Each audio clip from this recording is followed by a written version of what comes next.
laser engraving, and they can handle all of your advertising, promotional, and sign shop needs. Sporting Center, 205 South Range in Denham Springs. Quick and Handy Cleaners is now Sunshine Cleaners. The name has changed, but not the same great service you've received throughout the years. Hats off to Scooter and Kay Keene for everything they've done to help the Livingston Parish community. The Moore family at Sunshine Cleaners has been in business since 1995 and looks forward to offering the same great service with the same great staff you've come to rely on. Family owned and operated, that's Sunshine Cleaners, Denham Springs, Walker, and Live Oak, and locations in Baton Rouge. Demco believes that championing youth programs helps pave the way for a brighter future. From building the next generation of leaders with the Youth Cooperative Ambassador Program, to giving students the chance to visit Washington, D.C. as part of the Rural Electric Youth Tour, our dedication is clear. At Demco, we power youth. Learn how you can participate at demco.org. That's demco.org. Big Mike's Sports Bar and Grill has it going on. Big Mike's has burgers, steaks, seafood, pizza, salad, sides, and desserts, 37 TVs, and Big Mike's is open late after the games. Live music on the weekends, locally owned and operated by Denham Springs High School graduate Big Mike O'Neill. Check out the Denham Springs Athletics Hall of Fame at Big Mike's. Big Mike's Sports Bar and Grill, 123 Ascom Square in Denham, or delivery through Waiter or Grubhub. If your saving for retirement approach involves the phrase, "I'll get around to it someday," Edward Jones can help. When it comes to meeting your goals, time can be on your side, and there's no better time than now to get started toward your retirement goals. Edward Jones Financial Advisors Scott Landry and Sims White can help. Stop by their office at 179 Del Orleans. That's Scott Landry and Sims White at Edward Jones, 179 Del Orleans, right across from the post office. Edward Jones, making sense of investing, member SIPC.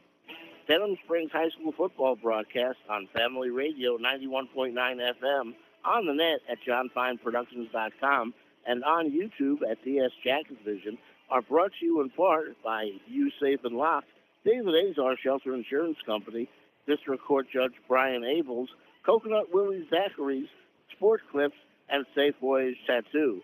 We thank you for your support and patronage of these local businesses. Welcome back in. Sporting Center Yellow Jackets warm-up. The Yellow Jackets and the Amant Gators from the pit on the campus of Amant Middle School. Josh Ward alongside Mitch Covington. Great to have you all along with us, Mitch. Last week, a great win by the Yellow Jackets. They're down 14 points at the half. They come back to score 21 unanswered points in that second half to win 21-14. And what the most amazing part about that, when I started thinking about it outside of it or after the game, when we kind of go back and start rehashing some things, is that the busted play on the second play of the game was a touchdown. Right. Other than that, the defense shuts down a Chad Haffey offense to 7 points the rest of the game. That's pretty amazing. And going against a coach like that and an offense like that, that is a great feat by this defensive unit for Denham Springs. But our biggest story, again, last week was our Louisiana Tree Pro players of the game, the offensive line, because the space and the pushes that they gave for the Yellow Jackets were huge, and the yardage that the Yellow Jackets were able to gain on the ground.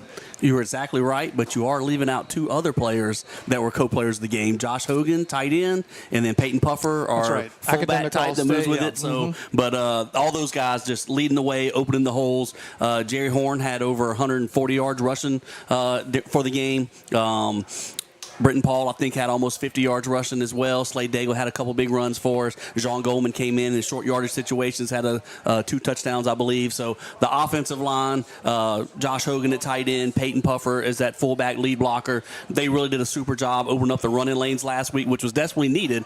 We only completed 3 passes. Now, we played that game mostly in a steady rain. And, you mentioned, Santa Maria playing Prairieville, and, we think that might be a blowout. It was only 21-0. I mean, it was a rain. They played the same thing we did. It wasn't a great night for offense, around the area because of the rain going on. But, you mentioned we were down 14-0 at half. And to make that comeback in the second half, to outscore them 21-0, that's not just one side of the ball that does something. The defense really stepped up. You mentioned the second play of the game, busted covers. They get the long touchdown pass, wide open. Nobody kind of ran with the guy down the field. And so you fall down quickly right there, less than a minute into the game.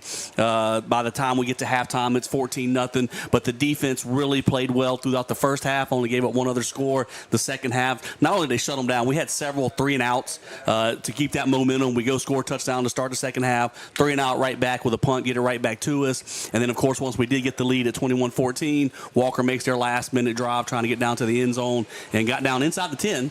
And Darius Scott with a huge tackle for a loss and actually knocked the ball loose, and they lost more yards on that play, really put them back in a desperate situation, and the defense held them out to secure the win. Yeah, and of course, the last two plays of the game were just really exciting. You know, 2 Hail Marys towards the end zone. Both of them were tipped up around. That's where you get nervous when you see a bunch of guys doing the jump ball drill. I mean, you saw the Jaden Daniels Hail Mary the other day, which was so amazing.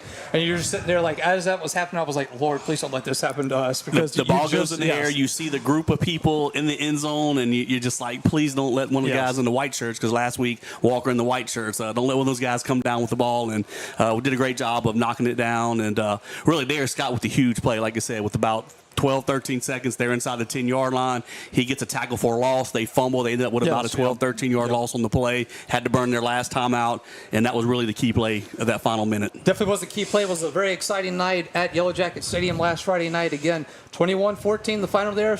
Denham Springs now sitting at 6-3 overall, 3-2 in district play. And I'm going to keep my streak of talking about how much I hate the live oak game happening the way it is, because we would be in a much better position headed into the playoffs. We're going to get into power ratings and all that stuff later on in the show, so make sure you stick around for that. All right, we're going to take a timeout. When we come back, John Fine will be in the hot seat with his special guest from Louisiana Tree Pro, Mr. Josh Howard. So stay with us. We are back after this on the Sporting Center Yellow Jackets warm-up. No pain, no gain might apply to football, but not your teeth. If you have toothache pain, gain relief with Dr. Michael Sharola. Emergencies are seen the same day. Dr. Sharola and his staff treat all phases of dentistry, including Zoom whitening procedures. Michael Sharola was an all-state Denham football and baseball player, and you'll feel all world by visiting him. Call 665-3100 or visit Dr. Sharola in Watson next to the post office. Hey, it's Max Sellers from Ralph Sellers Chevrolet. We're again excited to be a sponsor of the Denham Springs Fighting Yellow Jackets football team this year. We appreciate all the support from your community in our first few years in business, and we are excited about things to come. Whether it's a new or used car, truck, or SUV, award-winning service from our dedicated service and parts staff, or even an outstanding collision repair for your vehicle, Ralph Sellers Chevrolet wants to earn your business. From our Ralph Sellers Chevrolet dealership family to your school family, go Jackets! Bank Plus makes it easier to bank. With extended drive-through hours plus 24/7 online and mobile banking, we're here when you need us. Lost your debit card? Get a new one instantly at any Bank Plus location. No waiting for the mail. And interactive teller machines offer drive-up personal service 7 a.m. to 7 p.m. Monday through Friday and 9 a.m. to 1 p.m. Saturdays. Your bank, your plus. Learn more at bankplus.net. Member FDIC. Where can you get good neighbor service and surprisingly great insurance rates? At State Farm. Because State Farm agent Brandy Robertson is your one-stop shop in Denham Springs for the service you deserve at the price you want. So stop looking around. State Farm agent Brandy Robertson is ready to help. Visit betterwithbrandy.net for your surprisingly great rates today. Brandy Robertson, State Farm Insurance. Like a good neighbor, State Farm is there. Individual premiums will vary by customer. All applicants subject to State Farm underwriting requirements. Fire and water, cleanup and restoration. Serve Pro of Livingston. The #1 choice in cleanup and restoration is Serve Pro of Livingston. Whether it's water damage, fire damage, mold, storm, or construction issues, let the highly trained professionals at Serve Pro of Livingston clean and restore your property and make it like it never happened. Serve Pro of Livingston is prepared for just about anything and is open 24/7, so Serve Pro is faster to any disaster. Serve Pro of Livingston, Florida Boulevard, Denham Springs. Soon to be at the old Albertsons. Fire and water, cleanup and restoration. Serve Pro of Livingston. Denham Springs High School football broadcast on Family Radio 91.9 FM, on the net at johnfineproductions.com, and on YouTube at DS Jacket Vision are brought to you in part by Shay Landry, closing attorney, milestone title, Brandon Riju with Smart Move Real Estate, KOA Campground, Brian Ross, owner OK Computer and Auto Sales, and Dr. Chip Bankston and Baton Rouge Orthopedic Clinic. We thank you for your support and patronage of these local businesses. It is Sporting Center Yellow Jackets warm-up, Denham Springs and Sandlot. My name is John Fine, producer of Denham Springs High School football broadcast. With us is the owner of Louisiana Tree Pro. He is Josh Howard. Josh, how are you? I'm doing pretty good. I appreciate you having me. Sure. Thanks so much for coming on. Thank you for sponsoring our telecast, broadcast. And Megan Fontenot Howard is your wife and co-owner. So let's start out talking about her a little bit. Well, she has to put up with me, so that's a lot right there. Is that her biggest accomplishment, you think? Probably so, but she does a lot to help me keep organized and the books and keeping the bill straight, and that's a lot. There's a lot of paperwork that goes into it, so it's not the glamorous side, but I think she prefers it that way. She would rather not be out there with me. So we had a vote, and the crew selected her over you. I abstained. Okay. Talk about what Louisiana Tree Pro does, Josh. Well, we're full service tree service, and we specialize in kind of some emergency tree removal with storms, trees on homes, but we do really a lot of mostly throughout the year. We're dealing with our scheduled tree service work, which consists of a lot of tree removals, especially this past year. We had a lot of dead trees due to the drought, and so we stayed really busy removing trees. On a normal year, we do a good bit of pruning too. We kind of push that off to the winter when the trees are dormant, but throughout the year we do a lot of insurance stuff where tree limbs getting too close to houses, and insurance companies are requiring the homeowners to get limbs removed, so we'll do a good bit of that as well. We try not to get too heavy on the trees outside the wintertime on removing limbs, but our primary gig is removing standing trees. That's what we'll do probably 85% of. Now, your slogan is "like it was never there." What does that mean? Well, we try to get in and out without ever looking like we've ever been there.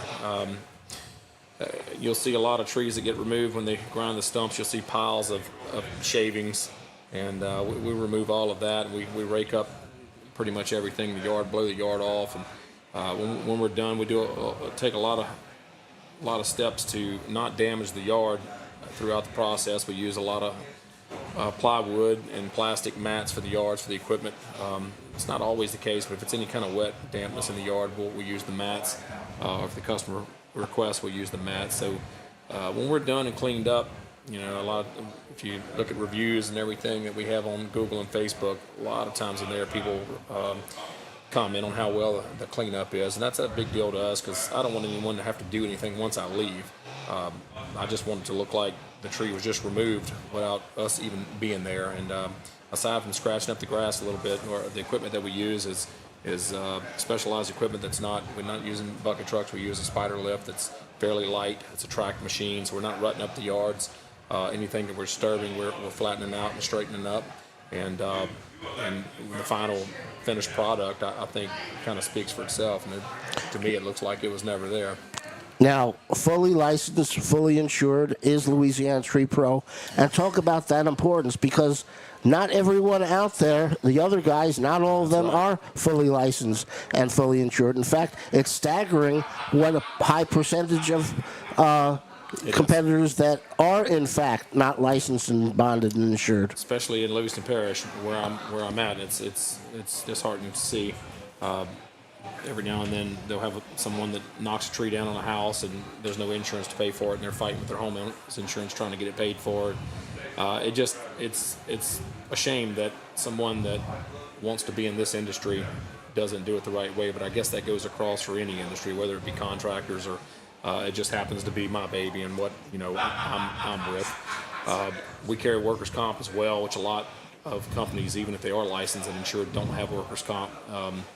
It's a big overhead for us. So comparing apples to apples with other companies, if they're not carrying workers' comp, that protects the homeowner. If anything were to happen to our guys while we're on their property, it protects them from that being sued for covering their wages. We carry $1 million in insurance. The state requires $50,000. $50,000 to me is not enough for the tree industry. Some people even carry more than $1 million. We do have $1 million. We're looking at next year maybe upping that to $2 million. $1 million will cover almost anything that we would ever possibly do. But you can never have too much insurance. The license, the arborist license, Louisiana is one of the few states in the United States. I think we're one of 8 states. Don't hold me to that, but I think it's about 8 that require a state arborist license in order to cut standing trees, and to cut standing trees within, I think, 100 foot of a building. So the state requires us to take tests, to pass the test, and they keep up with our insurance. So if our insurance was to lap anything, they would cancel our license. So there's a good chance you go to the state website, the horticulture website, and you see any licensed arborist that's on there. Yeah, we got to Darren Ferrante. He did his fact checking and says that yes, one of 8 states. We went to Jake Williamson. He's eating pizza, so he doesn't have an answer for you. Talk about the importance of Denham Springs High School to you, your business. Well, I'm originally from St. Francisville area. I came to Denham Springs, I think, in '96, and started my freshman year in Denham Springs all the way through my senior year. And even though I didn't graduate in Denham Springs, turns out that you can't sleep and not do homework and not study to pass. For me, biology. I was able to pass everything else, but biology had a lot of stuff to remember. And I was starting to play music in high school. I marched with Denham Springs my freshman year, and I was starting to play professional music at that point. I say professional. I was getting paid, and I've had a good music career. I'm still playing right now. I play with a few local guys, Chase Tyler being one of them. That's local to Denham Springs, and a few other guys, Clifton Brown also. But Denham Springs High School, I don't know. It was my first part of my young adult life, to where I made a lot of friends, a lot of connections, a lot of teachers that were there that I'll never forget, that made an impact on me, even though they probably never knew it. Mr. Gill was my shop teacher, and he actually had got me hooked up. I think my junior year, we supplied the speakers for the high school graduation. Coach Wax had us going out there. We were running around crazy all throughout. So, we done a lot of crazy things there. Had a lot of fun, and a lot of guys that I've met and friends of mine that I'm still friends with today that refer a lot of business to us, and still in contact. And there are a lot of them business owners too. And it's been good to watch guys from Denham Springs come up, and we've got a lot. My son goes to Denham Springs. He's 12 years old, so he's with the junior high, and the high school's walking distance from my house, and so we do a lot of stuff with the high school. We promote our business with the high school. We have a sign on the baseball field, on the outside of the baseball field right there. My son's big into baseball, and he's hoping to maybe make the high school team. He plays travel ball now, so we also have our signs with the football team there, also in Live Oak. So we're very much Livingston Parish oriented, and we work outside of there, but we stay with Denham Springs a good bit. Well, I tell you what, I admire you so much, okay? Because not only did you not graduate from Denham Springs High School, you didn't graduate from high school. Right. And yet here you are, the owner of truly one of the top businesses in the greater Baton Rouge area, if not the state of Louisiana, and you're moving in the right direction. So how have you done it? Talk about that. Not graduating from high school, playing music instead, and now you own Louisiana Tree Pro. Wow. I've been fortunate. I've had a lot of help along the way. I had offshore charter service for a long time in my life, and we had another company where we still do interior trim work. The tree service we've been in, I guess, for the last 6 or 8 years, and it's kind of becoming the major part of my life at this point. It's my primary business, my primary source of income. I guess high school, even though I push it, I would never recommend anybody not graduate high school. My son shouldn't get that in his head at all, because his mama works a lot of hours to make sure he stays pretty close to honor roll, if not on honor roll.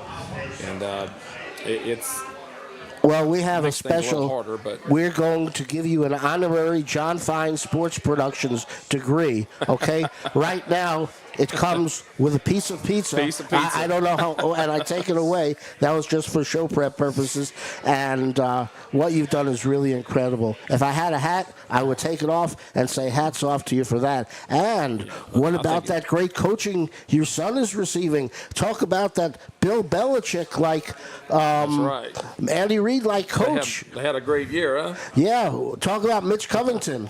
He's been a good part of Tyler's life. Tyler had a good time this year. He tried to make the team last year as a sixth grader, didn't make it. He's not the biggest guy. This year he was able to make the team. They have like a week-long, pretty rigorous tryout. So it's some schools are you just sign up and make it, but in Denham Springs they go through a pretty good tryout. So I was very proud of them that they were able to make the team. And Coach Covington's been a great influence on him. And he got some play time this year. And, a lot of times the eighth graders get most of the play. Yeah, just don't tell Coach Covington this, okay? In fact, after the game, we may even cut out this portion of the telecast so Mitch does not get any idea that he's doing great work there. Oh, he's doing great work for sure. Josh, thank you so much. Congratulations on your tremendous success, and thank you for sponsoring our high school football broadcast. Absolutely.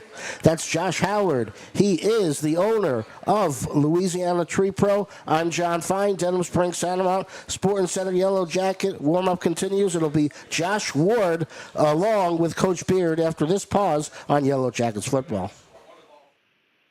For all your flooring and carpet needs, it's Floor Store Carpet One. At Floor Store Carpet One, they offer prompt, quality personal service. They'll take care of you right away. The Floor Store Carpet One has an extensive product line: wood, carpet, plastic laminate, ceramic tile, natural stone, countertops, and showers. The Floor Store Carpet One also carries luxury vinyl tile, which many customers rave about, serving the community since 1984. The Floor Store Carpet One, 1/2 mile from the Amant River Bridge on Florida in Denham Springs.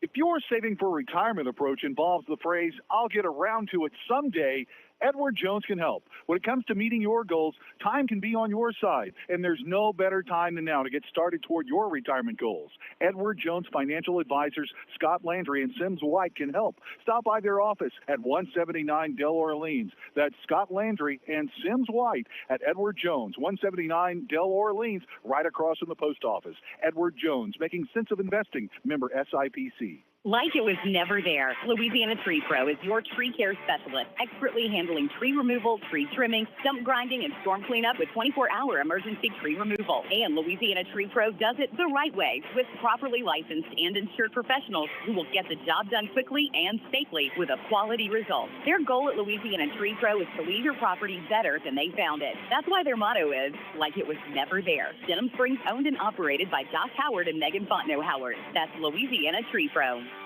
Personal injury? Boyer, A-Bear, and On-Gel. Auto accidents? Boyer, A-Bear, and On-Gel. Workers' compensation? Boyer, A-Bear, and On-Gel. One law firm can handle all of your legal needs, and you don't have to fight big city traffic to find them. Mark Boyer, Dominic Amato, Lucas Schenk, and Allison Costanza have a team of 12 attorneys ready to assist you. The lawyers at Boyer, A-Bear, and On-Gel have invaluable experience that allows them to provide expert legal counsel that's professional, prompt, and productive. Small town values, big city results. Boyer, A-Bear, and On-Gel. Count on it at Smith Accounting Services. Randy Smith and his staff have decades of accounting experience, with Randy along with Mickey McMorris and a terrific staff. Smith Accounting Services can handle all of your accounting needs: personal taxes, computerized payroll services, corporate income tax, business taxes, bookkeeping. And when their quality work is done, you can count on Randy Smith to reminisce about Yellow Jackets athletics. Smith Accounting Services, 277 East Railroad, Denham Springs. Denham Springs High School football broadcast on Family Radio 91.9 FM, on the net at johnfineproductions.com, and on YouTube at DS Jacket Vision, are brought to you in part by Den Spree, Mr. Gaddy's Pizza, Cypress Pharmacy, Burning Lotus Tattoo of Denham Springs, the Law Office of Ivy L. Graham, and Hunt's Tire Pros and Car Care. We thank you for your support and patronage of these local businesses. It is the Sporting Center Yellow Jackets warm-up as the Yellow Jackets return home to Yellow Jacket Stadium to host the Walker Wildcats on senior night from Denham Springs. I'm Josh Ward, and we are joined as we are each week by Yellow Jackets head coach Brett Beard. Last week on a Thursday night district matchup at Prairieville, the result is a 49-0 win for Denham Springs, now 5-3 overall, 2-2 in district play.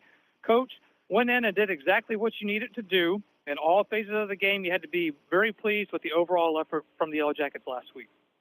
Yeah, it definitely was. And, we kind of got into them a little bit at halftime because we kind of stalled out, offensively. We started pretty fast, and we had the bad drop, and you kind of see their body language start to sulk a little bit.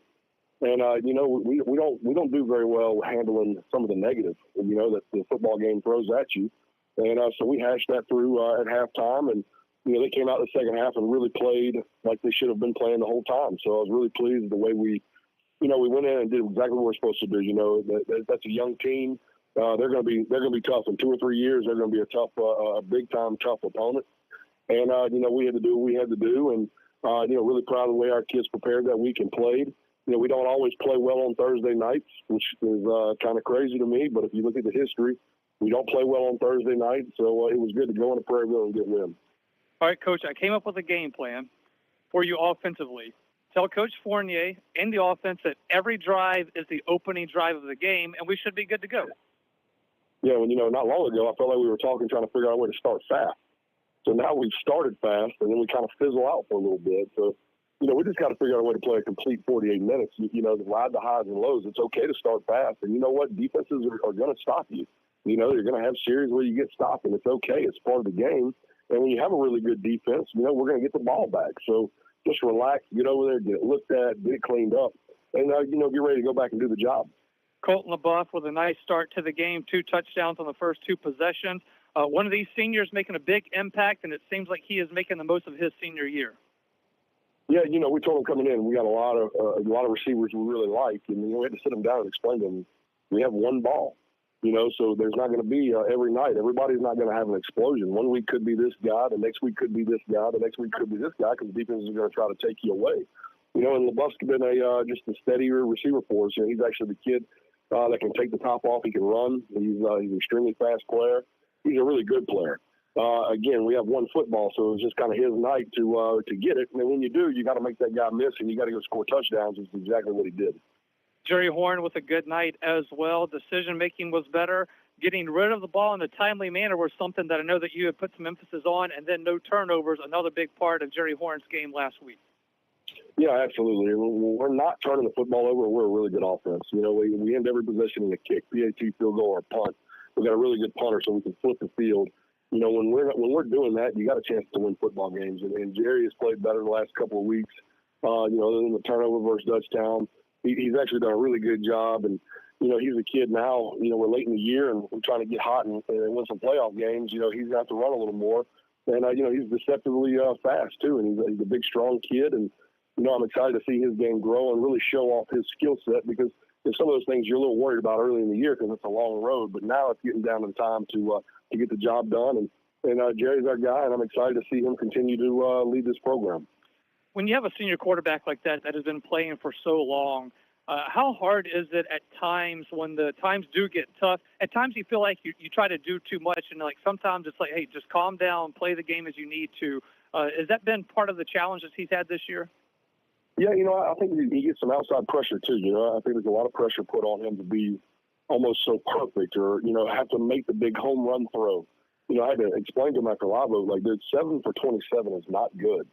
7 for 27 for 180 yards is not an impressive stat line. Now, if you go 20 for 27, and with our receivers, they're going to turn those throws into bigger yards. So you're actually going to go 20 for 27, 21 for 27 for 250 yards and a couple of touchdowns. That's an impressive stat line.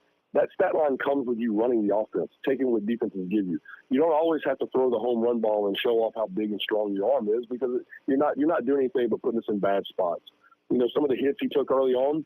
I love Jerry. I mean, we've done this for 4 years now. I love him, and I've told him, dude, I don't feel bad for you getting hit because a lot of those hits he's taking are on him. He's not getting the ball out. He's not getting his correct read. And when you do that, and you're responsible for a guy that's coming off the edge, that's one more than we have to block. You have to throw hot off of that. You have to get it out of your hand, or you're going to take a hit. I hate that he does it to himself, but I've told him, dude, you got to quit doing that to yourself. We got a long season, and the wrong one is going to get you, and you got to get the ball out of your freaking hand. As we flip it to the defensive side of the ball, I mean, I feel like I'm running out of adjectives to describe this defense. Another stellar performance. I mean, I just don't know what else I can say. Yeah, they get better every week. We've had our struggles, and we've actually, to the naked eye, been really good, but we've been quite sloppy. We've made a lot of mistakes and had some alignment issues and had some things go our way just by luck, because we've had people running open, we've had people be able to gash us if they saw what we were doing, and we managed to get through that, because I've been saying it from day one to Coach Womack, like, if we get these little things hashed out, we're doing this by being unsound and not being disciplined. When we get this figured out, man, we got a chance to be really good, because we're getting away with it. Like, we can't be okay with getting away with this stuff. Like, we've got to get it cleaned up and corrected. And the last couple of weeks, it seems like we have, and we're getting better. And that's all you can ask of these coaches and kids, to put in the work every day, and you keep grinding. I mean, if you have a good defense, you have a chance any night, in whoever you play. And being a defensive guy, I take a lot of pride in how we do things, and I'm probably harder on Coach Womack than anybody, but I need a job done at a high level. I mean, that's just how we do it. That's how we're going to win football games. That's how we're going to be nasty, and that's how we get it done defensively. Want to give Prairieville some kudos here. First year in varsity, as we talked about last week, and at this point in the season, it would be easy for them to shut it down and just kind of go through the motions. But what you saw from that team last week was a lot of fight and a lot of pride in those young men that were out on the field. Only 8 seniors for that team on senior night. Those kids played really hard. And I tell you, I wasn't exactly, you're not drawing them, weeks 1 through 5. Drawing them week 8. It's late in the year. Some of those little babies that are having to play aren't really babies anymore. They've had a ton of experience. They've got their offense and defense implemented for the most part at that point. They're that coaching staff I'm really impressed with. Their O-line guy was one of my guys at Live Oak for 5 years. I know how good he is. And I know how good they're going to be. It's just a matter of time, a little growth. And, they built a beautiful school and a beautiful place. And I think they're doing it right. And, of course, if you do it right, good things are going to happen. And, that's a great area in Ascension Parish. So, you look for Prairieville, you better enjoy this for a couple of years, because when they get to full strength, they're going to be hell on wheels, and we're going to have to get better. Yeah, they were a great host to us, Coach Schmidt, and everyone on campus there that was wearing Prairieville was nothing but absolute nice to us, and some of the logistics and working with us, I assume it was the same for y'all. Yeah, oh, definitely.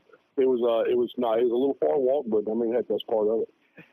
All right, so 49-0, the final there. Yellow Jackets 5-3 overall, 2-2 in district play. We will take a timeout. When we come back, we will look to senior night and the Walker Wildcats coming to Yellow Jacket Stadium. Stay with us. We're back after this on the Sporting Center Yellow Jackets warm-up. James Drug Store is your locally owned and operated pharmacy. James has been serving Livingston Parish for almost 100 years. Your independent pharmacy, James is committed to your health. Their pharmacists are there to serve you. Quick, accurate, professional. Old-fashioned service meets modern-day medicine. James Drug Store, Florida Boulevard, Denham Springs. Your local sporting goods store in Livingston Parish for over 40 years is Sporting Center. Sporting Center has all of your Denham Springs and surrounding school shirts, caps, clothing, and fan gear. Plus, Sporting Center has all of your brand names like Adidas and Russell Athletic. And Sporting Center offers one-on-one customer service. Sporting Center does in-house monogramming, screen printing, and laser engraving. And they can handle all of your advertising, promotional, and sign shop needs. Sporting Center, 205 South Range in Denham Springs. Quick and Handy Cleaners is now Sunshine Cleaners. The name has changed, but not the same great service you've received throughout the years. Hats off to Scooter and Kay Keene for everything they've done to help the Livingston Parish community.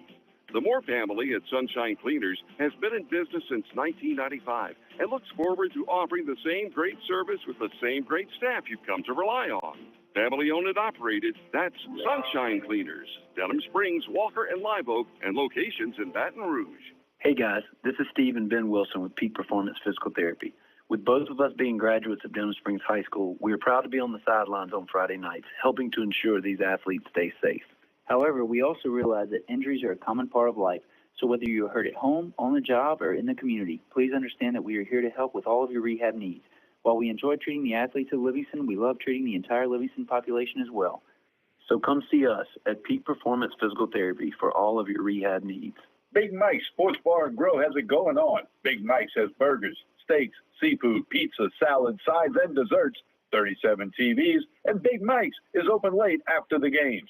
Live music on the weekends, locally owned and operated by Denham Springs High School graduate Big Mike O'Neill. Check out the Denham Springs Athletics Hall of Fame at Big Mike's.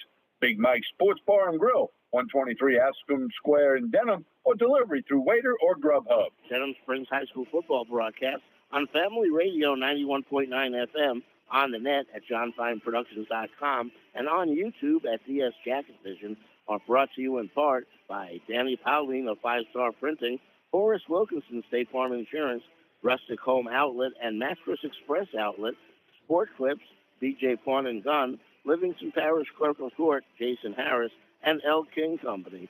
We thank you for your support and patronage of these local businesses. It is the Sports Center Yellow Jackets warm-up. It is senior night, and it is a district matchup with the parish rival Walker Wildcats coming into Yellow Jacket Stadium. I'm Josh Ward, and we roll on with head coach Brett Beard. Coach, we saw them in the Jamboree, as we usually do, 7-6 win for Denham Springs in that one.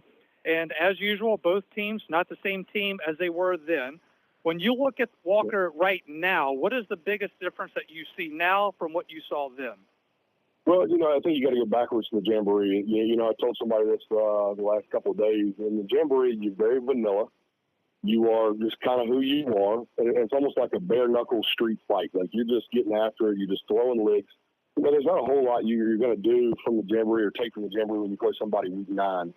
Now, you fast forward, you talk about a team that's really hot right now, coming off a huge win versus Dutchtown. They, 6th the D lineman is a special player. The quarterback, 48, has obviously started to hit on all cylinders. He made some amazing throws and some amazing runs in the last couple of weeks. The O-line is playing better. Walker's a better football team. They're a scary football team. And, of course, like anything, though, it's a Livingston Parish rivalry game. It's a district game. And most importantly, it's senior night with a group of kids that I love to death and have been so amazing to this football program and its growth. So there's going to be a lot of emotions Friday night that we're going to have to weather. And, with Mahaffey and all his little trickery, there's going to be some things that happen real early on that's going to kind of have to settle down that we're going to have to weather. And, the best way to do that is you come out and you throw the first lick, and we just freaking play, and we kind of shock them. You kind of put them against the ropes. And this is more of a boxing match. Now you bring in really the coaching and every little detail that comes into a football game, because the 48-minute real game is a lot different than the 24-minute slugfest in the Jamboree, where you just kind of working through personnel and kind of who you are. Now it's who you are, and who's going to do the best job scheming, who's going to do the best job calling these games, and who's going to get their kids ready to play. Well, Coach, I didn't give you my notes before this, as I never do, but it seems like you may have somehow got into it, because everything that you just said there, from the hot team to the quarterback to the defensive line, was everything that I have. So I'm just going to continue on my questions like we didn't just talk about it. But Troy Silva, as you said, seems like he is in his 5th year at quarterback at Walker, and last week, obviously a very good game. And, he seems to be in total command of that Mahaffey offense right now at the right time of the season. Oh, he's a good player, man. He's always been a good player. He's always been a scary player. Big, strong kid that can run, big, strong kid that can sling it. And he's got some dudes to throw to, and he's got a really good dude to hand it to. When you gotta account for a quarterback in the run game, that adds a dimension that's tough. It's tough on defenses, and a kid that can do it that well, that can beat you with his arm and his legs, is always tough and always scary. And, of course, I think Mahaffey does. Mahaffey's probably one of the best play callers in the state. I've always loved going against him. We've had some great battles, and I hope to continue those great battles, and I would like to get on the win side this year. So you mentioned the running back there, that's number 94. Not usual to see a running back wearing number 94, but Caden Jones does it. And as well as he runs the ball, what I've seen from him and some of the film that I've been able to see is how well he blocks and allows Troy Silva to extend the plays with the blocks that he has given him, and that's when it becomes really dangerous. Yeah, the kid's a complete player. I mean, you can see him go out into the flats. You can see him go out at receiver, and they'll throw a little quick to him and let him get out there. You'll also see him you see him go into the flats, and they'll throw a little quick to the receiver, and he'll go block the corner and does a phenomenal job there. The kid's a complete player. And when you're a complete player, I know, in our heads as coaches, you want to reward those guys. You want to feed those guys. And, that kid has gotten so good at everything to where they're going to feed him. And he's a scary threat, and we got to do a good job of stay sound defensively to stop him. And, you have to be aware of where he's at all times, and you also have to be aware of the quarterback and his ability to run the football. So it's going to be a great chess match. We got a few wrinkles we want to throw at them and see if we can give them something they haven't really seen. And, I'm excited to see the chess game within the football game take place. Defensively for Walker, you mentioned number 6, a big defensive lineman, probably their strong suit there. You can catch them off guard in the backfield a little bit and get them on their heels. So what's the plan of attack for this one offensively for Denham Springs. I would imagine the longer you can extend drives and keep your offense on the field, the more it's going to be beneficial for you. It always is, and and we're gonna have to sustain some drives because our best defense is keeping their offense off the field, and we got to do that against a really good defense. We can't go 3 and out. We got to be able to. We got to go 6, 9, 12 plays, and really finish with some points. I mean, we got to finish drives, and we got to do it. At least just about every time. I mean, that's what kind of battle we're in, and I think the biggest thing is coming out and really shocking them and getting after it and kind of making them uncomfortable as quick as possible. We're going to be aware of where 6 is at all times because he's a game breaker. He's a game changer. But we've seen a ton of freakish D linemen this year. He's the next one, but our O-line is getting better, and they should be really comfortable against really good D linemen because we've seen them just about every week. It is senior night for the Yellow Jackets, and this class has not finished writing their story yet, but talk about where this group of seniors stands in the history of Denham Springs.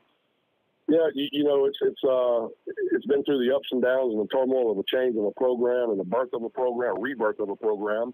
It's been a big part of it because, Jerry and some of these guys had some opportunity early on to play, the Rancher Millers of the world, the Jerry Horns of the world. You've seen these guys for 3 years. Ravius Williams be a big part of special teams throughout the years. We've had some guys that have really been huge factors in this program's growth. And, I'm not ready to see them go, man. This group has a special part of my heart. It's always been one of my favorite ones. And, I was just telling the other day, I've had more fun this year than I had last year. And we're just now getting cranked up. Now the real football is just now starting to get played. And, I've had more fun with them. I've had more fun watching them grow up and become young men. I love the struggles we go throughout the 4 years. The kids that make mistakes, the kids that go through, a little, I guess, the school of hard knocks, and you see them grow up and you see their changes. I can't tell you how proud I am of each and every one of these seniors. And, this group will forever be one of the best to come through here. And, ideally, you'd like to see them solidify that to the naked eye, and that's with the numbers and the wins and making a little run in the playoffs. However, I know what they bring to this school. I know what they bring to this athletic department. And, that's what I love most about them and appreciate most about them. Coach, we know the seniors that are on the field and they get their name called out. But, I want to talk about the guys who stay in the program and maybe don't see the field on Friday nights and stay in and put in the work. What does that say about those young men and what they mean to the program? I love football, and, people talk about, coaches, they're not teachers because I guess they're not always in the classroom. I think we offer the greatest class that high school can offer without a textbook. And, you have to be really committed, and you have to be really tough, and you have to really love what you do to stay a part of something and not always get the benefits of being able to play. But, you're a part of something bigger than you. You're a part of a brotherhood. I tell them all the time, for you to be successful in life, you're never going to do it by yourself. You're going to have to do it with somebody or more than one person. And you've got to be able to work with people. You got to be able to communicate people. You got to be able to deal with people when things are tough, when things are easy. You got to be able to ride the emotions with people who are all different, who are all built and wired differently emotionally. From all different backgrounds, from all different races, religions, all this stuff. That stuff, you throw that out in this brotherhood because when we talk family, it's a real family. And we love each other and we take care of each other. And, all the stuff that goes on around us is nonsense to us because we're built different. And, the one thing I love about these guys and stick with it is they leave here better men. And, I will say, I'll get fired for wins and losses, and I'm okay with that. That's part of it. But the one thing I can tell you is we build better men at this school, and we've built better men at every stop I've ever made. And because we care about these kids and we want the best for these kids. Yeah, I'm tough. I get painted as this evil person at times, but at the end of the day, I love these kids and I want the best for these kids. And I don't want the best for these kids their freshman through senior year. I want them to go on to be successful, businessmen, successful lawyers, doctors, whatever it is they want to do, whether they're working in a plant or not. I want them to be great fathers. I want them to be great, husbands. Like there's more to this that people don't know or people don't appreciate half the time until these parents leave with their kids and they actually talk to their kids after they graduate and they talk about missing the program and what it did for them. And parents always kind of circle the wagon and appreciate more to the naked eye what we do. And at the end of the day, I'm about to put over 30 seniors into this world after high school football, ready to be amazing, citizens and people. And, we used high school football to do that. And I couldn't be more proud of every one of them that have stuck with this brotherhood And, you got to do that by making this thing special because if it was easy, everybody would do it. And these guys have made it all the way. And I couldn't be more proud of them. And I tell you what, it's always an emotional night, taking those pictures with them because it means more than people really know. Absolutely, Coach. Very well said. And congratulations to all the seniors who will walk there on senior night in front of their home crowd at Yellow Jacket Stadium. Going to be a raucous stadium. I know when these two teams get together, it always is. We are looking forward to it. It is going to be a great Friday night in Yellow Jacket Stadium. Coach, we always appreciate the time. Best of luck. Go Jackets, and we will talk with you next week. Yeah, we're excited to play 48 minutes of hell. I'm excited to watch these kids compete. Mom, Dad, love you. We're going to put on a show. That was head coach of the Yellow Jackets, Brett Beard. We are back after this on the Sporting Center Yellow Jackets warm-up. Hey, it's Max Sellers from Ralph Sellers Chevrolet. We're again excited to be a sponsor of the Denham Springs Fighting Yellow Jackets football team this year. We appreciate all the support from your community in our first few years in business, and we are excited about things to come. Whether it's a new or used car, truck, or SUV, award-winning service from our dedicated service and parts staff, or even an outstanding collision repair for your vehicle, Ralph Sellers Chevrolet wants to earn your business. From our Ralph Sellers Chevrolet dealership family to your school family, go Jackets! Von Roten Eye Clinic is your full-service eye care specialist. Dr. Hunter Bond and Dr. Chris Roten and their staff expertly handle all of your eye care needs. A former Jackets football player, Dr. Hunter Bond is proud to serve the Denham Springs community that gave so much to him. You can visit Von Roten Eye Clinic at 222 Veterans Boulevard in Denham Springs or call 791-2020. That's Von Roten Eye Clinic in Denham Springs with locations in Hammond and Ames. If you're a small business owner in the Denham Springs area, think about everything you need to help your business succeed. You need a plan, happy customers, steady cash flow, and an insurance agent that gets you. State Farm agent Brandy Robertson runs a small business in the Denham Springs community area too, and she understands the unique needs of local business owners. She will make it easy to choose the right protection at the right price, because one thing you don't need is insurance stress. Call State Farm agent Brandy Robertson for your small business needs. Like a good neighbor, State Farm is there. Denham Springs High School football broadcast on Family Radio 91.9 FM, on the net at johnfineproductions.com, and on YouTube at DS Jacket Vision are brought to you in part by Karam Inn, Triton Outpatient Clinic, Todd Caruso, Attorney at Law, Duke Seafood and Steakhouse, Modad One Individual Sewage Treatment System, Forest Grove Plantation, and Billy Leach Professional Title Company. We thank you for your support and patronage of these local businesses.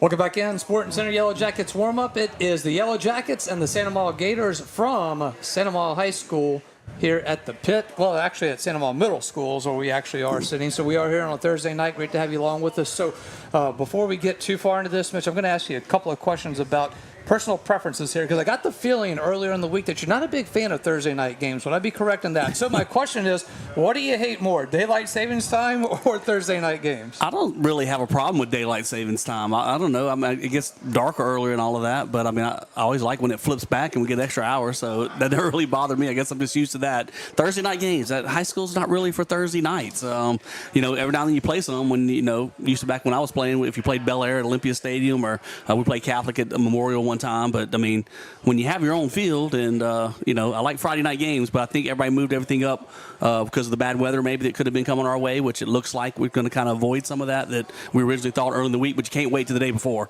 You got to make plans, long term for that. So I totally understand the reason why we're playing on Thursday night.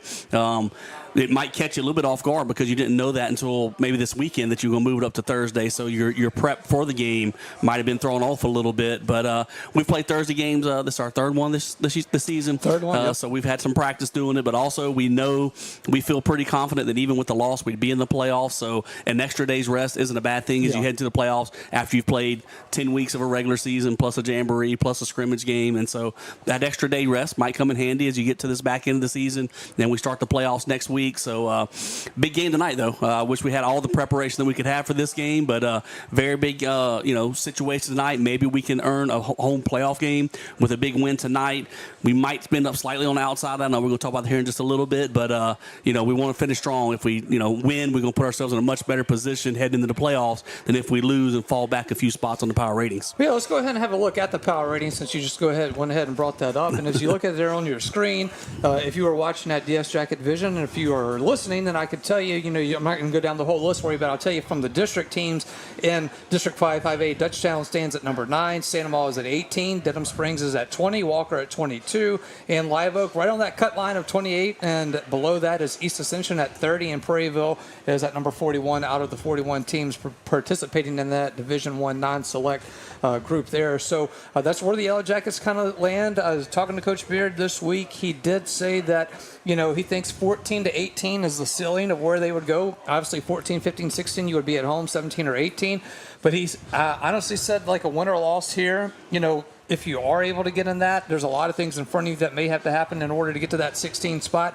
And he said it's not necessarily the best draw. He said sometimes having to go on the road that first one, if you can go and beat a higher seed, you're guaranteed that second round playoff game at home. So he said, when you look at some of those things and factors, you just really don't know. But basically just come out here, play this one, try to carry that momentum. And as you said, a little bit of extra rest there for the Yellow Jackets going into the playoffs. Yeah, that's, we were in that situation 3 seasons ago. We were about a 24 seed, I believe. We had to go to Central. It's all about who you match up with once you get to that first round of the playoff games. Some teams, the power ratings are generally close as far as ranking where teams are, but they're not exact. And so you just put all the teams within a 4-team ratio, area, and you can jumble them up. And sometimes teams had to forfeit a game. Heck, U-High had to forfeit games this week. They went from 8-1 to 8-1 down to 0-9. No, they were 6-2 and went to 0-8. Okay, whatever situation. I think it was right. Yeah. But if they do find a way, I know they got smaller brackets, and it wouldn't be in a 5A bracket, but they could possibly get in the playoffs as a 1-win team, and whoever they played in the first round wouldn't be happy with that at all. Not So at all. sometimes those things happen. Like that forfeit it affects our opponents. Who we played somebody, Woodlawn played them, so we picked up a point for that. It kind of helped our power rating a little bit because Woodlawn had lost to U-High. So those things adjust a few things here and there. But that's it. Just like Coach Beard was mentioning, you want to get in, and then sometimes it doesn't matter as much on are you 16 or are you 18. It's not that big of a deal. And if you are traveling that first round game and you do win, you've got a good chance of playing home the second round. And as I mentioned, we did a couple years ago, we went and beat Central in the first round on the road. Then we had Washita coming back to our place second round. Yes, absolutely. And let's go ahead and take a quick look at the district standings here as they will stand here tonight. A lot of games moved to Thursday because of that. But, Dutchtown and Santa Ma at the top right now. They are both 4-1 in district play. Then you got Denham Springs and Walker at 3-2. Live Oak at 2-3 with East Ascension also at 2-3, and Prairieville is 0-6. Best record overall in the district is Dutchtown at 7-1, and then you got 6-2 Santa Ma, 6-3 Denham Springs, 5-4 Walker, and then it kind of falls down the line there. But as we look at it too, that Santa Ma also had a game that affected their power ratings, and such as their Week 3 opponent, John F. Kennedy, who they lost to here at the Pit, ended up having to forfeit that game. So that kind of changed some things too. So some odd things happening with that. This season especially, I think U-High being the biggest one, having to that far in the season give up every win that they had. And, right now, looking at that bracket, not that it matters to us, but just took a peek at it after that news broke. They are underneath the cut line for their select Division II playoff bracket. So it'll be interesting to see what happens as this is Week 10 of the season. I don't know if they would have enough to get in. And a lot of times this weekend, after all the games are finished here, there's some appeal or something's going to happen. Yeah. The LHSA is going to have to rule on things, and U-High doesn't affect us, but somewhere in the 5A bracket, it's possible somewhere around the state it could happen, and it'll bump teams one spot up, one spot down. Just a slight fraction of a point can make a difference. So nothing will be settled until Sunday for sure. Yeah, absolutely. So you'll kind of have an idea on Saturday, but Sunday they put the official bracket out, and then we'll know where it is, and we'll know where the Yellow Jackets are going and what is going to end up happening in that, because it is a chance that you could get a home playoff game. More than likely, you're probably on the road. A loss here tonight would guarantee that. A win here tonight, you're going to be teetering on that line. Yeah, looking at it, we looked at it pretty good today, and Denham's sitting at number 20 right now. Of course, Santa Ma's at 18, so if we beat them, we're definitely going to jump them. Yeah. But then you got to jump 3 other teams. Looking at who those other teams were playing, I felt maybe one of those teams might possibly lose. West Monroe sitting at 5-4. They're playing Alexandria. Alexandria's got a great season going, a great team. I don't know if West Monroe's going to win that game, so you might jump them. But the other 2 teams are probably favored to win, the ones that are slightly above us. Maybe you get the home game, maybe you don't. But at the end of the day, we would need to worry about trying to beat Amant Gators tonight. Yep, that is kind of where that all stands. So we will take a timeout here. When we return, we will get you ready for a kickoff. It is the Sporting Center Yellow Jackets warm-up. Yellow Jackets, Amant Gators from Santa Ma Middle School at the Pit. And we are back after this with more of the Sporting Center Yellow Jackets warm-up. Peak Performance Physical Therapy has been serving the wonderful people of Livingston Parish for over 20 years now. This is Ben Wilson, Denham Springs High School, class of 98. And the much younger Stephen Wilson, class of 2003. We are honored to have the opportunity to help those in our community return to a normal way of life following injury. From the geriatric population to the young athlete, we are committed to helping you become stronger, faster, and better. So for all of your physical therapy and rehab needs, come see us at Peak Performance Physical Therapy, located in Denham Springs at 145 Aston Square, or visit our website at peakperformancephysicaltherapy.com. Demco believes that championing youth programs helps pave the way for a brighter future. From building the next generation of leaders with the Youth Cooperative Ambassador Program, to giving students the chance to visit Washington, D.C. as part of the Rural Electric Youth Tour, our dedication is clear. At Demco, we power youth. Learn how you can participate at demco.org. That's demco.org. Since 1898, the Livingston Parish News, an award-winning media outlet, has served as the news source for our community. The Livingston Parish News is available in print and online at www.livingstonparishnews.com. For complete and comprehensive coverage of what is making news in Livingston Parish, as well as Livingston Parish sports, we have you covered. Opinions, politics, lifestyle, and the arts. No matter how big or small the story, the Livingston Parish News is your source for community news in our parish. Serving Livingston Parish for more than 120 years, it's the Livingston Parish News. Count on it at Smith Accounting Services. Randy Smith and his staff have decades of accounting experience, with Randy along with Mickey McMorris and a terrific staff. Smith Accounting Services can handle all of your accounting needs: personal taxes, computerized payroll services, corporate income tax, business taxes, bookkeeping. And when their quality work is done, you can count on Randy Smith to reminisce about Yellow Jackets athletics. Smith Accounting Services, 277 East Railroad, Denham Springs. Like it was never there, Louisiana Tree Pro is your tree care specialist, expertly handling tree removal, tree trimming, stump grinding, and storm cleanup with 24-hour emergency tree removal. And Louisiana Tree Pro does it the right way with properly licensed and insured professionals who will get the job done quickly and safely with a quality result. Their goal at Louisiana Tree Pro is to leave your property better than they found it. That's why their motto is, like it was never there. Denham Springs owned and operated by Josh Howard and Megan Fontenot Howard. That's Louisiana Tree Pro. Denham Springs High School football broadcast on Family Radio 91.9 FM, on the net at johnfineproductions.com, and on YouTube at DS Jacket Vision are brought to you in part by Hunt's Tire Pros and Car Care, Safe Voyage Tattoo, Use Safe and Lock, District Court Judge Brian Abels, David Azar Shelter Insurance Company, and Coconut Willie's Daiquiris. We thank you for your support and patronage of these local businesses.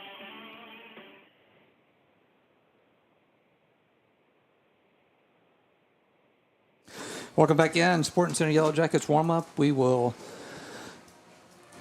have the national anthem play in here, so you may not be able to hear it, but we will try to be quiet momentarily.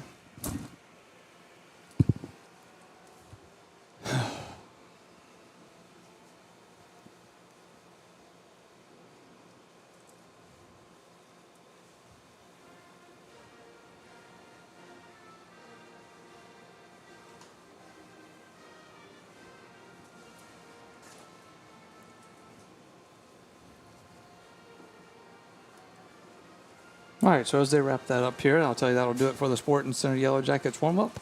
Brought to you by Sporting Center, proudly serving Livingston Parish since 1977. At Sporting Center, they have everything you need from athletic equipment to school uniforms. Go see Stacey Phipps, James and McCants, and their terrific staff. That is at Sporting Center, 205 South Range Avenue in Denham Springs. All right, Mitch, as we get ready for this one, keys for the Yellow Jackets here tonight, you think will be what?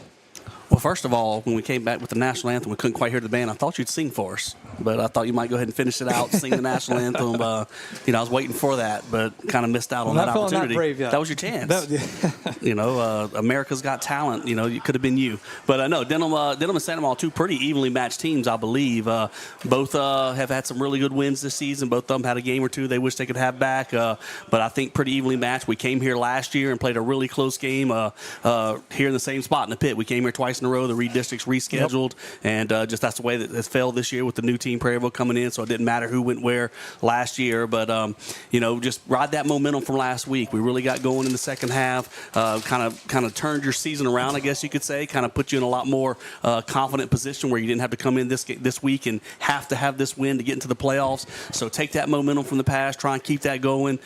We've had some second half comebacks this year, but I'd rather try and get off to a better start in the first half. All right, it will be the Yellow Jackets to kick it off to the Santa Maria Gators as Jonathan Bravo will step up from the 40. We are underway from the pit. Week 10, Yellow Jackets football. It is going to be fielded at the 25-yard line. Going to be tackled shy of the 22, the 21-yard line. It'll be 1st and 10 for the Gators to start this one. Right, so we get to see this Yellow Jackets defense come out onto the field and see if they can continue the momentum that they've been having all year. Good job on that kickoff coverage. Jacob Deal flying down the field, making a good tackle. Nice kick right near the sideline with some good hang time by Jonathan Bravo. And the Jacket kickoff coverage unit has pinned them back at their own 28-yard line to start this drive. So good field position for the defense, and then Santa Maria takes the ball first. Is it 28? Yeah, so you got it up to the 28. 1st and 10, it'll be Cooper Babin at quarterback for the Gators. Here is the snap. He will hand it off in the backfield. That's going to be to Tyree Williams going off the right side as he will get a couple yards on the carry, maybe 2 at most. Pretty good job on the edge, stacking up the blockers, and James Gaspard filling in from his inside linebacker position, making the first tackle of the game. All right, so it is going to be 2nd down for the Gators. So it'll be 2nd down, and we'll call it 8 from the 30-yard line. Here is Babin. We'll hand it off again to Williams. Williams going off the right side again, and he will be pushed out of bounds around the Denham Springs 35-yard line. Yeah, it looks like a similar play on two plays back to back. Kind of a quarterback reading the backside end, seeing if you might keep it, trying to run out the back end. But he handed off both times to Williams, and both times the Jacket defense on our left side over there. That time, Caden Anderson at cornerback did a really good job of helping to set the edge as well and bringing up a good 3rd down situation. Yep, 3rd down and 3 for the Gators. They have it at their own 35-yard line. Cooper Babin now will have an empty backfield. 5 receiver set, 3 to the near side, 2 out to the far. Here is a snap. He drops back. He's looking to throw. Pressure is coming. Rolls to his right. Throws on the run. It is going to be caught on the far sideline for a 1st down. We'll have to wait and see who made that catch there. It looks like that is going to be... Who did you have there? That was Quentin Elisar, junior wide receiver. He did a really good job standing right on the sideline. Quarterback kind of bounced around Babin. The initial routes weren't there, and Elisar was just standing over by the sideline waiting and kind of kept his toes in bounds with a good catch to pick up the 1st down. All right, so it is going to be 1st and 10. They now have it at their own 41-yard line. Here is Babin. We'll hand it off again to Williams off the right side. Gets to the 45, pushed out of bounds shy of midfield. Nice 1st down run right there by Tyree Williams. It's just interesting that all the running plays right now, 3 in a row, have gone to the Yellow Jacket defensive left side. I don't know if that's something in scouting that they felt that was a weaker side of the Jacket defensive front. Ja'Cory Gross up there doing a pretty good job tonight. But all 3 of them went that direction. All right, so he only picks up 5 yards. It is 2nd down and 5 from their own 45-yard line. Here's a handoff again. So a heavy run dose for the Gators to start this one. That is Tyree Williams. Yet again, just 1 pass from Babin thus far, and it's all Tyree Williams outside of that. Santa Maria a little bit more of a run-first team. The passing attack is capable, but that hasn't been the strong suit. They're pretty balanced, pretty even 50-50, but they have been more successful on the ground. But another time right there defensively, Darius Scott, first time tonight we've called his name, doing a really good job. 3rd down and 5. 46-yard line. Babin drops back, looks to throw, throws it middle of the field. It is going to be caught by Elazar again. He gets the midfield. He's at Yellow Jacket territory, and he tiptoes out of bounds at the Yellow Jacket 38-yard line. 1st and 10 for the Gators. 9:32 left here in the 1st quarter. Reminder, 91 Family Radio, 91.9 FM on the web at johnfineproductions.com and streaming live on YouTube at DS Jacket Vision. At DS Jacket Vision, all one word. Please make sure you hit the like and subscribe button for us, please. 1st and 10 Gators, Denham Springs 38-yard line. Cooper Babin from the shotgun will get the snap. We'll hand it off to, that is going to be Hickerson now. Hickerson gets to the 32-yard line. So Jordan Hickerson is the other part of this backfield that we will see here tonight. So they do kind of what we have seen with Yellow Jackets in the past with the 2-headed monster of Williams and Hickerson. Yeah, both Williams and Hickerson have about even carries on the year. Williams being the more of the starter, but he's been hurt sometimes this year. But they'll go 2 running backs. All right, it will be second down and 4, 32-yard line. Here's a handoff again to Hickerson going off that right side, and he will get right to the 30-yard line.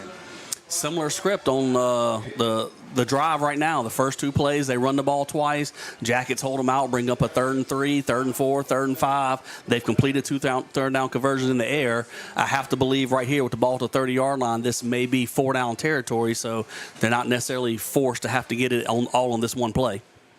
All right, so it is going to be 3rd and short. We'll call it 3rd and 2 from the Yellow Jacket 30-yard line now for the Gators. It will be Babin in a pistol formation, has Hickerson lined up behind him. Here is a snap. We'll get it to Hickerson. Hickerson's going to be hit at the 29-yard line. So he'll be brought down, so it looks like it would be 4th and short based on that spot. So we'll test that theory, and sure enough, Coach Oliver keeps the offense out there. Going to be 4th and 1. Really good stop right there on the inside. Great job by Trenton Harrison. And then also James Gaspard, once again, was right in there to make a stop when they tried to run on the inside of the line of scrimmage for the Yellow Jacket defense. Underway here from the pit. Opening drive of this game has been controlled by Santa Maria. 7:53 left here in the first quarter.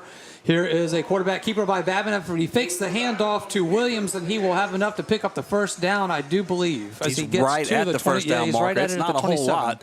He read it that time. We mentioned earlier, I think he was reading it, trying to see if he had room on the backside. He only needed 1 yard, and that may be exactly what he got. Jackets were there pretty quickly to make the tackle. I believe that was Ravius Williams maybe that was over here to make that tackle. But they only needed 1 yard, and that's what they got. Yep, 1st and 10 for the Gators. It is at the Denham Springs 33-yard line now.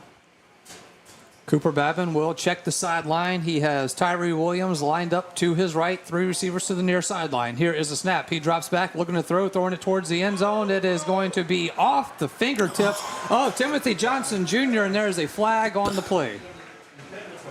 I thought that was really good coverage by Caden Anderson, and that ball was not thrown in a good spot. I thought we had a chance to pick it off.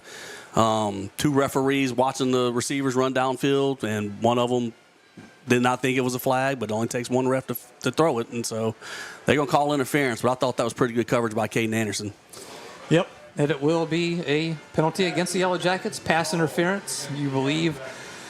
Not so much agreeing with that one, but nonetheless, it will go against the Yellow Jackets. That'll be a 15-yarder. It's going to be 1st and 10 for the Gators now, as they will have it at the Denham Springs 15-yard line. Here is the snap. Babin will hand it off to Williams. Williams coming to the near sideline will be pushed out of bounds at the Denham Springs 12. Jacob Deal did a really good job from a safety position right there. He read the run, got up the field quickly, and was able to get Williams out of bounds. Santa Maria did get a few yards, but pretty good play there by Jacob Deal. 6:57 left here, first quarter from the pit. We are scoreless, and the Gators will have it 2nd down and 10, ball at the Denham Springs 12-yard line. It will be Cooper Babin from the shotgun. Williams now lined up to his left. Looks like a little bit of confusion. Williams will now go to Babin's right. He will get the snap. Looks to toss it. Looks like then he will keep it himself. He gets to the 6-yard line. We'll look where they push him out of bounds, but it is going to be quarterback keeper by Cooper Babin. And it looks like they're going to mark him out of bounds at about the 8-yard line. Man, I thought we had that play stuffed up pretty well as Babin tried to run back out the left side. We had a wall kind of set there, but a good lead block. Got it to the corner, but Jaden Washington was there for a hit. But Babin running very powerfully drove him forward for an extra 3 yards. All right, so it is going to be 3rd and short. We'll call it 3rd and 3 from the Denham Springs 7-yard line now for Santa Maria. They've played a lot of 3rd and shorts today, 3rd and 4, 3rd and 2.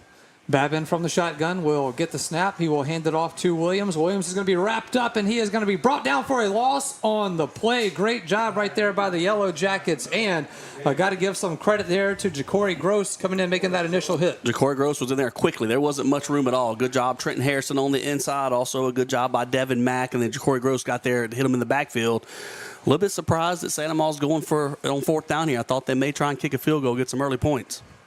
Yep, it will be 4th and 3rd from the Denham Springs 7-yard line for the Gators. It is going to be Jordan Hickerson in the backfield now with Babin. Babin will look for it, calls for it, drops back, looking to throw. Pressure is coming, has to step up in the pocket. He's going to be hit at the 5-yard line, going to be brought down short of the goal line. It would be enough for a first down, but there is a flag on the play. Going to be holding against the Gators. And you get that a lot of times when the quarterback tries to scramble. Those offensive linemen are pass setting and trying to keep a guy from getting upfield. And then when the quarterback tucks and runs, that defender pulls away from the lineman. And if they got a handful of jersey, a lot of times you get that holding call. So Jackets were fortunate there. We had all the pass routes covered. And so good job in the secondary, but Babin tried to run for the first down, but they got called for holding. And so now that's going to force Sandoval not only to bring out the field goal unit for a field goal attempt, but that backs them up 10 yards, and it's no longer a chip shot. You know, we're looking at about a 37-yarder, which in high school football is not a gimme. Jace Ferrio will come on to attempt the field goal as the ball sits at the 20-yard line now. Here is the snap. Hold is down. Kick is up. It is end over end, and it is going to sneak in, and it is going to be good. 37-yard field goal is good by the Gators. 5:49 left here in the first quarter. Sandoval 3, Denham Springs 0. Back after this on Yellow Jackets football. Do you have a go-to doctor when you're sick? Now more than ever, having a primary care provider you know and trust is essential. It's time to put your health first and schedule a visit with a North Oaks primary care provider today. From annual checkups to health screenings and everything in between, our team of providers are ready to provide the care you need to stay healthy. Call 985-230-APPT today to schedule an appointment or schedule online at northoaks.org/PCP. Welcome back in. Yellow Jackets football, Family Radio 91.9 FM, on the web at johnfineproductions.com and streaming live on YouTube at DS Jacket Vision. Remember to hit that subscribe button and give it a like. Share it out to everyone who could not make it here to the pit and be tuned in. Anytime we go live, you'll be able to see it there if you hit that subscribe button. So it will be a 37-yard field goal by the Gators to open up this ball game here, and they lead it 3-0 over Denham Springs. It will be Yellow Jackets get the ball now.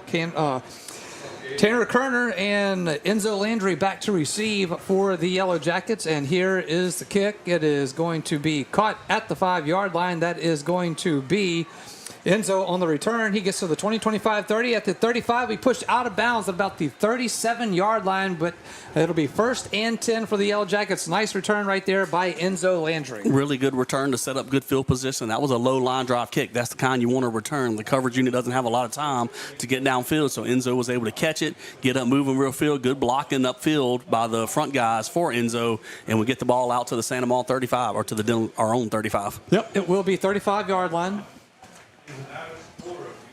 For Denham Springs to start this one, it will be Jerry Horn out of the shotgun. Sends a man in motion. Here is a snap. We'll hand it off in the backfield to Brenton Paul. Paul will try to go forward, and he'll pick up about 2 yards on the carry. Yeah, quick little motion by Peyton Puffer outside. We're trying to maybe read if the defender runs out with him. Handoff back on the inside to Brenton Paul. Found a little bit of running room on the initial line of scrimmage, but one of the Sandoval defensive linebackers, probably Evan Williams, I believe, or maybe it was Wesley Dykes, one of those two inside linebackers, was there to meet him after a short gain. All right, so it will be 2nd down and 7. Ball is at the 38-yard line of Denham Springs now. Horn, with pressure coming, will throw it. He's going to have his receiver. That's Peyton Puffer, and the ball comes out, and they are going to say an incomplete pass as Peyton Puffer on the near sideline here, but about the 47, and looked like he was maybe trying to turn upfield before securing the catch, but luckily that is going to be incomplete for Denham Springs. Yeah, he was open, and we had a completion there for a first down, but he bobbled it. But the Jackets are going to catch a break because there was roughing the passer on Horn as he sprinted out to his right, let it go. The referee throws roughing the passer flag, so the Jackets are going to move it up 15 yards. But nice little – I haven't seen that action out of Denham this year. Some new little wrinkle here for Week 10, bringing Puffer in a quick motion and getting him out to the flats. Horn put it right on the money for him, and it just kind of bounced off his chest. We were kind of lucky that it didn't bobble into the arms of a Sandoval defender, but with the 15-yard penalty anyway, we would have kept the ball. All right, and that will make it the first Big Mike Sports Bar and Grill Jackets first down of the night at Big Mike's. They are family-owned, children-friendly, incredible food, and locally owned by Big Mike O'Neill. 1st and 10 for the Yellow Jackets, so we'll put them into Gator territory at the Gator 48-yard line. Here is going to be a handoff in the backfield. That is going to be Brenton Paul from Jerry Horn, and a nice first down run right there by Paul. So just on the first 2 running plays of the night, our offensive line has picked up where they left off last week. I see some running room for the running backs just for the first couple of plays, not getting any contact until they get to the second level defenders by Santa Maria. All right, going to be second down and 5 for Denham Springs. 42-yard line of the Gators now. Horn from the shotgun will fake the handoff to Paul, and Horn will keep it himself, and he will go forward to the 40-yard line where it's going to be 3rd and short now for the Yellow Jackets. Yep, now we're giving Santa Maria a little bit of dose of what they gave to us. A couple of runs, picking up 4 yards, 3 yards, bringing up a 3rd and short, and kind of like we mentioned a while ago with Santa Maria, we're across the midfield. We're at the 40-yard line. I bet this is probably 2-down territory here. If we don't pick up the first down, likely to go for it from this spot in the field. All right, so it will be Jerry Horn on 3rd and short, 3rd and 3 from the Gator 40-yard line. It will be a empty backfield for Horn now. He sends Paul into motion. Will be a swing pass to Paul. He's going to be tackled for a loss on the play back at the 45-yard line, brought down by Easton Humphrey for the Gators. Yeah, well, when you lose yards like that, we may not go for it at this point. We'll see what happens. But the timing was off on that. We've got to hit that much quicker and smoother. It took a while for Horn to get the ball out to Brenton Paul. He had to turn around and catch it and then have any momentum moving upfield. And it gave Humphrey a chance to run Brenton Paul down before we could get any positive yards. So that will send the punt team out for the Yellow Jackets. It will be Trenton Harrison to punt this one away. It is going to be Easton Humphrey back to receive for the Gators as he stands back around his own 10-yard line. Here is the snap to Harrison. He will get it away. It's a nice high sky punt. Fair caught by the Gators at the 10-yard line. Ball is bobbled, but it is going to be 1st and 10 for the Gators. They lead at 3-0. 2:57 left. First quarter action. We're back after this on Yellow Jackets football. Personal injury? Boyer, Abear, and Angel. Auto accidents? Boyer, Abear, and Angel. Workers' compensation? Boyer, Abear, and Angel. One law firm can handle all of your legal needs, and you don't have to fight big city traffic to find them. Mark Boyer, Dominic Amato, Lucas Schenk, and Allison Costanza have a team of 12 attorneys ready to assist you. The lawyers at Boyer, Abear, and Angel have invaluable experience that allows them to provide expert legal counsel that's professional, prompt, and productive. Small town values, big city results. Boyer, Abear, and Angel. Going to be 1st and 10 for the Gators. They will start this drive at their own 10-yard line. Babin will get it. He will throw it quickly. It is going to be caught by the Gators as he will be tackled shy of the 20-yard line on the reception for Santa Maria. Again, is going to be the big tight end / wide receiver, Quentin Elazar. Yep, he's found Elazar just kind of hooking up over the middle of the field right there. Quick play action on the inside. Maybe that's a little RPO look where the quarterback has a chance to hand it off or just throw it to his receiver spotting up over the middle of the field. Going to be 2nd down and 2 from the 19-yard line of the Gators now. Babin going to look to throw. Again, he does. It's going to be caught at the 30-yard line. Now at the 35, at the 40. Going to be brought down at the 40 on the reception is Reed Mayers for the Gators, and they have a 1st down. I got excited for a second. I saw something flying away, but it was his shoe. It wasn't the football. I thought when we hit him from behind right there, Lucas Gillen with a tackle, I thought the ball popped out, but that was the receiver's shoe. Yep. And it is going to be 1st down for the Gators. They marked him just shy of the 40-yard line, so they will have it 1st and 10 at their own 39-yard line with 2:05 left here in the first quarter. And it is Gators 3, Jackets 0. Babin from a pistol formation will get the snap. He will hand it off in the backfield. That's going to be to Hickerson, and Hickerson will be brought down at the 41-yard line. So he'll pick up about 2 yards on the carry. Yeah, pretty good. It's a pretty good job on the interior of the defensive line right there. Darius Scott, your defensive end on the left side, was right there with a tackle in front of him trying to block him, but he held him up and stood him up in the hole and made the running back, made Hickerson bounce around and not get him full steam ahead going forward. And so a good job on standing up the offensive lineman. 2nd down and 8 for the Gators. They have it at their own 42-yard line. You know, I was talking with Coach Beard earlier in the week. Seth Babin, the OC for Santa Maria, his son Cooper, and Seth Babin and Coach Beard played together at Southeastern. A little tidbit for you. Here's an option pass from Babin. It is going to be out to Rizzuto. Rizzuto gets around the 40-yard line to be pushed out of bounds. The late flag comes in. They're going to push him out of bounds about the Denham Springs 32 2-yard line, I believe, is where they're going to mark him down out of bounds. Then they'll see what the penalty is about on the far sideline over there. Yeah, they got us on that one. Nice option play to the top side. We didn't have enough defenders up there. When they got to the pitch, it was open, and then they're going to get Rancher Miller for a late hit. They deemed he hit him out of bounds over there, and so going to add yards to the end of the play, and Santa Ma's going to be in another scoring position once we get this ball set. Yep, so we'll see where the new line of scrimmage will be after they mark this penalty off. It looked like they had marked him out of bounds at about the 32 of Denham Springs, but we'll wait to see. It looks like they will have this one 1st and 10 at the Yellow Jacket 19-yard line. Just about over a minute left here in this first quarter from the pit. Here is Babin. He will get the snap. He will hand it off to Hickerson, trying to go up that right side again. Escapes the tacklers, stays on his feet, and be brought down at the Yellow Jacket 10-yard line. Yeah, good job right there. It didn't look like initially there was a hole, but then he sidestepped and he found a little room to get through there and accelerated quickly through the hole and got into the Jacket secondary, and then as Rancher Miller met him, but it was still 9.5 yards from the line of scrimmage. All right, going to be second and short. I mean, second and inches here for the Gators at the Denham Springs 9-yard line. Here is the snap. It'll be Babin. He will hand it off to Hickerson, who makes a shifty move as he gets to the 5-yard line. And it's going to be 1st and goal for the Gators. Yeah, Hickerson's just kind of bouncing around, waiting to find the hole that opens up for him.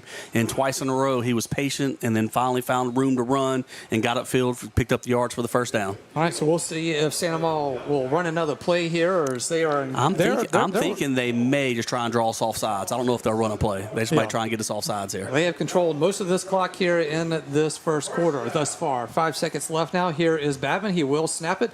Babin going to keep it himself. He gets to the 5, quarterback keeper, and he is in for the touchdown. Touchdown Gators as time expires in the first quarter. Yeah, they didn't wait for the quarter to end. They went ahead and ran the ball, and Babin made his read, found room on the right side of the Jacket defense, and went in for the end zone. So very impressive. What was that, about 90-yard drive just there for Santa Ma? Started at the 10-yard line. That's right. The first possession, we played pretty strong, and it was a struggle. Nothing came easy for them, but that drive, they moved pretty quickly down the field on that one. Yes, they did, and that will send out Jace Furio to attempt the extra point. Here is the snap. Here is the kick. It is going to be through the uprights, and the extra point is good. First quarter in the books here from the pit. It is Santa Ma 10, Yellow Jackets 0. Back after this on Yellow Jackets football. Your local sporting goods store in Livingston Parish for over 40 years is Sporting Center. Sporting Center has all of your Denham Springs and surrounding school shirts, caps, clothing, and fan gear. Plus, Sporting Center has all of your brand names like Adidas and Russell Athletic. And Sporting Center offers one-on-one customer service. Sporting Center does in-house monogramming, screen printing, and laser engraving. And they can handle all of your advertising, promotional, and sign shop needs. Sporting Center, 205 South Range in Denham Springs. Welcome back in. It is Yellow Jackets football. It is Josh Ward alongside Mitch Covington, Darren Ferrente, Jake Williamson, John Fine, Lamine Figueroa back at the studio. We've played one quarter here from the pit. It is Santa Ma with a 10-point advantage. They lead at 10-0 over Denham Springs. So Yellow Jackets will get this kickoff here and then see if they can get something going on offense. You know, we've seen them, the Yellow Jackets, fall behind before, and this is a tough one that you don't want to get too far behind in this one because you see just how much Santa Ma can control the clock, and they controlled, I'd say, 90% of it there in that first quarter. They did. Here is the kickoff from the 40-yard line. End over end kick. It is going to be to the goal line. It is going to be returned by the Yellow Jackets. That is going to be Enzo Landry again as he gets to the 15, and he'll be tackled. Nope, looks like it's going to be more about the 10-yard line. It'll be 1st and 10 now for the Yellow Jackets. So long field for Denham Springs after they flip it. It'll be 1st and 10 with Jerry Horn coming out with this offense. Big difference in those two kickoffs that time by the Santa Ma kicker Fierro. That one was a high kick, and it pinned Enzo back inside the 5-yard line, and he was trying to return it across the field and wasn't able to find any running room on that. So now the Jackets are backed up pretty much where Santa Ma just started that drive because we flipped the field at the end of the quarter. So right where Santa Ma started, let's see if we can do what they did. 1st and 10 for the Yellow Jackets. They will start this drive officially at their own 12-yard line. Here is Jerry Horn. Will hand it off in the backfield. It looks like that is going to be Brenton Paul on the carry for the Yellow Jackets, and he picks up a yard maybe. I believe Daigle was in the game at tailback on that one. Daigle checked in. Yep, good job. He checked in on that one. But, last time we were moving down the field, and on 3rd and 2.5, 3rd and 3 yards, we throw a quick throw out in the backfield and lose yards and kind of killed our chances to go for it on 4th down. So see if we can get back on track. All right, 2nd down and 9 for the Yellow Jackets. 13-yard line now. Jerry Horn from the shotgun. Here is the snap. He drops back. Going to be a swing pass out into the flat to Daigle, who trips on the turf, I guess, and is going to be brought down for a loss on the play. It looks like he just tripped up on his own 2 feet. Yeah, that one hurts. I think he had a little bit of room to run right there. And, Horn was reading receivers downfield. Santa Maria had dropped into coverage pretty well, so he dumped it off to Slade Daigle, hoping to pick up 5, 6, 7, 8 yards right there because he had some room to run. And like you said, just slipped down on the turf. Carpet rolled on him. Well, this is a big 3rd down right here now. Yeah, our defense was on the field a lot that first quarter, as you just mentioned, and we don't want to go 3 and out backed up near our own end zone. So key 3rd down right here if we can try and pick up a 1st down and keep the clock moving and keep the chains going. 3rd down and 13 now for the Yellow Jackets as the ball is at their own 10-yard line. Horn drops back. He's looking to throw, steps up in the pocket, going to throw it now. He's going to have his man at the 10-yard line. That's the 15, going to be pushed out of bounds. That is Slade Daigle on the reception. As he is coming out on the swing pass there, and Jerry Horn is able to find him, and it looks like it's going to be 4th down, though, for the Yellow Jackets as they mark him out of bounds at about the 19-yard line. Yeah, similar to play that what we ran on 2nd down, just to the other side of the field, and as you saw, Daigle had room to run. That's what he had on the play before as well when he slipped down, so unfortunate that the slip down kind of put us behind the chains on that one, so a nice little 7, 8 yard pickup isn't enough to get the 1st down, and we got to bring out the punt unit. Yep, they will send out the punt team. Trent Harrison will have to punt it as he will stand about his own 5-yard line as he has to get this one on 4th and 4 for the Yellow Jackets. Here is the punt. It's a nice sky punt. Going to be fair caught right around midfield by the Gators. They'll have it 1st and 10 with a 10-point lead here in the 2nd quarter. We're back after this on Yellow Jackets football. Denham Springs High School football broadcast on Family Radio 91.9 FM, on the net at johnfineproductions.com, and on YouTube at DS Jacket Vision, are brought to you in part by BJ Pawn and Gun, Mr. Gaddy's Pizza, Liberty Auto Sales, Cypress Pharmacy, Burning Lotus Tattoo of Denham Springs, and Rustic Home Outlet and Mattress Express Outlet. We thank you for your support and patronage of these local businesses. 1st and 10 for the Gators. It'll be Babin from midfield on 1st down. Pressure coming. He's going to have to throw this one towards the sideline and get rid of it as pressure was coming. Going to be 2nd down for the Gators. Good job in pass coverage there by the Jacket defense. Santa Maria, who's had success running the football in the 1st quarter, trying to catch us with good field position on the first play of that drive, maybe sneak a ball downfield somewhere for a big play, but good coverage in the secondary right there, and then Devin Mack getting to the quarterback Babin, making him throw it away. 2nd and 10 for the Gators. Ball is at midfield, and it is 10-16 left here in this first half, and it is Santa Maria 10, Yellow Jackets 0. On 2nd and 10, Babin will work this from a pistol formation. Has Williams in the backfield. Here is a snap. He will fake it. Now will option it out at midfield at Yellow Jacket 40-yard line. The 35 still on his feet at the 30, and it is going to be Reed Mayers, his 2nd option play of the night, and they are finding a little bit of room on that play, Mitch. Yeah, different look of the option than what they showed last time, but once again, they're finding success when they get to the pitch in the option. That's twice now they've run the option play, and they've gotten to the pitch and found a lot of yards on the outside both times. All right, so it is 1st down for the Gators now. They get into Yellow Jacket territory as they push him out of bounds at the 33-yard line. We've got a flag on the play. Yeah, illegal substitution on Santa Maria. Looked like they got to the line of scrimmage there with maybe 12 guys on the field, run one off late. Yep, a little confusion there by Cooper Babin saying, I don't get it. Coach Oliver saying he doesn't get it. You know, you're talking about Babin. His dad's that Seth Babin? Is that correct? Yep. Look, don't you touch when that I flag. see Babin, I'm going to be honest. When I see Babin, I was thinking it might be his younger brother. And I feel like I'm getting really old because I do remember when Seth Babin was quarterback for Santa Maria, and I was thinking it might be a brother, and you said son. I was Mitch, like, man, I got bad news for you. That was a while back. You're not feeling really old. You are really old. I'm not so young anymore. All right, so the penalty will go against the Gators. That'll push them back to the 38-yard line. Actually, check that. It'll be 37-yard line where they will play it now on 1st and 15. Babin will work it from the shotgun now. Got trips out to the far sideline, one here to the near. Williams in the backfield. Here is the snap. Babin drops back, looking to throw, throwing it towards the near sideline at the 10-yard line. Intended receiver was Johnson Jr., and it's incomplete. Really good coverage by Caden Anderson. Again, they've tried to go routes on him. The first time I thought he had pretty good coverage. One referee disagreed and threw a flag on it, but that time no flags needed, and Caden Anderson with really good coverage again and got a hand on to knock away, and really was more of a chance for him to pick it off than it was for the receiver to catch it.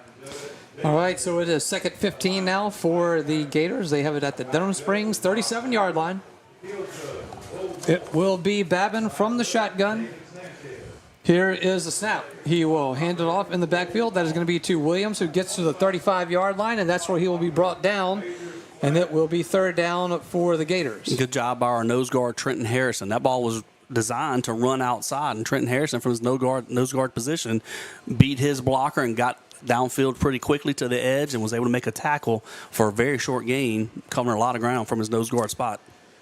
So that makes it third down and about 13 now for the Gators from the Yellow Jacket 35-yard line. Babin from the shotgun yet again. Here is the snap. He drops back, looks to his left, dances around the backfield. We'll dump it off now to Williams. He'll be brought down for a loss on the play, and it'll be fourth down for the Gators. Once again, Trenton Harrison read that screen. Trenton Harrison read the screen very quickly. He saw it developing, and he ran over there. Ja'Cory Gross was also on the edge to stop it from going anywhere. So a great job of being patient, understanding your keys. Trenton didn't just run upfield on the pass rush. He saw the screen pretty early. Both he and Ja'Cory with a good stop. So that will send out the punt team for the first time tonight for the Gators. It will be Tanner Kerner back to receive for the Yellow Jackets. Here is the punt. It'll be fair caught at the 15-yard line. It'll be 1st and 10 for the Yellow Jackets. It is Santa Maria 10, Denham Springs 0. We're back after this on Yellow Jackets football. Quick and Handy Cleaners is now Sunshine Cleaners. The name has changed, but not the same great service you've received throughout the years. Hats off to Scooter and Kay Keene for everything they've done to help the Livingston Parish community. The Moore family at Sunshine Cleaners has been in business since 1995 and looks forward to offering the same great service with the same great staff you've come to rely on. Family owned and operated, that's Sunshine Cleaners, Denham Springs, Walker, and Live Oak, and locations in Baton Rouge. 8:48 left here in the first half. It is Santa Maria 10, Denham Springs 0. 1st and 10 for the Yellow Jackets. It is going to be Goldman in at quarterback now. Quarterback keeper. He's at the 20-yard line. The 25, he brought down right around the 25. And if he gets across the 25, it'll be a first down for the Yellow Jackets. Waiting for the signal, and it is. So that is a Big Mike Sports Bar and Grill.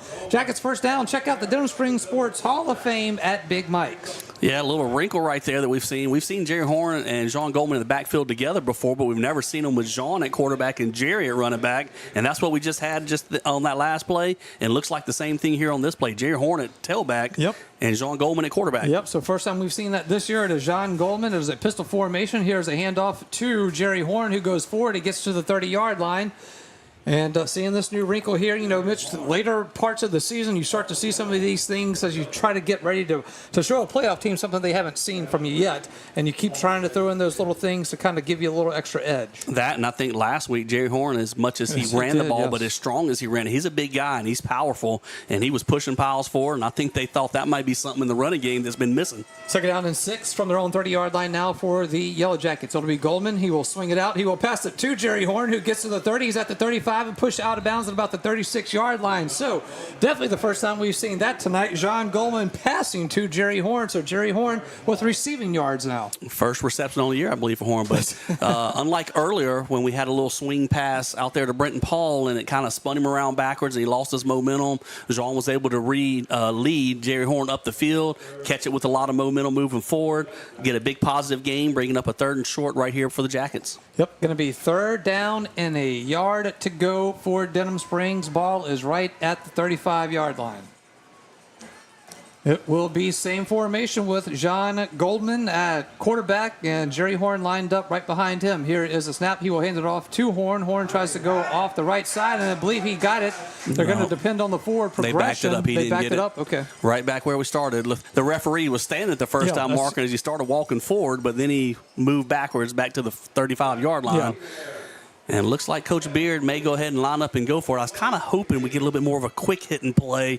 Horn was in the pistol, so by the time we get the handoff, we're already 5-6 yards deep at that point, giving Santa Maul's defensive front a chance to get upfield. Last week we had a lot of success with some quick hitting plays with Jerry Horn, catching the snap, getting upfield quickly. Maybe that's what we go to on 4th and 1. 4th and 1, ball back at the 35-yard line now. It will be Goldman lined up at quarterback. Here is the snap. Going to keep it himself. Gets across the 35 and more. He's at the 40 and will be brought down just shy of midfield. It'll be first down for the Yellow Jackets. Looks like they're going to mark him down the zone 48-yard line, but make it a Big Mike Sports Bar and Grill. Jackets first down. You can cater your next party at Big Mike's. Check out Big Mike's catering menu. I'm going to give Jean Goldman a lot of credit on that. He hadn't played a ton of quarterback this year. Of course, he has gotten some reps and played some last year, but the play clock was running down right there, and he saw it, and he moved guys quickly, got them set. We only had about 3 seconds left once our lineman or our tight end and fullback were set, but he got the snap off and then got upfield quickly. Good job by the offensive line to open up the hole. 1st and 10 for the Yellow Jackets. It will be from their own 48-yard line. It will be Jean out of the shotgun. Will swing it into the flats as he was trying to get it to Brenton Paul, and it will be for a loss on the play. I don't know if there was read on that play where he could look upfield with some other pass receivers. It looked like Tylen Haynes was trying to block, but there was one unblocked defender there already, and then another guy looked like got on Tylen Haynes block to get the Brenton Paul quickly, and that's the third time we've run that play in about 13, 14 plays right now, and Santa Maul's kind of getting to that quickly at the moment. All right, 2nd down and 12 now for the Yellow Jackets from their own 46. Here is Jean. He will look like he was about to option it. Then he's going to have to keep it himself, and he is going to be hit for a loss on the play as it is back to the Yellow Jacket 46. Well, so they'll give him back the line. Well, they'll give him back the line of scrimmage where they started that one. Jean had the option of throwing the bubble screen out wide to Tylen Haynes or tucking and trying to get up the field. Santa Maul had a defender there with Tylen Haynes on the bubble screen, so he tucked to try to get up the field, but Santa Maul had a lot of defenders there to meet him before he could get any yards. Yep, so 3rd down and 12 from their own 46-yard line. Now it will be Horn in the backfield with John Goldman looking to throw, throwing it downfield, and it is going to be incomplete as it was intended for Tylen Haynes, and it is going to be 4th down for the Yellow Jackets. I do believe we had Haynes open a little bit. We sent Horn out on the quick fly motion where we've thrown about there wide to the flats a few times, but we had Haynes going upfield, and John saw it, and I thought he threw it just a step too early, and he let it too far upfield, but Haynes did have a little bit of room there if we could have fit it in, so that was a missed opportunity.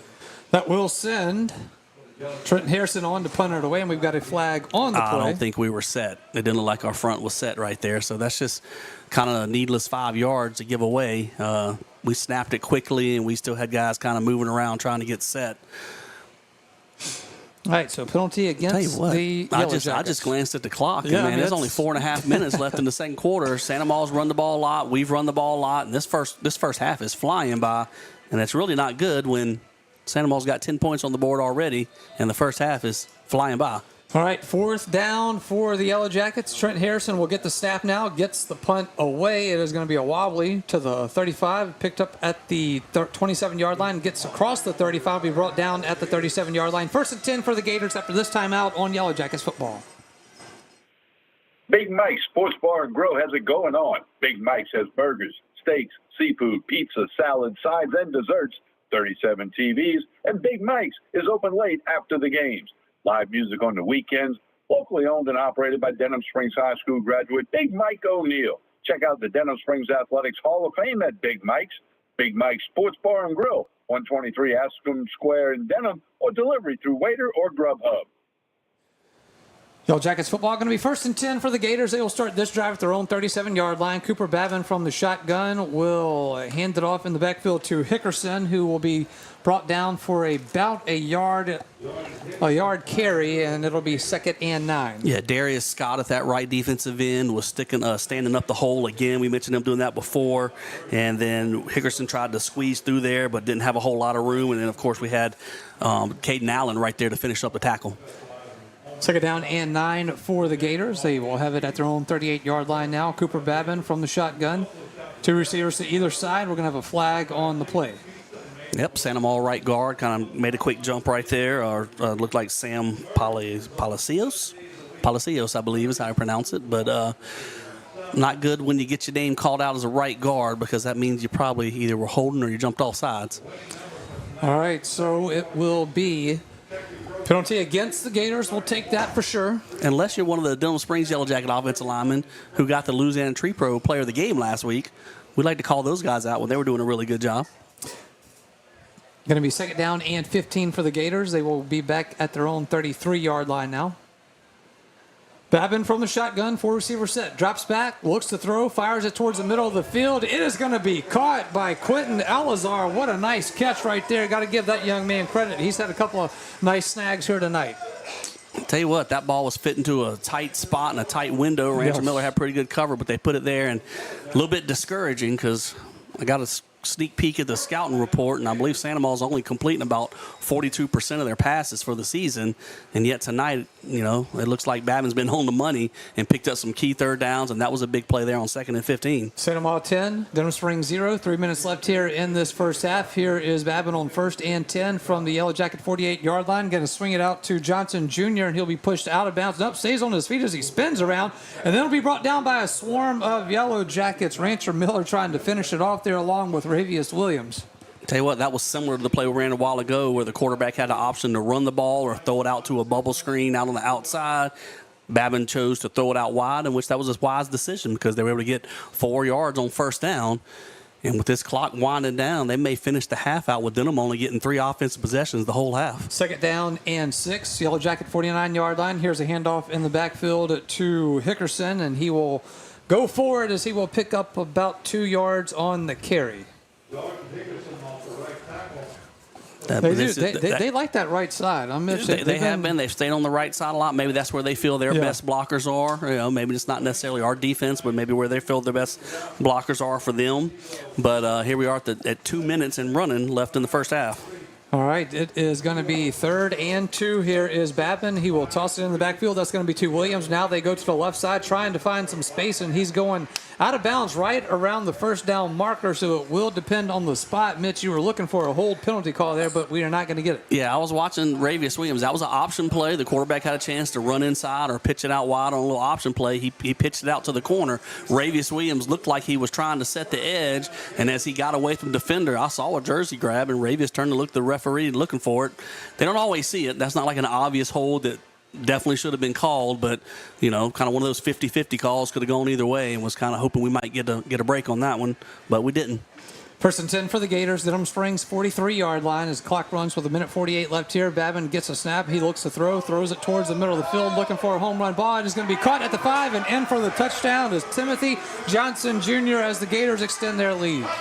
That was just another blown coverage as we were in a zone coverage, it looked like. Nobody had deep over the middle of the field as Babin scanned the field and looked over on the deep post and was able to find his receiver, Timothy Johnson, wide open with not anybody around him. Yep, and I wonder if people can hear or listen, if they can hear the cannon go off here, because it's you know it's coming, but it still gives you a jolt every time. Yep. Jace Furio will come on to attempt the extra point.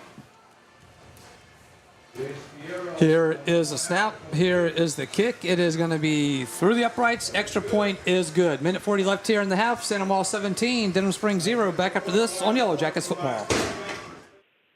James Drugstore is your locally owned and operated pharmacy. James has been serving Livingston Parish for almost 100 years. Your independent pharmacy, James is committed to your health. Their pharmacists are there to serve you. Quick, accurate, professional. Old-fashioned service meets modern-day medicine. James Drugstore, Florida Boulevard, Denham Springs. We get back in. Yellow Jackets football, Family Radio 91.9 FM on the web at johnfineproductions.com. Streaming live on YouTube at DS Jacket Vision. That's all one word. Ask that you make sure you give us a subscribe and give it a like and share it out to all of your purple and gold faithful, as they can tune in if unable to be here at the pit. You know, Mitch, we talked about what a great atmosphere this is to come to a game for high school, but we could use a little more points on the scoreboard for Denham Springs. It's not a great atmosphere when you're the visiting team and you're down 17-0. That is absolutely correct. It's a great atmosphere when it's like close and then you're leading by 4. There you go. But not when you're down 17. That's not much fun. But we got a chance here to try and work back down the field in a 2-minute drive. Here's the kickoff from the 40-yard line. Going to be end over end, and it will go into the end zone for a touchback, so it'll be first down for the Yellow Jackets. Coming up, it'll be the Sunshine Cleaners halftime report.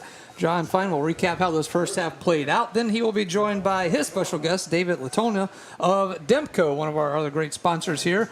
We'll be stepping in with John, so be looking forward to that. You know, we need to really get something going with this drive.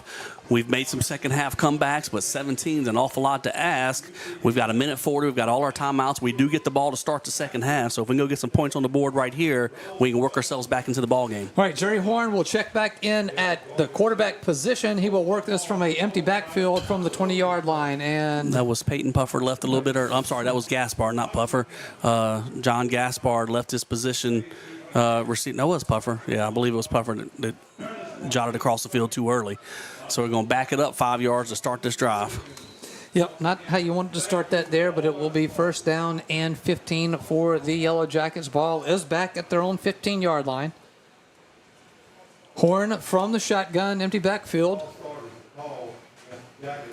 He will get the snap. He will drop back. He will fire it. It is going to be incomplete. Right around the 15-yard line. Intended receiver was Gaspard. And a late flag on the play. They're going to call a celebration flag or taunting, whatever you want to call it, on the Santa Maria linebacker that made the stop right there. And so started that drive in a bad spot by moving backwards 5 yards, but Santa Maria's going to help us out, move it up 15 yards. We're going to get a first down and get this drive moving. Yep, so that will be a first down for the Yellow Jackets. We'll go ahead and make that a Big Mike Sports Bar and Grill Jackets first down. At Big Mike's, they've got live music on the weekends. You want to go have some fun and listen to some live music, Big Mike Sports Bar and Grill. First and 10 for the Yellow Jackets. They will have it at their own 30-yard line now. 1:26 left here in this first half. They trail Santa Maria 17-0. We'll take all the Big Mike's first downs, whether it's passing, rushing, or penalty. We'll take it. Absolutely. It'll be an empty backfield for Jerry Horn, who will get the snap. Going to quarterback keeper. He is going to be brought down for a loss on the play as they will tackle him behind the 30-yard line to the 29. I'm not sure if that was a quarterback draw. I mean, it was a designed run, but as soon as Horn got the snap, he took off upfield, and if it was a draw, he didn't give the lineman a chance to sell it, but there wasn't a whole lot of running room on that one. Makes it second down and 11 from the rolling 29-yard line. Just under a minute left here in this first half. Now here is a throw from Jerry Horn looking for Peyton Puffer, and it's going to be incomplete at the 30-yard line. But there's going to be another flag on the ground over there, so they call him pass interference on Santa Maria. I guess the guy had him tightly covered. He had Puffer covered pretty tightly. There was a pass early in the first half on Caden Anderson. I was not sure about the pass interference call, and I'll be honest on that one. I'm not sure the Santa Maria guy was there too early, but they're going to call it, and the Jackets are going to get a break with that play and move it upfield again. And so now with 57 seconds left, we're moving it up again. First down. We've got all our timeouts. And as we mentioned before, if we can get some points here before this half, that really get us some momentum heading into halftime. That's a Big Mike Sports Bar and Grill Jackets first down. Stay in the know by visiting Big Mike's website and check out Big Mike's on Facebook. That's Big Mike Sports Bar and Grill. First and 10 for the Yellow Jackets now from their own 44-yard line. Jerry Horn with the empty backfield will look to throw. Throws it towards Tylen Haynes at the Santa Maria 40, and it is going to be incomplete. Yeah, I'm not sure I like that read that time by Horn, trying to get Tylen Haynes the ball. Had a pretty good matchup on a guy lined up on him, but he also had a safety over the top. Aiden Miet was right over the top, and if that throw had been on the money, I think Aiden would have been there to make a play on it. Now, Horn did put it in a place where the safety couldn't get to it, but not much chance for success on that one. Second down and 10 from their own 44-yard line now for Denham Springs. 52 seconds left here in the half. Horn rolls, and he will throw on the run. It is going to be incomplete. Intended receiver was Sean Goldman, and it is third down. Stops the clock with 47 seconds left here in the half. Yeah, Horn rolled to his right and then took the shot downfield on Sean Goldman, trying to get there. Sean jumped up high, trying to bring it down. Wasn't able to complete it. Going to be third down and 10 for the Yellow Jackets at their own 44-yard line. All timeouts still remain for Denham Springs. Jerry Horn from the shotgun will have an empty backfield yet again with 3 receivers to the far sideline and 2 to the near. Here is the snap. Horn looks left, now goes right, fires it. It is going for Tylen Haynes. Going to be intercepted by the Gators. Going to be intercepted by Easton Humphrey. On the return, he gets to midfield. He's at the 40. He's at the 30. Stays on his feet. Cuts it inside. Now he's at the 25, the 20, 15, 10, 5, and in for the touchdown. Easton Humphrey with a pick 6. Tell you what, that one's going to hurt really bad, and I'm not going to put that one on Jerry Horn at all. He put a good throw in there. Tylen Haynes was coming open. Should have been a big play and had us down there at least in field goal range, and it just went off of Haynes' hands and popped right up to the Santa Maula safety, who picked it off and took it back to the house for a touchdown. Good throw by Jerry Horn on that one. Just turned into a bad result when we weren't able to bring the pass in. Going to be in the neighborhood of about 70, 75-yard pick six right there for Easton Humphrey.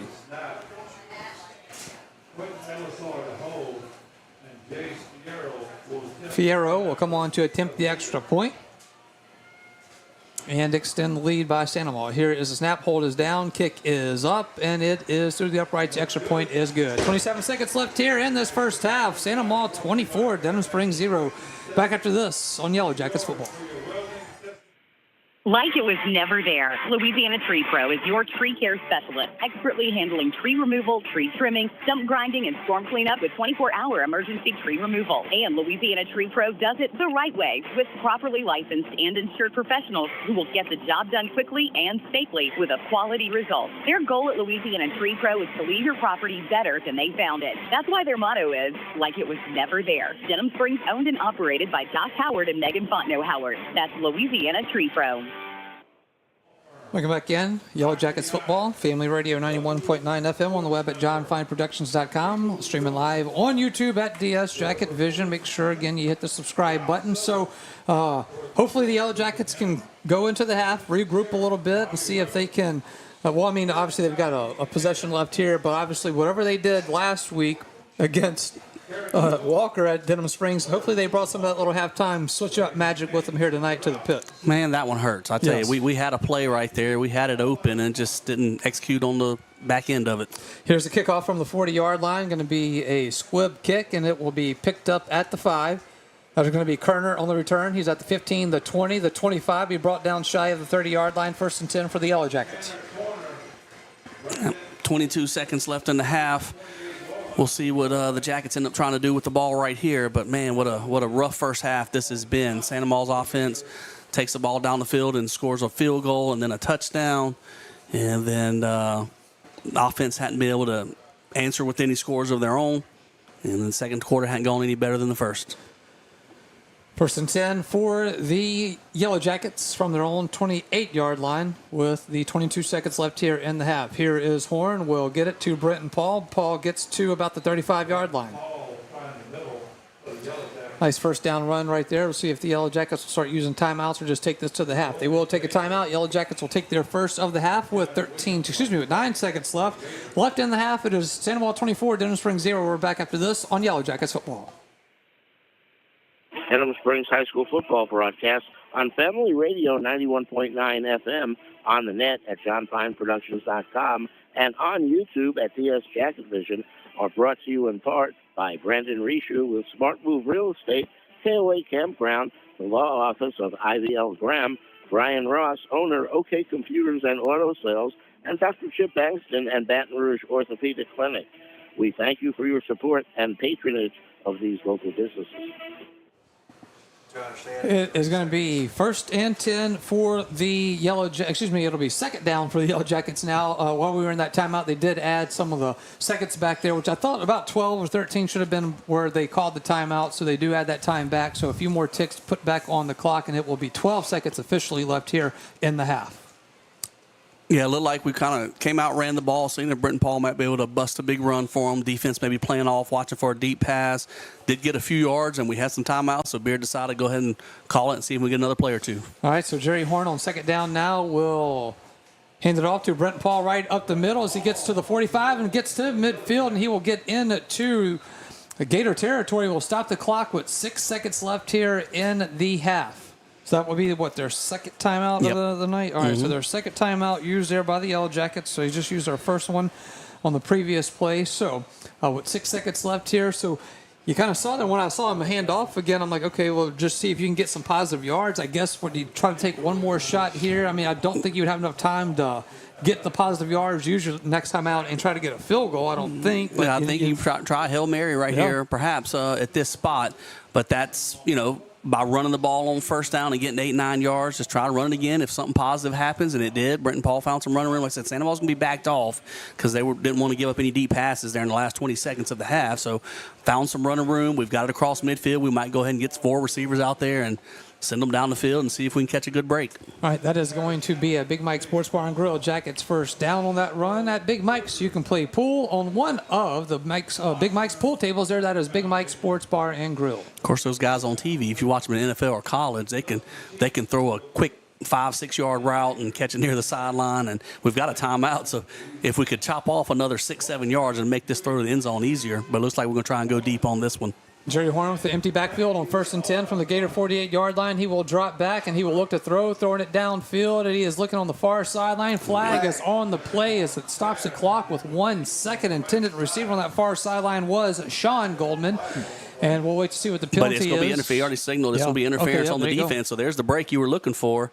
Chunk it down the field and hope something good can happen. And now we are within enough room that Horn can reach the end zone on this throw. So we move it up 15 yards and, like I said, get a shot to the end zone. If you get a big play, get a little momentum to halftime, we're going to get the ball to start the second half. Who knows what might happen. 1st and 10 for the Yellow Jackets. And you can watch every LSU and Saints football games at Big Mike's because that is a Big Mike Sports Bar and Grill Jackets first down. So plenty of TVs there at Big Mike Sports Bar and Grill to catch all the action. We will take our final timeout of the half here. When we come back, we will wrap it up here for first half action. We're back after this on Yellow Jackets football. Hey, it's Max Sellers from Ralph Sellers Chevrolet. We're again excited to be a sponsor of the Denham Springs Fighting Yellow Jackets football team this year. We appreciate all the support from your community in our first few years in business, and we are excited about things to come. Whether it's a new or used car, truck, or SUV, award-winning service from our dedicated service and parts staff, or even an outstanding collision repair for your vehicle, Ralph Sellers Chevrolet wants to earn your business. From our Ralph Sellers Chevrolet dealership family to your school family, go Jackets! After the timeout there, it'll be 1 second left, and after the penalty, it'll be 1 second left as well, and there's going to be 1st and 10, Denham Springs. It will be from the Santa Maria 33-yard line. Jerry Horn with 5 receivers will get the snap. He will look to fire it, steps up in the pocket, steps up now, keeps it, now he runs it. Now he's going to go for Tylen Haynes, and it's going to be incomplete at the goal line, and it is going to do it for first half action here from the pit. It will be 24-0 Santa Maria with the lead at the break, and that sends us to the Sunshine Cleaners halftime report brought to you by Sunshine Cleaners. Sunshine Cleaners looks forward to being your go-to cleaners for all of your dry cleaning and laundry needs. That is Sunshine Cleaners. Family owned and operated at Denham Springs, Walker, and Live Oak with locations in Baton Rouge. When we return, John Fine will jump in and recap this first half for us. We're back after this on the Sunshine Cleaners halftime report on Yellow Jackets football. If your saving for retirement approach involves the phrase, I'll get around to it someday, Edward Jones can help. When it comes to meeting your goals, time can be on your side, and there's no better time than now to get started toward your retirement goals. Edward Jones Financial Advisors Scott Landry and Sims White can help. Stop by their office at 179 Del Orleans. That's Scott Landry and Sims White at Edward Jones, 179 Del Orleans, right across from the post office. Edward Jones, making sense of investing, member SIPC. Like it was never there, Louisiana Tree Pro is your tree care specialist, expertly handling tree removal, tree trimming, stump grinding, and storm cleanup with 24-hour emergency tree removal. And Louisiana Tree Pro does it the right way with properly licensed and insured professionals who will get the job done quickly and safely with a quality result. Their goal at Louisiana Tree Pro is to leave your property better than they found it. That's why their motto is, like it was never there. Denham Springs owned and operated by Josh Howard and Megan Fontenot Howard. That's Louisiana Tree Pro.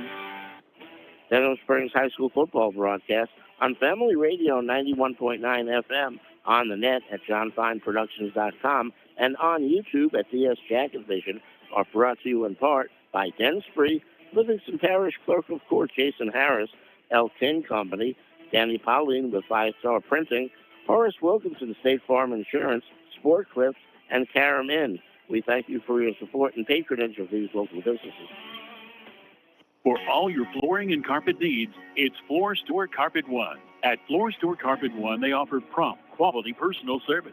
They'll take care of you right away. The Floor Store Carpet One has an extensive product line: wood, carpet, plastic laminate, ceramic tile, natural stone, countertops, and showers. The Floor Store Carpet One also carries luxury vinyl tile, which many customers rave about, serving the community since 1984. The Floor Store Carpet One, 1/2 mile from the Amant River Bridge on Florida in Denham Springs. Bank Plus, together with Zelle, makes it easy to send money straight from your smartphone to friends, family, the yard guy, babysitters, or millions of others with access to Zelle. So yeah, pretty much anyone. And of course, they can all send you money too. Settle that dinner tab with Zelle. It's free, fast, and secure. And right in the Bank Plus mobile app. Your bank, your plus. Learn more at bankplus.net. Member FDIC. Zelle is available to United States bank account holders only. Terms and conditions apply. Like it was never there, Louisiana Tree Pro is your tree care specialist, expertly handling tree removal, tree trimming, stump grinding, and storm cleanup with 24-hour emergency tree removal. And Louisiana Tree Pro does it the right way with properly licensed and insured professionals who will get the job done quickly and safely with a quality result. Their goal at Louisiana Tree Pro is to leave your property better than they found it. That's why their motto is, like it was never there. Denham Springs owned and operated by Josh Howard and Megan Fontenot Howard. That's Louisiana Tree Pro. It is the Sunshine Cleaners halftime report. Santa Maria 24-0 over the Yellow Jackets at the break here from the pit. Josh Ward now joined by John Fine to recap how that first half played out, John. So it is all yours, buddy. Thanks, Josh. The Jackets have the Gators exactly where they want them. Denham Springs has been an excellent second half club this year, epitomized by the Jackets surmounting a 14-point deficit to Walker last week, winning it 21-14 after trailing by 14 at the half. This one a little bit deeper of a deficit for the Jackets, who trailed 24-0. 37-yard field goal by Jace Piero. Santa Maria goes up 3-0 with 5:49 left in the first quarter. Then Cooper Babin with a 5-yard run, making it 10-0 Santa Maria, the very last play of the first quarter. Heading into the second quarter, it is 14-0, 10-0 Santa Maria. Then Babin connects with Johnson Jr. with 1:40 left in the first half. Santa Maria goes up 17-0. Jackets start out on their 20-yard line, driving into Santa Maria territory, but Eason Humphrey with a pick six, really nice run back from 73 yards out with 27 seconds left, 24-0. Santa Maria with the advantage. That's our score at halftime, Josh. All right, John, I know you will have your guest coming up there from Demco, Mr. David Latona, so I look forward to that. But I want to give you a quick little tidbit here of some of our viewers who are watching at home. My parents, my pops is a Santa Maria Gator. My mom is a Yellow Jacket like I am. And when Mitch was saying how this is not a fun place to be, but when you're down 24-0, my mom got in on our DS Jacket Vision chat and said, neither is our house right now. She is getting after my dad and them two going at her. So a house divided there, John. So there you go. All right. Glad you shared that, Josh. Yeah, all right. Give me a little update of your guest coming up here. David Latona is one of the greatest people in the history of the world. He is a huge sports fan, does a great job with Demco, and we're going to talk some weather, we're going to talk some Demco, and we'll have some fun with David Latona when we return. All right, that is coming up next on the Sunshine Cleaners halftime report. Back after this on Yellow Jackets football. You already know that State Farm agent Brandy Robertson offers great service. But what you probably didn't know is that State Farm also has surprisingly great rates on auto insurance. In fact, customers call them jaw-dropping. And the surprise isn't reserved for just some. State Farm agent Brandy Robertson has surprisingly great rates for everyone in Denham Springs. Visit betterwithbrandy.net for your surprisingly great rates today. Just be sitting down when you do. Brandy Robertson, State Farm Insurance. Like a good neighbor, State Farm is there. Individual premiums will vary by customer. All applicants subject to State Farm underwriting requirements. Hey guys, this is Steve and Ben Wilson with Peak Performance Physical Therapy. With both of us being graduates of Denham Springs High School, we are proud to be on the sidelines on Friday nights, helping to ensure these athletes stay safe. However, we also realize that injuries are a common part of life, so whether you're hurt at home, on the job, or in the community, please understand that we are here to help with all of your rehab needs. While we enjoy treating the athletes at Livingston, we love treating the entire Livingston population as well. So come see us at Peak Performance Physical Therapy for all of your rehab needs. Denham Springs High School football broadcast on Family Radio 91.9 FM, on the net at johnfineproductions.com, and on YouTube at DS Jacket Vision are brought to you in part by Forest Grove Plantation, Liberty Auto Sales, Shea Landry Closing Attorney Milestone Title, Triton Outpatient Clinic, Modad 1 individual sewage treatment system, and Duke Seafood and Steakhouse. We thank you for your support and patronage of these local businesses. Von Roten Eye Clinic is your full-service eye care specialist. Dr. Hunter Bond and Dr. Chris Roten and their staff expertly handle all of your eye care needs. A former Jackets football player, Dr. Hunter Bond is proud to serve the Denham Springs community that gave so much to him. You can visit Von Roten Eye Clinic at 222 Veterans Boulevard in Denham Springs or call 791-2020. That's Von Roten Eye Clinic in Denham Springs, with locations in Hammond and Amy. Demco believes that championing youth programs helps pave the way for a brighter future. From building the next generation of leaders with the Youth Cooperative Ambassador Program, to giving students the chance to visit Washington, D.C. as part of the Rural Electric Youth Tour, our dedication is clear. At Demco, we power youth. Learn how you can participate at demco.org. That's demco.org.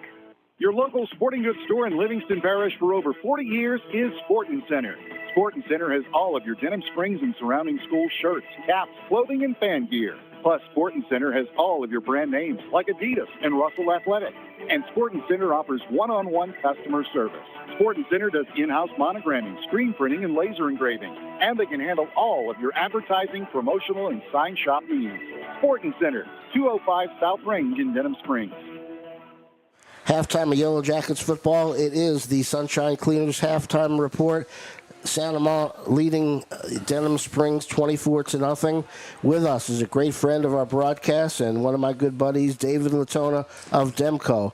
And David, thank you so much for joining us. Really appreciate it. And I bet you 4 or 5 days ago, you were not thinking that you were going to be here in a relaxed state come Thursday night, yeah, huh? That Talk is about, true. Discuss what happened.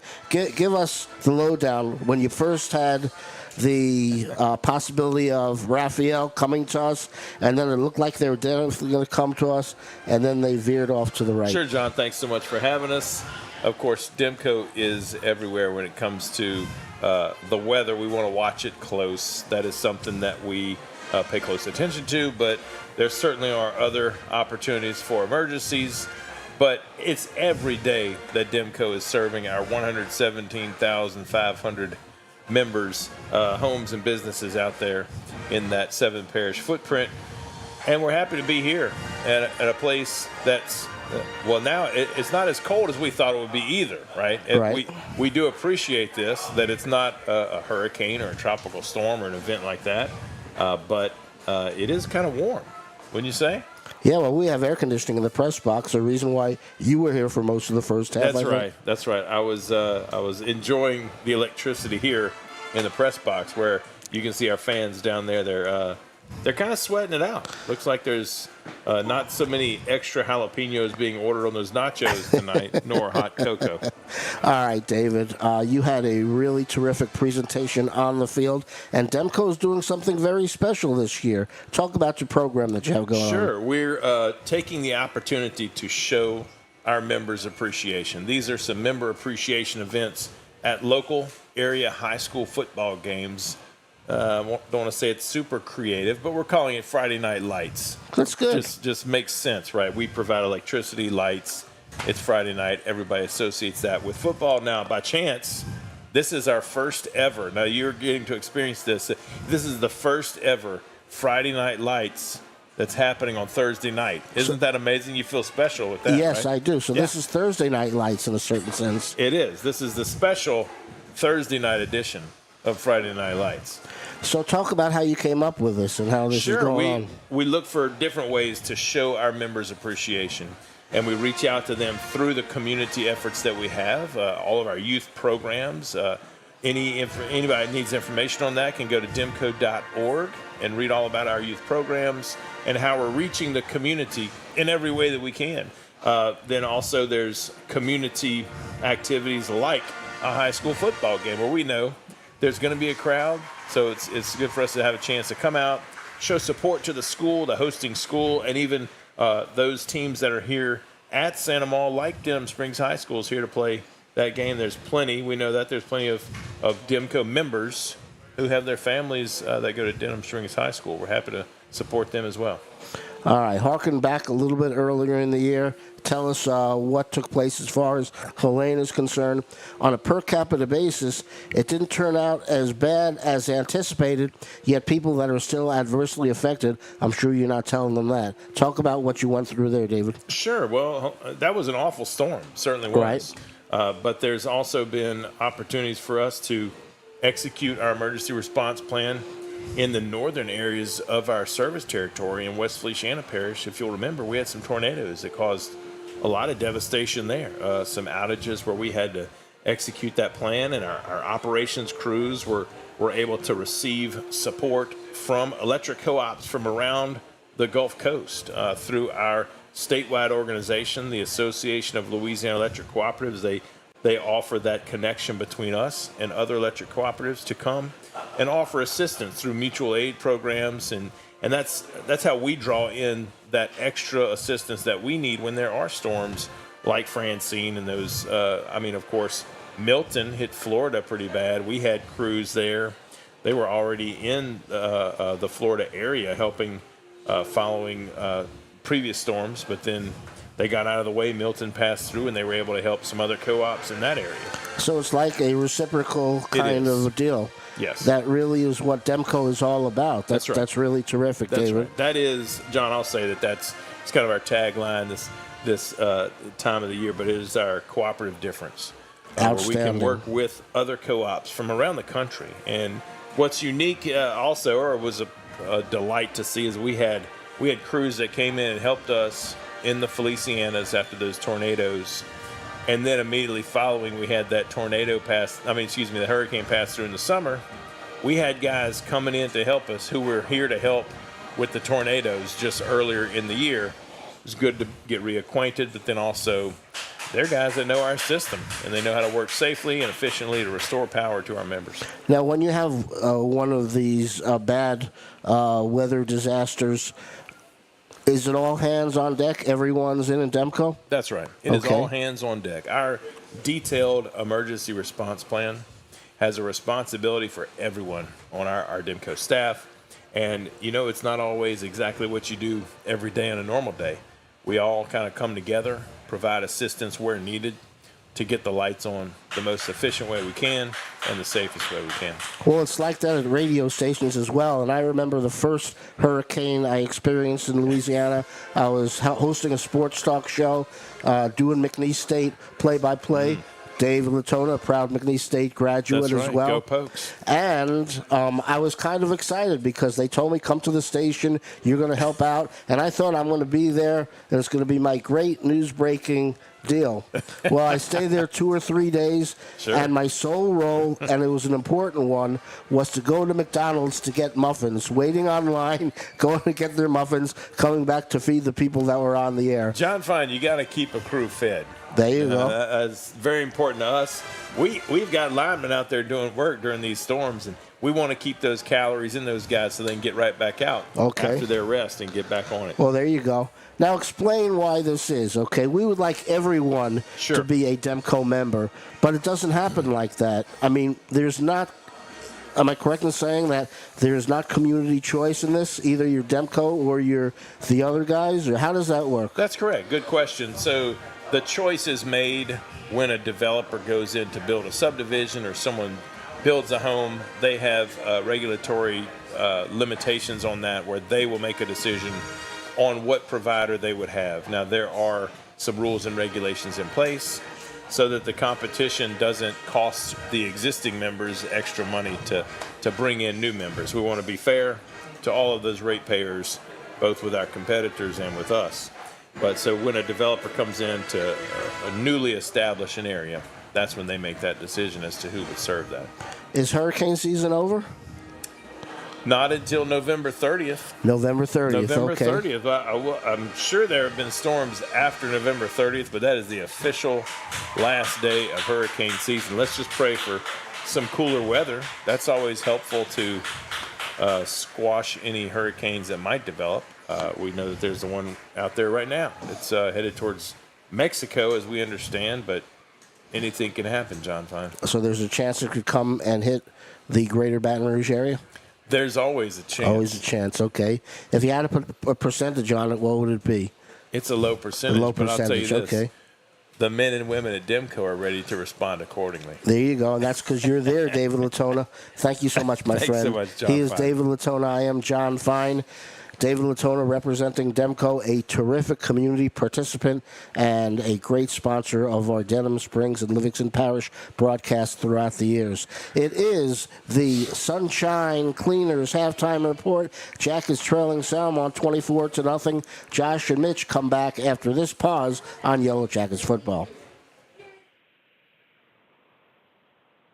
Denham Springs High School football broadcast on Family Radio 91.9 FM, on the net at johnfineproductions.com, and on YouTube at DS Jackets Vision are brought to you in part by You Safe and Lock, David Azar Shelter Insurance Company, District Court Judge Brian Abels, Coconut Willie's Zachary's, Sport Clips, and Safe Voyage Tattoo. We thank you for your support and patronage of these local businesses. Quick and Handy Cleaners is now Sunshine Cleaners. The name has changed, but not the same great service you've received throughout the years. Hats off to Scooter and Kay Keene for everything they've done to help the Livingston Parish community. The Moore family at Sunshine Cleaners has been in business since 1995 and looks forward to offering the same great service with the same great staff you've come to rely on. Family owned and operated, that's Sunshine Cleaners.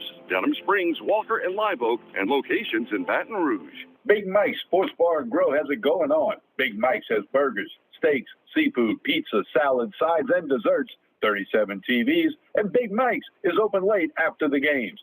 Live music on the weekends, locally owned and operated by Denham Springs High School graduate Big Mike O'Neill. Check out the Denham Springs Athletics Hall of Fame at Big Mike's.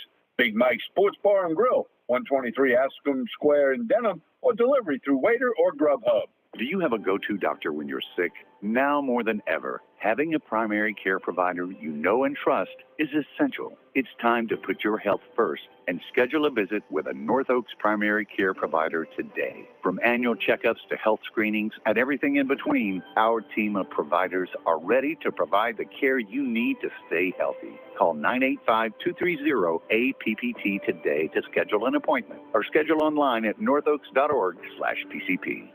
Personal injury? Boyer, Hebert, and Angel. Auto accidents? Boyer, Hebert, and Angel. Workers' compensation? Boyer, Hebert, and Angel. One law firm can handle all of your legal needs, and you don't have to fight big city traffic to find them. Mark Boyer, Dominic Amato, Lucas Schenk, and Allison Costanza have a team of 12 attorneys ready to assist you. The lawyers at Boyer, Hebert, and Angel have invaluable experience that allows them to provide expert legal counsel that's professional, prompt, and productive. Small town values, big city results. Boyer, Hebert, and Angel. Denham Springs High School football broadcast on Family Radio 91.9 FM, on the net at johnfineproductions.com, and on YouTube at DS Jackets Vision are brought to you in part by Shay Landry, closing attorney, Milestone Title, Brandon Rishu with Smart Move Real Estate, KOA Campground, Brian Ross, owner, OK Computer and Auto Sales, and Dr. Chip Bankston and Baton Rouge Orthopedic Clinic. We thank you for your support and patronage of these local businesses. Sunshine Cleaners halftime report rolls on. Josh Ward now joined with my broadcast partner, Mitch Covington. Thanks to all of our crew here with Mr. Jake Williamson making sure everything looks good on your screen there. Mr. Darren Ferrante making sure it is popping up on your screen correctly, and us trying not to screw it up. we can't screw it up any worse than the Jackets screwed up the first half. So well, you see, wasn't a great first half. Yeah, no, it wasn't. So how do you regroup and come out in the second half and try to put something together here, and not let this one get too far away from you? Because you've dug yourself a pretty good hole here. So far. Yeah, you're right. Pretty big hole right here. And I guess the only thing I kind of can think about right now is Santa Maria did have a 21-0 lead over Dutchtown. That's right. And Dutchtown came back and found a way to win the game. And I hate to say it's a must-score drive when we get the ball started second half, but when you're down 24 and there's only 24 minutes left in the game, this first drive is important. We need to get the ball moving it down the field. Would like to end up with the ball in the end zone right here and try and cut in that lead a little bit and then give yourself a chance. Always in this situation, I feel if you can get it within 2 scores in the fourth quarter, you can pick up 2 scores in the fourth quarter. That can happen, but we need to get there, get to that spot. And right now we're down 3 scores or 4. Depends on if we get 2-point conversions or not, things like that. But really need to get some, momentum going offensively. We only had it one pretty good drive early on in the game, and then it stalled out, and then not much going after that. So we got to try and find some ways to maneuver it down the field. Yeah, and you saw some of those new wrinkles early part of that first half there, and then they kind of went away. And you wonder if the score is dictating that to where you're not feeling as comfortable with some of those newer things going into this one. You want to go back to some of the things that you saw Jerry Horn start taking the ball a little bit more, and then catching a pass from Goldman was something that we haven't seen all season. So it'll be interesting to see what adjustments they do make at the half. There's always the coaching philosophy that some say we don't really make adjustments. We go in and we do this and that. But I think last week there were definitely a few adjustments made by the Yellow Jackets. So we'll see how they do change what they come out with here. Again, they will have the ball to start the second half. When we come back, it will be time for second half action. We're back after this to close out the Sunshine Cleaners halftime report on Yellow Jackets football. Hey, it's Max Sellers from Ralph Sellers Chevrolet. We're again excited to be a sponsor of the Denham Springs Fighting Yellow Jackets football team this year. We appreciate all the support from your community in our first few years in business, and we are excited about things to come. Whether it's a new or used car, truck, or SUV, award-winning service from our dedicated service and parts staff, or even an outstanding collision repair for your vehicle, Ralph Sellers Chevrolet wants to earn your business. From our Ralph Sellers Chevrolet dealership family to your school family, go Jackets! Since 1898, the Livingston Parish News, an award-winning media outlet, has served as the news source for our community. The Livingston Parish News is available in print and online at www.livingstonparishnews.com. For complete and comprehensive coverage of what is making news in Livingston Parish, as well as Livingston Parish sports, we have you covered. Opinions, politics, lifestyle, and the arts. No matter how big or small the story, the Livingston Parish News is your source for community news in our parish. Serving Livingston Parish for more than 120 years, it's the Livingston Parish News. Fire and water, cleanup and restoration. ServPro of Livingston. The #1 choice in cleanup and restoration is ServPro of Livingston. Whether it's water damage, fire damage, mold, storm, or construction issues, let the highly trained professionals at ServPro of Livingston clean and restore your property and make it like it never happened. ServPro of Livingston is prepared for just about anything and is open 24/7, so ServPro is faster to any disaster. ServPro of Livingston, Florida Boulevard, Denham Springs. Soon to be at the old Albertsons. Fire and water, cleanup and restoration. ServPro of Livingston. Denham Springs High School football broadcast on Family Radio 91.9 FM, on the net at johnfineproductions.com, and on YouTube at DS Jacket Vision are brought to you in part by Denspree, Mr. Gaddy's Pizza, Cypress Pharmacy, Burning Lotus Tattoo of Denham Springs, the Law Office of Ivy L. Graham, and Hunt's Tire Pros and Car Care. We thank you for your support and patronage of these local businesses. Here's the kickoff to start the second half. It is going to be returned by the Yellow Jackets. That is Tanner Kerner as he will take it from about the 5, gets to the 10, the 15, the 20. He'll get around the 20-yard line, and it'll be 1st and 10 for the Yellow Jackets to start this drive here. It is Santa Maria 24, Denham Springs 0, Yellow Jackets. Again, as Mitch was saying there, keys to this one is just go down and score. And this is, as you said, you hate to say anything as a must, but you really must go down and end this one with some kind of kick through the uprights, whether it's for an extra point or a field goal at the very minimum. If you want to give yourself a chance in the fourth quarter, I feel we need to get it within 2 scores. And so within 14 points, I would say we need to win this quarter at least by 10.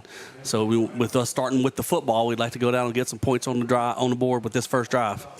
All right, 1st and 10 for the Yellow Jackets. They will start this drive at their own 23-yard line. It is going to be Horn. From the shotgun, will get the snap. He will hand it off in the backfield. That is going to be Slade Daigle as he gets to the 30-yard line. I think you get your first little answer, which we talked about at halftime. Are you going to try and just change up what you've been doing or try and work back a little bit more with the original game plan?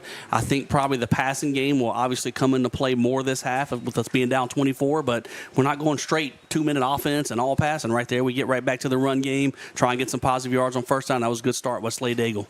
Yep, it'll be 2nd and short now, 2nd and 2 from his own 31-yard line. Here is going to be Jerry Horn with the keeper himself. He's going to be hit, but he is going to pick up a first down to make it a Big Mike Sports Bar and Grill Jackets first down. Hey, at Big Mike's, they deliver through Grubhub or DoorDash. That is at Big Mike Sports Bar and Grill. Yeah, it took a pretty good pop by defensive lineman Jacoby Davis there from Santa Ma. As Horn did find some running room and picked up the first down, but he paid for it with that tackle. Good hit by Jacoby Davis. 1st and 10 for the Yellow Jackets. They will now have it at their own 34-yard line, as it will be Jerry Horn from the shotgun. We'll send a man in motion. That is going to be Tylen Haynes. Here is a snap. Quarterback keeper again by Horn as he will slide down at the 41-yard line. So after the hit on the previous play, he said, I'm going to learn how to put my baseball skills into got me play chuckling here. a little bit right there because Horn, who last week ran the ball so powerfully and hit and drove piles forward, you could see he's limping just a little bit. He had some room to run, but when he got in the secondary, as soon as Santa Ma defenders got by him, went ahead and got to the ground. Can't say I blame him there because he did take a hit on that previous one, but good sliding skills right there, Jerry. 2nd down and 3rd now for the Yellow Jackets from their own 41-yard line. Jerry Horn from the shotgun yet again will send Haynes in motion. Here is a snap. It is going to be another keeper by Jerry Horn as he gets across the 45 to the 46-yard line, and it will be another first down for the Yellow Jackets, make it another Big Mike Sports Bar and Grill Jackets first down. At Big Mike's, play trivia once a month. That is Big Mike Sports Bar and Grill. That was a good run on 2nd and 3rd. So you've said that twice tonight. 2nd and 3rd. Oh, yeah. So 2nd and 3 maybe. I think. Did I say 2nd and 3rd? 2nd and 3rd. Yep. Second. Here is Horn on 1st and 10. 45-yard line. He drops back, looks to throw. He's going to fire it. It is going to be caught by John Goldman at the 25-yard line. Will get inside the 25. They'll mark him down at about the 22. It'll be a first down for the Yellow Jackets. Make that another Big Mike Sports Bar and Grill Jackets first down. Check out the Denham Springs Sports Hall of Fame at Big Mike's. Yeah, Horn faked like he was going to take a quarterback run up on the inside, stood back up. Santa Ma had good coverage. Sean Goldman running downfield with really good concentration as the Santa Ma defender broke to try and pick it off. It kind of turned into a little back shoulder throw, and Sean made the catch and picked up more yards after the play, so the Jackets have moved it down, getting close to the red zone. It'll be 24-yard line of Santa Ma now for the Yellow Jackets on 1st and 10 from the Gator 24. Horn from the shotgun will take the handoff, keeps it himself again, will go forward, pick up a couple of yards on the carry as he gets to the 22. Yep, Horn's not sliding anymore. That time he took on inside linebacker Wesley Dykes, and Dykes was there for the tackle, but Horn was running strong and pushed him forward for a couple of yards. And looks like Jackson Martin, offensive lineman's coming out limping for a little bit. Angel Villagomez is coming back in. Angel started a few games at the beginning of the year, so we're bringing in a guy with some experience. But Martin just limping out for a play or two right now, hopefully not out too long. 8:35 left here in the 3rd quarter. Yellow Jackets trail 24-0 to Santa Ma, but they have it 2nd down and 8 from the Gator 22-yard line now. Horn will get the snap. He's looking to his left. He's going to fire it. He is looking for LaBeouf, and LaBeouf has it in for the touchdown. Touchdown, Colton LaBeouf. Yellow Jackets, get on the board. Yeah, really nice play right there. We motioned Slade Daigle out the backfield, drew some attention his way. Colton LaBeouf on a quick slant. Horn hit him right in stride. LaBeouf with the catch, splits the middle of the defense, finds his way into the end zone. I was kind of thinking we might go for 2 right here, being down 24. But Coach Beard's going ahead and kick the extra point right here. But a great answer by the offense coming out of half. We said we needed some points. We've got 6 on the board waiting on the extra point. It will be Jonathan Bravo to attempt the extra point. It will be Colton LaBeouf, the holder as well. And we've got some movement. Well, on let's the go line. for 2 now. I believe that's going to be on Santa Ma. And if we can get it to move it up a little bit, I'd like to go for 2, man. Doesn't look like we're making a move for that. But you're going to put the ball at the 1.5-yard line. Yeah, we're calling for the offense right now. Yep. Yeah, we're going to bring the offense out. Santa Ma helped us out by jumping off sides, and all right, we're going to go for 2 from the 1.5-yard line. I want to see the heavy package with Grant Kane leading the way. That was successful last week. That's right. We had Sean Goldman at quarterback, and we had a couple of backs in front of Grant Kane, or as far as Grant Kane was one of those running backs leading the way. All right, play clock is down to 10 seconds though, now. They've used a little too much time trying to get this one figured out. It is going to be Jerry Horn out of the shotgun. Oh, they reset it. They reset it. Okay, I got you. Okay, yep. All right, so Horn out of the shotgun, going to keep it himself. He goes forward. He's at the goal line, and the 2-point conversion is going to be... He's in. They got him. They good. got him in. Okay, yes, good. It is good.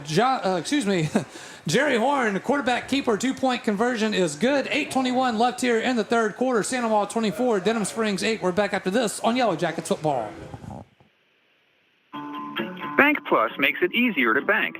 With extended drive-through hours plus 24/7 online and mobile banking, we're here when you need us. Lost your debit card? Get a new one instantly at any Bank Plus location. No waiting for the mail. And interactive teller machines offer drive-up personal service 7 a.m. to 7 p.m. Monday through Friday and 9 a.m. to 1 p.m. Saturdays. Your bank, your plus. Learn more at bankplus.net. Member FDIC. We'll get back in Yellow Jackets football. It is 8:21 left here in the third quarter. Yellow Jackets get on the board with a nice opening drive right there, just like we saw second half coming up, and it will be second half of last week's game against Walker coming up. It is the Brandy Robertson State Farm Insurance scoring drive for auto, home, and life. It's Brandy Robertson State Farm Insurance. Team members include Amanda Cook, Pauline and Cardis, Nikki Giachetti, Jana Goins, Justin Summerall, and Christina Watson. Visit betterwithbrandy.net. What do you got, Mitch? I have about a 78-yard scoring drive right there for the Yellow Jackets. It took us 3 minutes and 29 seconds off the clock. Jerry Horn finished it off with Jerry Horn passed to Colton LaBeouf with a 24-yard touchdown pass and reception. And with 8:21 left in the third quarter, Jackets trail 24-8. Jonathan Bravo kicks it off from the 40-yard line. End-over-end kick to the 20. It will be returned by the Gators. He's at the 25, the 30. Going to be hit at the 33. Pushed out of bounds at the 35-yard line. And it is going to be first down for the Gators after this quick timeout on Yellow Jackets football. Radio Amor, WWRA, Clinton González, Baton Rouge. Bank Plus makes it easy. Bank Plus makes it easier to bank. With extended drive-through hours plus 24/7 online and mobile banking, we're here when you need us. Lost your debit card? Get a new one instantly at any Bank Plus location. No waiting for the mail. And interactive teller machines offer drive-up personal service 7 a.m. to 7 p.m. Monday through Friday and 9 a.m. to 1 p.m. Saturdays. Your bank, your plus. Learn more at bankplus.net. Member FDIC. We'll get back in Yellow Jackets football as we had stepped away there momentarily. A quick start right there by the Gators, as it is going to be Tyree Williams on the first down, goes off to the left side and picks up about 8 yards on the carry. Going to be second down now for the Gators. Second down, 2 yards to go.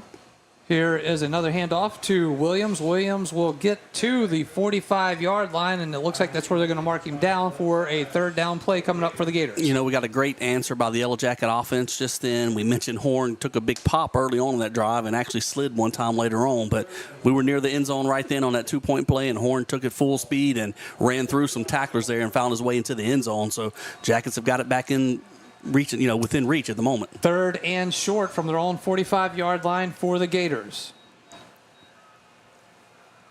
It will be Badman from the shotgun. Here is the snap. We'll hand it off to Williams, who will trip, and he will be down at the 45-yard line, where it will be a fourth and short now for Sandoval.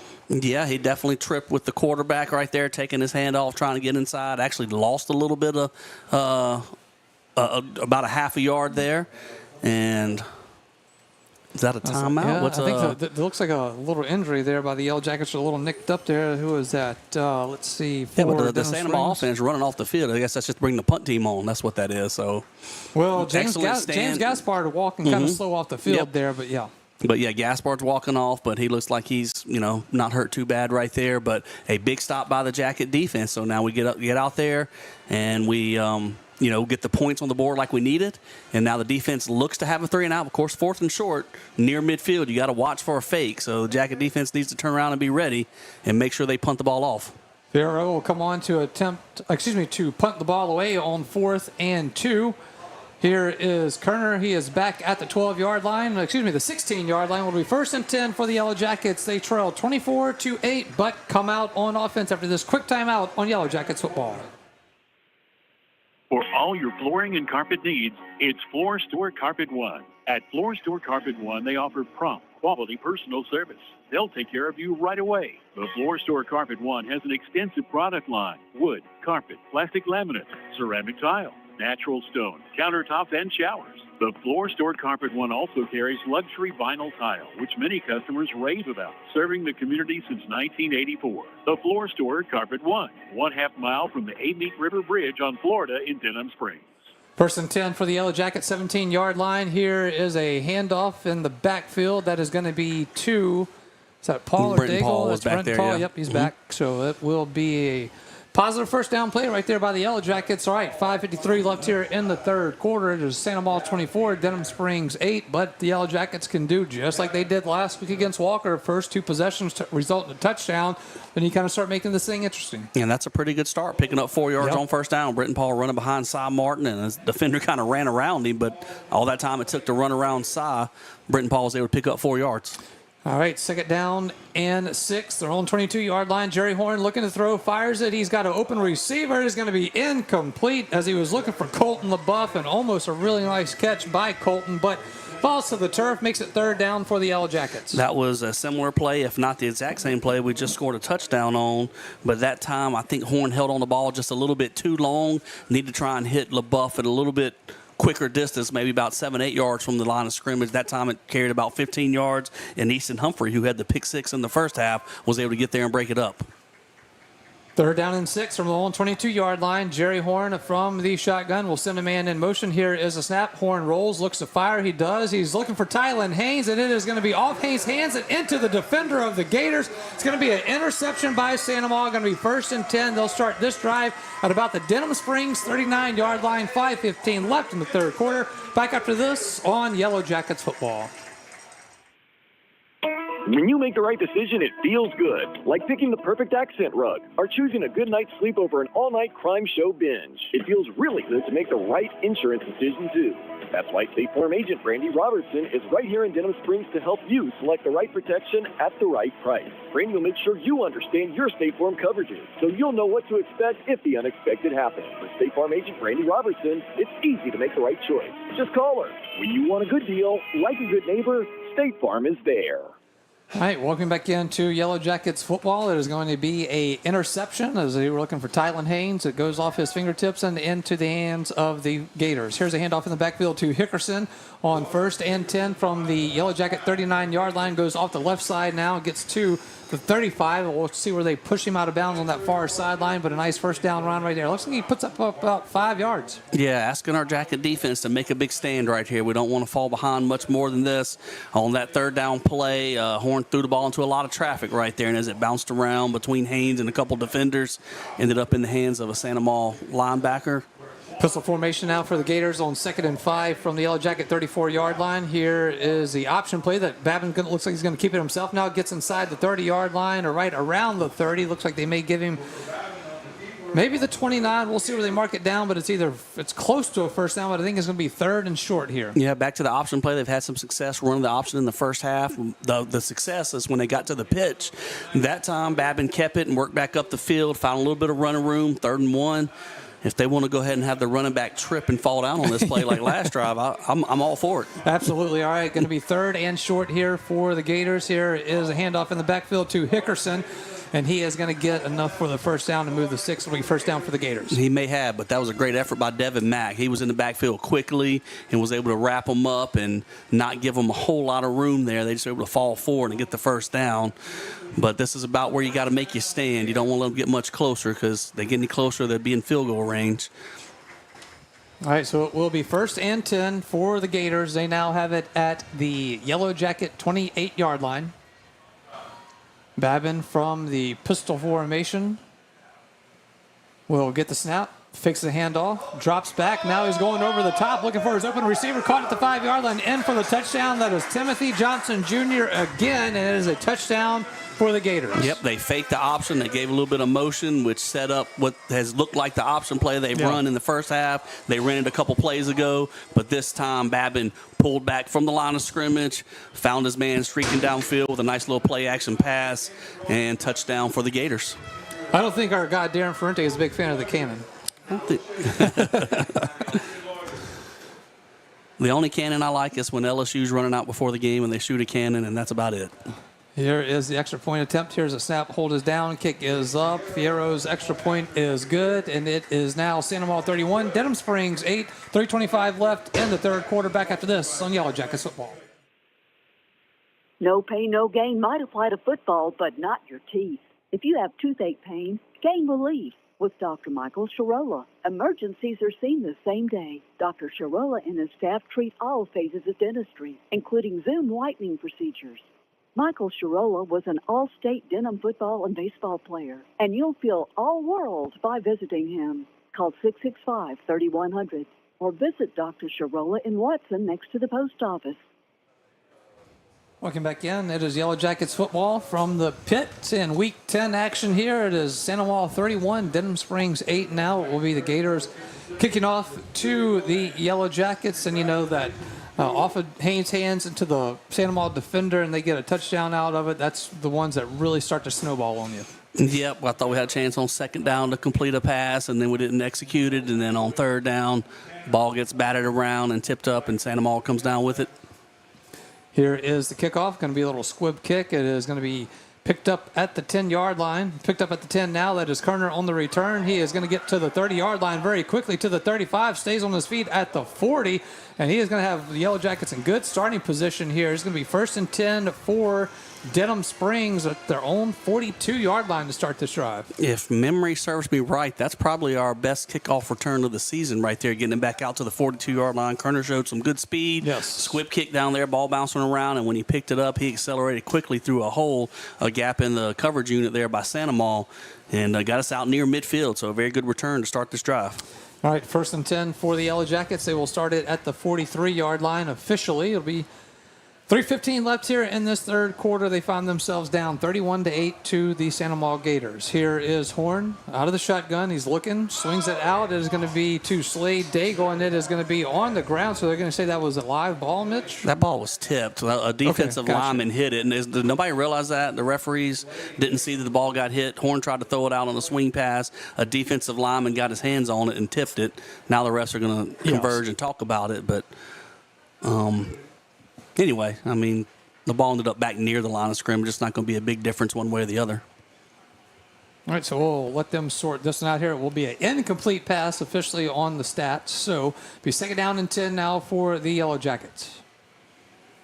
10 and 2nd.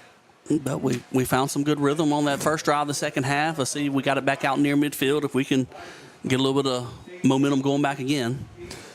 All right, on 2nd down and 10, 43-yard line, it is going to be a delayed handoff to Slade Daigle. He's going to be stood up at the line of scrimmage for no gain, maybe a half yard on the carry, if they give him that forward. It looked like possibly Daigle got ahead of his blocker right there. I think one guy there to meet him in the hole, and Josh Hogan was trailing Daigle. If Daigle would have been patient, maybe a little more, Hogan would have been there to pick up that block and maybe have some running room, but I think he just got ahead of his blocker on that play. All right, so they'll give him about a yard on the carry. His forward progress carried him to the 44-yard line, where it is 3rd down and 9. Horn will line it up.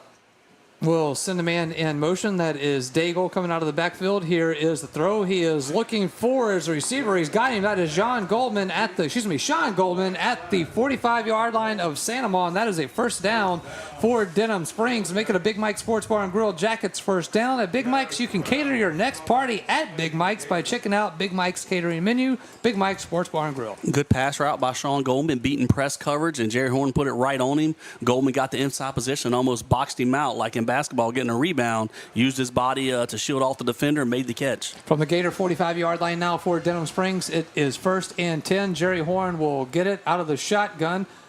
Dances around. Now he rolls, throws it, and he's going to have to throw this one into the bleachers, actually, as pressure was coming. And we had talked last week about how tight the confines here on the sideline there. We've got a flag on the field as well. Too bad. Well, there's 2 flags. We're going to get a holding on us in the backfield, and then at the end of the play, something happened. Okay, our receiver that's down on the ground looked like they're working on his leg for cramps, which normally in Week 10 you don't see that as much, but it's been really hot. I mean, it is hot out there right now, and in November, right? Oh, yeah, yes. we're in November. And it's normally not this hot and humid, but there's a flag down the field on this end as well, so I bet we end up with offsetting penalties. All right, minute 50 left here in the third quarter. Santa Maria 31, Denham Springs 8, and we will be back after this quick timeout on Yellow Jackets football. Denham Springs High School football broadcast on Family Radio 91.9 FM, on the net at johnfineproductions.com, and on YouTube at DS Jacket Vision, are brought to you in part by Danny Powling of 5 Star Printing, Horace Wilkinson State Farm Insurance, Rustic Home Outlet and Mattress Express Outlet, Sport Clips, DJ Pawn and Gun, Livingston Parish Clerk of Court, Jason Harris, and L. King Company. We thank you for your support and patronage of these local businesses. Welcome back in. Yellow Jackets football. It is Family Radio 91.9 FM on the web at johnfineproductions.com and streaming live on YouTube at DS Jacket Vision. It is Tylen Haynes was the receiver on the far side there that was getting looked at here. They got the penalties are sorting out now. Nonetheless, when we get it all said and done, it will be 1:50 left here in the third quarter, and it is 31-8 with the Yellow Jackets down. And it was, as we predicted, it was a holding call on the Yellow Jacket offensive line, and then after the play, they hit Haynes on a ball that was sailing out of bounds, and so personal foul, but those plays offset. First and 10, Yellow Jackets, 45-yard line of Santa Maria. Here is Horn. He gets it, rolls to his left, looks to throw. He does. There's going to be incomplete. Intended receiver was John Gaspard. Yep, trying to hit Gaspard on a quick little out route. Pretty good coverage out there by the Santa Maria outside linebacker. I apologize. That's all right. Lost his name. Andy Miette. I mean, I knew I saw her. Aiden, I'm sorry. Andon Miette. Good coverage out there as we try to get it to Gaspard. I knew I called his name earlier tonight. Second down and 10 for the Yellow Jackets. Santa Maria 45-yard line. Here is Horn. Throws it, fires it. It is going to be incomplete at the Santa Maria 30-yard line. Looking for Gaspard again. And Gaspard, that's one that when the quarterback hits you there, you got to make that catch.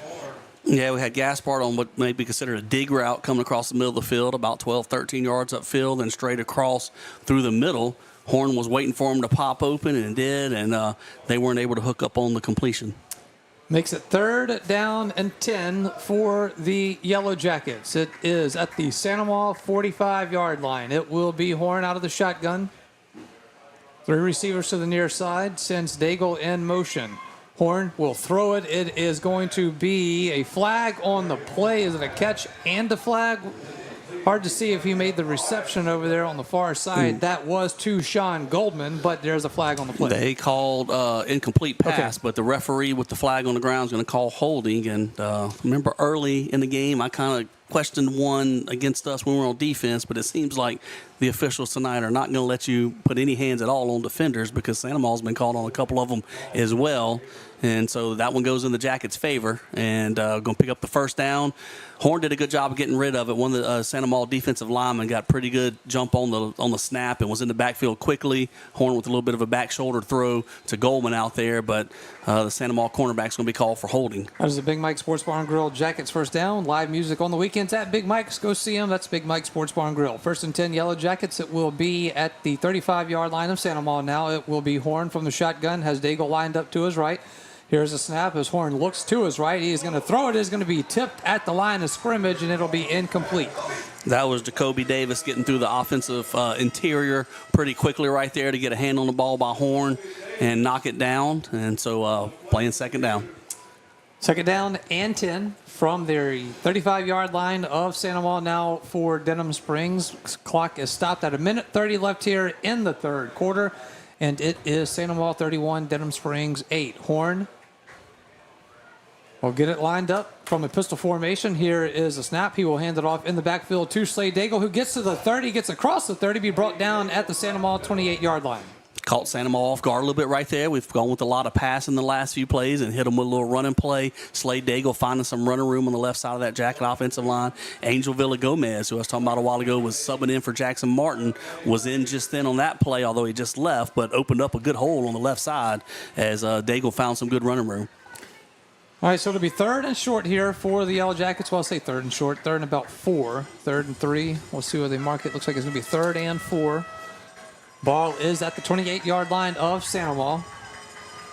It is going to be Horn out of the shotgun. Sends a man in motion. That is Daigle. Pressure is coming as Horn will let it fly. It is going to be incomplete at the 5-yard line. Intended receiver was Colton LaBeouf, and Jerry Horn took a shot there as he reared back. That defensive front came through for Santa Maria, and he took a lick. As you mentioned, the pressure got to him, and that the pressure has picked up on the pass rush for Santa Maria on this drive for sure.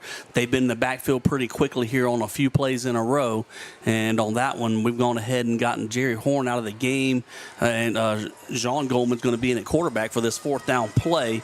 and I don't think this is just a design switching quarterbacks. Horn took a pretty good hit on that play. All right, 41 seconds left here in the third quarter. It will be John Goldman in at quarterback. He works it on the shotgun out of the shotgun on fourth down, throws it to the far sideline, and it is going to be that's a super complete catch. pass. Yeah, okay, it's going to be a first down for the Yellow Jackets. That is a great catch right there by John Gaspard. Sorry, I couldn't tell if he had made the catch over there. Well, no one started signaling incomplete, and then so I figured they were calling that one complete as they went to mark it there out of bounds. So John Goldman sprinting out to his right on a key fourth down, and he leads Gaspard out there, who did a great job of kind of diving and sliding to the ground at the same time and showed good hands to bring that one in. That's a Big Mike Sports Bar and Grill Jackets first down. Stay in the know by visiting Big Mike's website. Check him out on Facebook. That's Big Mike Sports Bar and Grill. Hill is Goldman on 1st and 10 from the 12-yard line. It is going to be to the end zone. He was trying to hit the twin brother Sean, and it is incomplete.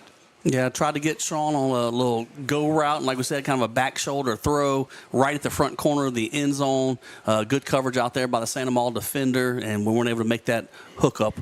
And so we're sitting with 12 seconds left in the third quarter right here, but we are in scoring range if we can finish this drive off with 6 or 7 points. All right, it will be Jean out of the shotgun. Will fake the handoff, going to keep it himself. He's going to be hit shy of the 10-yard line, brought down at the 12. Yeah, Santa Maula brought a blitz right there and caught us on that one. All right, that will do it for the third quarter. We will head to the fourth quarter here from the pit. It is Santa Maula 31, Denham Springs 8, and we are back after this on Yellow Jackets football.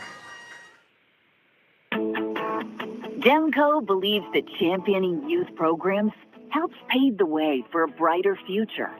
From building the next generation of leaders with the Youth Cooperative Ambassador Program to giving students the chance to visit Washington, D.C. as part of the Rural Electric Youth Tour, our dedication is clear.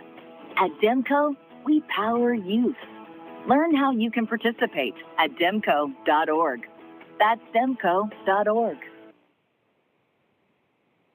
We get back in Yellow Jackets football as we will head to the fourth quarter here at the pit, and it is 31-8 with the Yellow Jackets in a hole here, and Santa Maula can really control. You see how much they like to control the clock, and we'll see how they do it here, but Yellow Jackets will probably be happy when this one gets to the end here. Obviously, another quarter to go, but lots of room to make up here for the Yellow Jackets as they try to head into the playoffs on a positive note next week. Well, we are down 23, and we're just now starting the fourth quarter, but if anything helps us out, we do have the ball down at the Santa Maula 11-yard line, 12-yard line, I guess it is. Looking at the scoreboard, it says 12-yard line. So we are right there with a threat to score on the next play or two, and if we can get a score across, maybe we can get this thing close, get a good defensive stop, maybe a turnover somewhere in this fourth quarter. Who knows what might happen. All right, so it will be third down and 9 for the Yellow Jackets. Ball will be... Santa Maula called a timeout here on the first play of the fourth quarter. Santa Maula will call a timeout. We will take it with them as well. We'll start the fourth quarter after this timeout on Yellow Jackets football. Big Mike's Sports Bar and Grill has it going on. Big Mike's has burgers, steaks, seafood, pizza, salad, sides, and desserts, 37 TVs, and Big Mike's is open late after the games. Live music on the weekends. Locally owned and operated by Denham Springs High School graduate Big Mike O'Neill. Check out the Denham Springs Athletics Hall of Fame at Big Mike's. Big Mike's Sports Bar and Grill, 123 Ascom Square in Denham, or delivery through Waiter or Grubhub. All right, so Santa Maula uses their first timeout of the half. Didn't really expect to see that one coming there, but obviously didn't like something they had on the field and wanted to get it corrected. And yeah, so you don't usually see a timeout before the first play of the fourth quarter. But that's what we got. Santa Maula maybe decided they want to switch defensive personnel, didn't have what they wanted out there.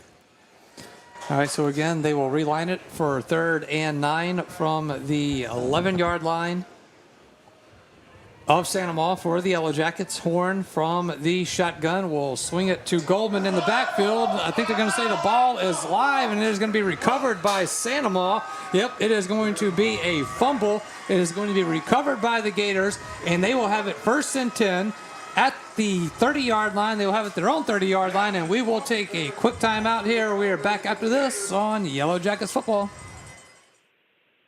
Personal injury? Boyer, Abear, and Angel. Auto accidents? Boyer, Abear, and Angel. Workers' compensation? Boyer, Abear, and Angel. one law firm can handle all of your legal needs, and you don't have to fight big city traffic to find them. Mark Boyer, Dominic Amato, Lucas Schenck, and Allison Costanza have a team of 12 attorneys ready to assist you. The lawyers at Boyer, Aber, and Angel have invaluable experience that allows them to provide expert legal counsel that's professional, prompt, and productive. Small town values, big city results. Boyer, Aber, and Angel.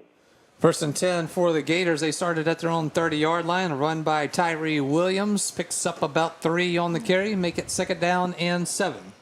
Wise use of a timeout by Coach Olivier on that one. Sandoval, we were going to have a double pass there. That was a backwards pass to Jean Goldman, which I'm sure he was going to try and catch it and look upfield to throw it again. But Sandoval had a blitz coming off of that edge. The guy broke off a receiver and was blitzing and ran right into the play. Here is Babin on 2nd down. He will hand it off to Tyree Williams going off the right side. Breaks free at the 35 and will get across the 40. See where they mark him down, but it will be a 1st down for the Gators. Looks like he will be just shy of the 45 at the 44. Who called that timeout, Mitch? Coach who? Oh, Oliver. No, I mean, I'm sorry. I probably said Olivier. You did. You got me back. There we go. Got me back. We're both misspeaking tonight. So, right. But they had a blitz off of the slot receiver, and he blitzed right in the backfield and saw Goldman coming his way and got right in the middle and blew the play up. All right, 1st and 10 for the Gators, 44-yard line. They will have it at their own 44. Here's a handoff in the backfield to Tyree Williams. He gets to around the 47-yard line, so just some hard running right there by Tyree Williams out of that backfield. I would expect you're going to see a lot of running this quarter from Sandoval with the lead that they have, 23-point lead now. And, of course, like I said, they want to run the ball a good bit anyway. So if they're able to run the ball, keep the clock moving, that squeezes the life out of what the Jackets have left in this 4th quarter. Yep, 10-15 left here in the 4th quarter. They trail Sandoval 31-8. And it will be 2nd down and 7 from their own 47-yard line for Sandoval. Babin from a pistol formation will hand it off to Williams, who goes 4, and he tries to power ahead, and he is not going to get much as he will get to his own 49-yard line. Will be 3rd down now for Sandoval. Good tackle by Caden Allen right there in the hole, ready to meet him, and not giving up many yards right there for Sandoval. Makes it 3rd down. Make it 3rd down and 5. Ball is at their own 49-yard line. We've seen just how much Sandoval, when they like to control the clock, and they did it. I mean, that first half, 3 possessions offensively for Denham Springs. Here is Babin with an empty backfield now on 3rd and 5. Here's the snap. He has to hold on to it. He drops back. He is going way backwards now, back all the way at his own 35-yard line. Throws on the run, going to be incomplete at the Yellow Jacket 35-yard line. Intended receiver was Caven Taylor, and it is 4th down. Yeah, the bad snap probably helped us. It got Babin kind of running and out of the pocket, and then we were running back there to rush him. It's a good thing because Sandoval had a receiver, Babin. He eventually got to him at the end, but wasn't able to make an accurate throw. But he had a receiver sitting in the middle of the field uncovered if he could have got his feet set to make it. All right, so that brings out the punt unit for the Gators on 4th and 5 from their own 49-yard line.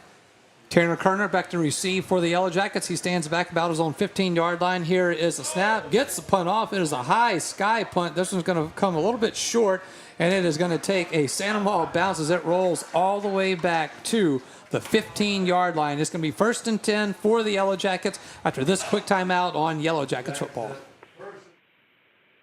Denham Springs High School football broadcast on Family Radio 91.9 FM, on the net at johnfineproductions.com, and on YouTube at DS Jacket Vision are brought to you in part by Karam Inn, Triton Outpatient Clinic, Todd Caruso, attorney at law, Duke Seafood and Steakhouse, Modad 1 Individual Sewage Treatment System, Forest Grove Plantation, and Billy Leach Professional Title Company.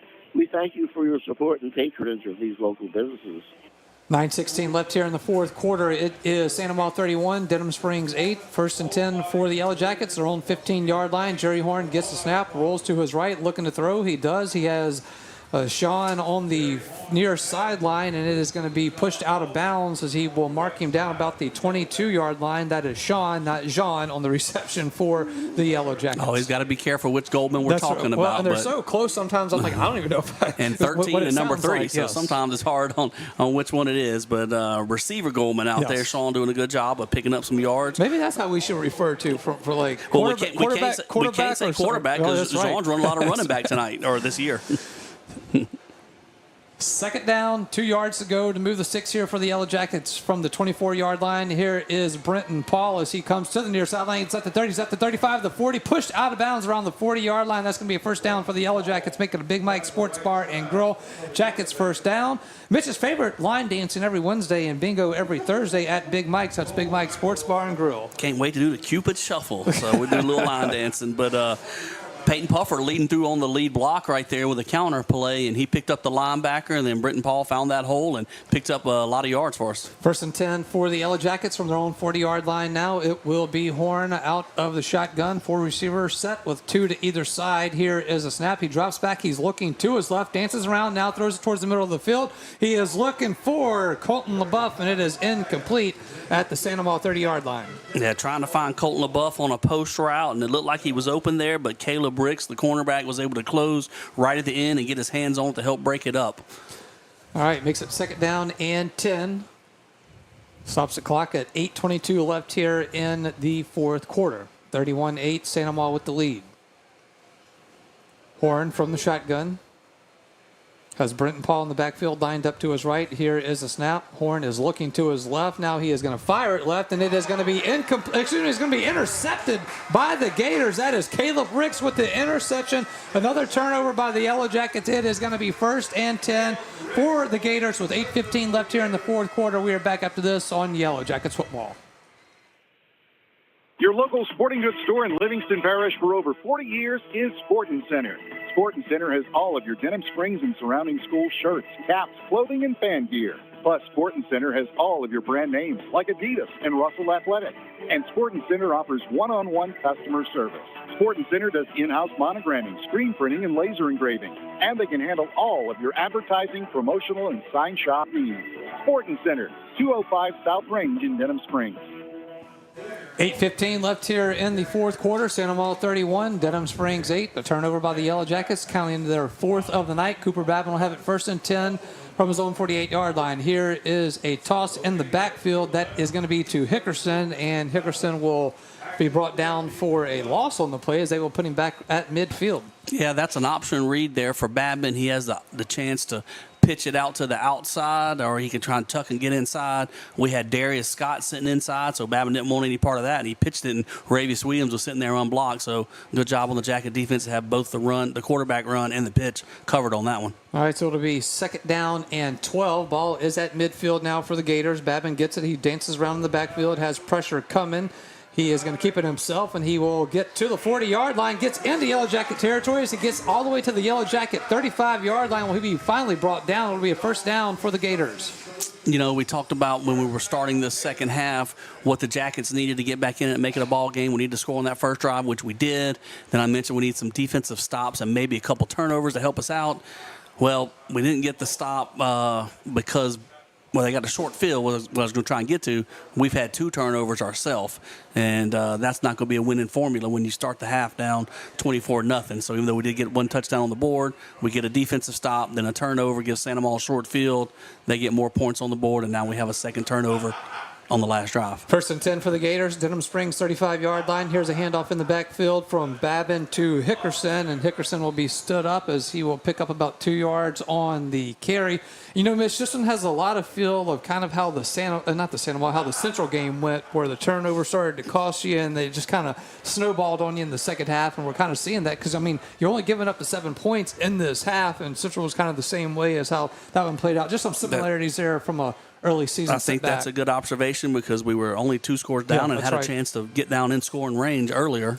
Here is second down and 8, and it is going to be incomplete. Intended receiver was Quentin Elazar at the Yellow Jacket 29-yard line, and a late flag will come in. And then my point was going to be that we were throwing a pass downfield to Tylen Haynes, our top receiver, and he was open for a big play, and it bounces off his hands, goes into the air. They pick it off for a pick 6, and then it went from a chance from us cutting it from a 2-score to a 1-score lead to a 3-score game before the half, and so that was a killer. And now we've turned it over a couple times the second half as well. 15-yard penalty against the Gators. That is after the play, so that will back them up and make this a third and long now. Yep, third and really long. But if you're in the black and gold, you're thinking maybe let's go ahead and run the football here, keep the clock moving. 6:23 on the clock right now. You can knock off another 30, 40 seconds before you have to punt the ball away, because the time is definitely an enemy to the Yellow Jackets right now. Yep. Looks like it's going to make it a 3rd and 24 now for Santa Maria after that penalty is assessed. So it will be back at at the Yellow Jacket 49-yard line. Here is Babin. He will fake the handoff, will throw it. It is going to be caught. That is going to be to Johnson Jr., and he makes some turns on the Jets there as he gets to the Yellow Jackets. See where they mark him down. Looks like it's going to be around the 20-yard line. Looks like he's going to be to the 22-yard line of Denham Springs. And Timothy Johnson Jr. is having himself a night here for the Gators. He is. And I was talking about running the ball and keep the clock moving, but a quick screen would keep the clock moving as well. But better yet for Santa Maria, they pick up 30 yards on the play and then get the first down, and now really going to work on the clock. Yep, it is 5:56 left here in the fourth quarter. Santa Maria 31, Denham Springs 8, and Santa Maria will just watch these seconds tick away here from the pit. It will be Babin at a pistol formation from the 22-yard line of Denham Springs. Will hand it off in the backfield to Hickerson, who will go forward and pick up 2 yards as he gets to the Denham Springs 20. Looking down there at the bottom of the pile, I see Devin Mack getting up from the bottom right there. Good tackle on the interior of the Yellow Jacket defensive line. Haven't given up a lot of yards on the inside. It's been those option plays that got the ball to the corner. They have picked up maybe 4 or 5 yards on first down in some plays. But they've been really successful in the passing game tonight. I think that's a little bit of a surprise for us. 2nd down and 7 from the Denham Springs 20-yard line for the Gators. Babin will fake the handoff. Going to look to throw now. He does. There's going to be incomplete at the 5-yard line. Gators wanting a flag there, so he was looking for Johnson Jr. on that far sideline. They will not get it, so it'll be 3rd down now for the Gators. Well, the Gators got the flag. That's not the one they wanted. It's going to be an offensive holding I didn't on see the that offensive one. Okay. lineman. All right, remember, we will have to get our Louisiana Tree Pro Player of the Game coming up in the Ralph Siller Chevrolet post-game show. And again, we gave that offensive line that award last week for their great play against the Walker Wildcats and leaving a lot of running room for the Yellow Jackets offensively. Been hard to come by here tonight. Yeah. Gonna have to work hard for the player of the game tonight. 2nd and long now for the Gators back at the Denham Springs 30-yard line. It will be Babin from the shotgun as they will check the sideline as the clock runs. No, that stops the clock there. 5:03 left here in the fourth quarter. Babin will fake the handoff, drops back, looks to throw again. He is taking a shot towards the end zone. It is going to be incomplete. Rancher Miller with an opportunity to intercept that one, as the intended receiver was Quentin Elazar for the Gators. Yeah, Rancher certainly had a chance to pick that pass off and made a good read. Elazar streaking through the middle of the field, and Rancher broke from his 2-deep safety position and was able to get there and get 2 hands on the football, just wasn't able to hold on to it. 3rd down, 17 for the Gators from the Yellow Jacket 30-yard line. That incomplete pass will stop the clock with 4:57, and that's the surprising part of this. You think Santa Maria would just be in their heavy run game, but they are stopping the clock a couple of times here kind of unexpectedly from my standpoint. Right.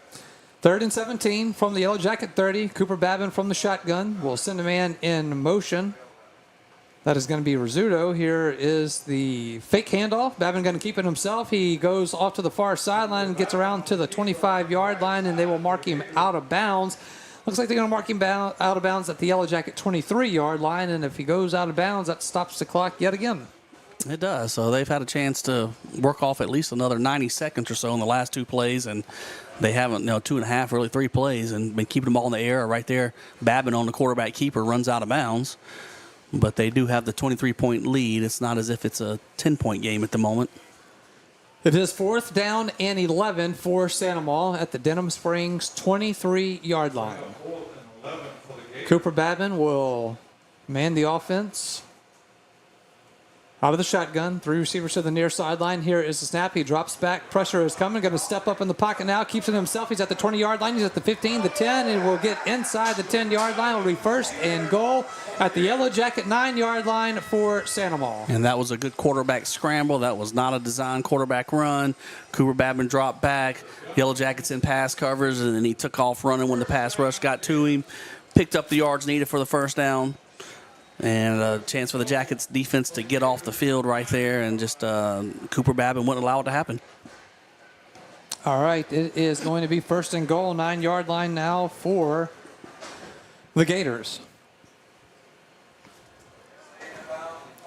And it will be 4:15 left here in the fourth quarter.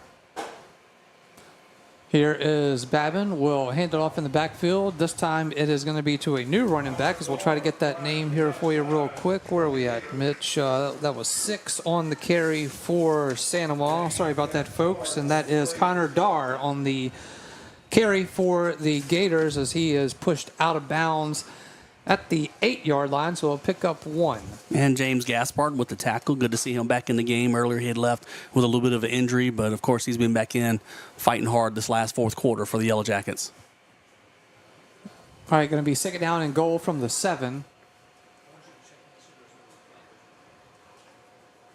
Second and goal from the 7. Here is Babin. We'll hand it off to Darr again, who goes forward, gets across the 5, and will be to the to the 3-yard line, where it will be third and goal. Devin back once again with a tackle right there. All right, so on third and goal from the 3-yard line, as the clock runs with 3:07 left here in the fourth quarter. It is Sandoval 31, Denham Springs 8. Gators will definitely start using that clock now. Mm-hmm. They got 15 more seconds. They're going to work off right here. Every single one of them goes just about. Babin will line it up out of the shotgun. We'll have Darr lined up to his left.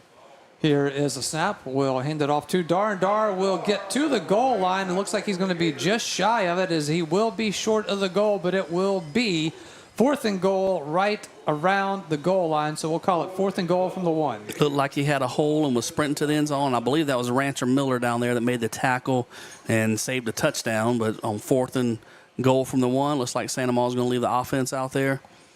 Yep, on senior night maybe, and try and get one more in the end zone. All right, fourth and goal from the 1-yard line of Denham Springs now for the Gators as the clock runs. 2:10 left here in this fourth quarter. It is Babin from the shotgun. He will go under center now. Darr in the backfield. Here is the snap. Going to be a quick throw to the outside. And in for the touchdown is Reed Mayers, and touchdown for the Gators. Yeah, good little play right there. They kind of set us up on that one. Sent a few receivers out wide, and it looks like you're going to go quarterback sneak, because they don't take many snaps from under center. Quarterbacks ran up to take it from under center, but throw out a quick screen to the receiver on the outside and get 6 points on the board for the Gators. All right, so that makes it stand at 37-8 right now with 1:59 left in the fourth quarter. It will be Jace Ferrero coming in to attempt the extra point to make it a 30-point game. Not what we expected tonight. I thought this was going to be a close game one way or the other, and Sandoval's been in control from the start. Here's the extra point. Is through the uprights. Extra point is good. It is Sandoval 38, Denham Springs 8, 1:59 left in the fourth quarter. Back up to this on Yellow Jackets football. Your local sporting goods store in Livingston Parish for over 40 years is Sportin' Center. Sportin' Center has all of your Denham Springs and surrounding school shirts, caps, clothing, and fan gear. Plus, Sportin' Center has all of your brand names like Adidas and Russell Athletic. And Sportin' Center offers one-on-one customer service. Sportin' Center does in-house monogramming, screen printing, and laser engraving. And they can handle all of your advertising, promotional, and sign shop needs. Sportin' Center, 205 South Range in Denham Springs.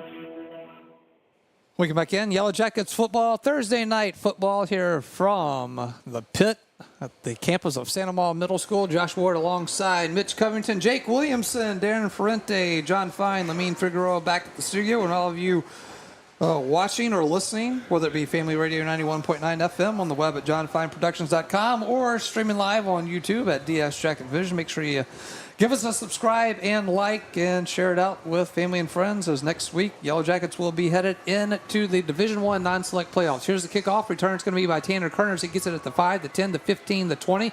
At the 25-yard line now, and he is going to be stood up at the 25. That'll be first and 10 for the Yellow Jackets at their own 25 with 1:51 left here in the fourth quarter.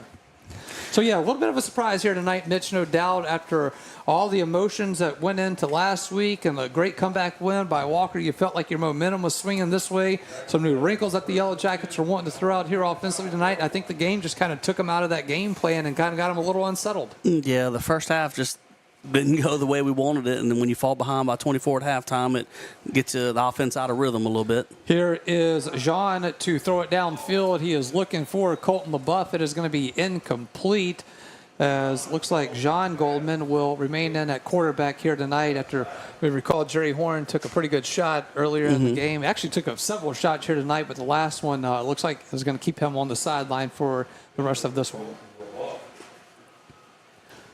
On second down and 10 from their own 25-yard line, it is John Goldman out of the shotgun. He drops back. He looks to throw, looking around, has pressure coming out, rolls out to his left, and will go out of bounds at around the 35-yard line. So a nice quarterback scramble right there by John Goldman. We'll see where they mark him down. But all he could do there is everyone was covered up in the down the field. Yeah, the receivers were covered downfield, and Jean was patient, waiting for them to come open. When they didn't, took off running and picked up 8 yards to bring up a 3rd and short. Yep, so it will be 3rd and 2 at their own 33-yard line for Denham Springs. Need to get to around the 35 to move the sticks here. Sean will drop back. He is going to have to roll. His pressure is coming now. He throws it. He has Gaspard. Gaspard has the first down as he will get to his own 45-yard line. First down for the Yellow Jackets. That's a Big Mike Sports Bar and Grill. Jackets first down. Come book your personal private party in one of Big Mike's spacious banquet rooms. Yellow Jackets going to have to go quick here. Clock is at 1:23 left here in the fourth. John Golden, empty backfield. On 1st and 10 from his own 45. Going to throw it downfield, looking for his twin brother off the fingertips at the Santa Monica 35-yard line as Jean intended it to get it to Sean. I think they've thrown that route a few times in the backyard. I know they threw it a few times at Denham Springs Junior High and completed a lot of those. But at that time, Sean was streaking down the sideline and looked like he saw the safety coming at him and didn't really lay out much for that ball. Thought he had a chance to get to it. 2nd and 10 on 45-yard line. Jean will throw it now, middle of the field. That is going to be Trey Seals. Yep, Trey Seals. First time we've called his number here tonight. And for first time in a few games we've called his number, but Trey Seals does get it, and it is going to be into Santa Monica territory as he gets to the 48-yard line of the Gators. We called his number 2 weeks ago with a big, long touchdown catch at Prairieville. Empty backfield on 3rd and 3. Jean drops back, looks to throw. He does. It is going to be incomplete at the Gator 42-yard line. Intended receiver was Peyton Puffer. Yeah, I think Jean kind of predetermined where he wanted to throw the ball on that one and threw it into coverage. Puffer wasn't quite open. Maybe have to see that play develop a little bit more before he threw it out there. But it is a flag on the ground. I guess we couldn't see it. It was near the Santa Monica sideline. Might be another pass interference. No, they're waving it off now. Right, so they will. Two referees talked about it. One referee on this side saw one thing. The referee from the back came in, and they discussed it and picked it up and waved it off. All right, so it makes it 4th down and 3 for the Yellow Jackets from the Gator 48-yard line. Here is John Goldman, drops back. He looks to throw, looking for his twin brother again in that same route, and it is going to be incomplete at the Gator 20-yard line. That is going to be a turnover on downs. It'll be 1st and 10 for the Gators. 42 seconds left in this one. We are back after this on Yellow Jackets football. Quick and Handy Cleaners is now Sunshine Cleaners. The name has changed, but not the same great service you've received throughout the years. Hats off to Scooter and Kay Keene for everything they've done to help the Livingston Parish community. The Moore family at Sunshine Cleaners has been in business since 1995 and looks forward to offering the same great service with the same great staff you've come to rely on. Family owned and operated, that's Sunshine Cleaners, Denham Springs, Walker, and Live Oak, and locations in Baton Rouge. All right, 42 seconds left in this one from the pit. It is Santa Monica 38, Denham Springs 8, and the Yellow Jackets have to regroup after this one and get ready for the playoffs next week. The destination to be determined. It will be victory formation for the Gators, as they will have this one at their own 48-yard line. Well, we know one destination it won't be. It's not going to be at Denham Springs High School. Yes. We need to try and win this game to have a chance to host a home game. So we'll be traveling here on the first round. And where that goes, there was a handful of teams in the mix of where we may end up traveling to, but you just have to wait and see how it plays out. All right, so Yellow Jackets will end the regular season here at the pit at 6-4 overall and 3-3 in district play. No, 3-4 in district play, right? No, 3-3. I'm sorry about that. 3-3. They went into the night 3-2, so it'll be 3-3. Nonetheless, as the clock ticks down to 0. That will send us to the Ralph Sellers Chevrolet post-game show, brought to you by Ralph Sellers Chevrolet, just over the Amite River Bridge in Baton Rouge. It is Ralph Sellers Chevrolet, located at 15015 Florida Boulevard and open for your automotive needs. Ready to serve you at a Chevrolet location familiar to you for over 40 years. Parts manager at Ralph Sellers Chevrolet is Jim McChristian, a proud supporter of the Denham Springs Yellow Jackets. Come visit Ralph Sellers Chevrolet. 38-8, the final here. We are back after this, and it will be more Yellow Jackets football. Stay with us. We're coming back for more of the Ralph Sellers Chevrolet postgame show. You are our first priority at Innovative Audio. Innovative Audio offers the very best selection of mobile audio and video, window tint, and vehicle security. Innovative Audio's installation and tinting is the finest in the industry. And Innovative Audio's work comes with lifetime warranties on all audio, video, and tint installations. Most importantly, Innovative Audio specializes in serving you. You are our first priority at Innovative Audio, 1400 South Range, Denham Springs. Visit us on Facebook. Do you have a go-to doctor when you're sick? Now more than ever, having a primary care provider you know and trust is essential. It's time to put your health first and schedule a visit with a North Oaks primary care provider today. From annual checkups to health screenings and everything in between, our team of providers are ready to provide the care you need to stay healthy. Call 985-230-APPT today to schedule an appointment or schedule online at northoaks.org/PCP. Denham Springs High School football broadcast on Family Radio 91.9 FM, on the net at johnfineproductions.com, and on YouTube at DS Jacket Vision are brought to you in part by Hunt's Tire Pros and Car Care, Safe Voyage Tattoo, Use Safe and Lock, District Court Judge Brian Abels, David Azar Shelter Insurance Company, and Coconut Willie's Daiquiris. We thank you for your support and patronage of these local businesses. With Bank Plus, your account is always just a tap away. Bank anywhere, anytime with free Bank Plus mobile banking. Pay bills, transfer funds, and check your account day or night with the Bank Plus mobile app. Deposit checks with the snap of a photo. Keep tabs on your account with transaction alerts. Lost your debit card? Disable it instantly from your smartphone. Then, turn it back on when you find it. Your bank, your plus. Learn more at bankplus.net. Member FDIC. Hey, it's Max Sellers from Ralph Sellers Chevrolet. We're again excited to be a sponsor of the Denham Springs Fighting Yellow Jackets football team this year. We appreciate all the support from your community in our first few years in business, and we are excited about things to come. Whether it's a new or used car, truck, or SUV, award-winning service from our dedicated service and parts staff, or even an outstanding collision repair for your vehicle, Ralph Sellers Chevrolet wants to earn your business. From our Ralph Sellers Chevrolet dealership family to your school family, go Jackets! Count on it at Smith Accounting Services. Randy Smith and his staff have decades of accounting experience, with Randy along with Mickey McMorris and a terrific staff. Smith Accounting Services can handle all of your accounting needs: personal taxes, computerized payroll services, corporate income tax, business taxes, bookkeeping. And when their quality work is done, you can count on Randy Smith to reminisce about Yellow Jackets athletics. Smith Accounting Services, 277 East Railroad, Denham Springs. Welcome back into the Ralph Sellers Chevrolet post-game show, 38-8, the final here from the pit at the campus of Santa Monica Middle School. Josh Ward now joined by John Fine. Rough night here for the Yellow Jackets, but John, how did it all play out? All right, Josh, this was all Santa Monica tonight, and any time the cannon goes off in double-digit times, it's not a good sign for the opposition, as I counted 13 times that the cannon got shut. And that goes off every time that Santa Monica makes a score, plus they had one at halftime and one in the postgame. 37-yard field goal, Jace Piero for Santa Monica, as the Gators go up 3-0 with 5:49 left in the first quarter. Then Cooper Babin with a 5-yard touchdown run, last play of the first quarter. 10-0 Santa Monica heading into the second quarter. 48-yard pass, Babin to Johnson Jr. with 1:40 left, makes it 17-0. And then clearly the turning point, if there needs to be a turning point in the 38-8 setback. But the Jackets look like they had struck for a deep completion, went off the wide receiver's hands into the hands of Eason Humphrey, who runs it back 73 yards for a pick six with 27 seconds left to be played. in the second quarter, making it 24-0 at that point and heading into the third quarter. Jackets get on the scoreboard with Colton LaBeouf, the recipient of a 24-yard Jerry Horn touchdown pass with 8:21 left in the third quarter. Jackets going 80 yards in 3 minutes and 27 seconds. And then on the extra point, Gators offside, so the Jackets opt to go for two. And Horn with a 2-point conversion run. Jackets pull within 16, 24-8.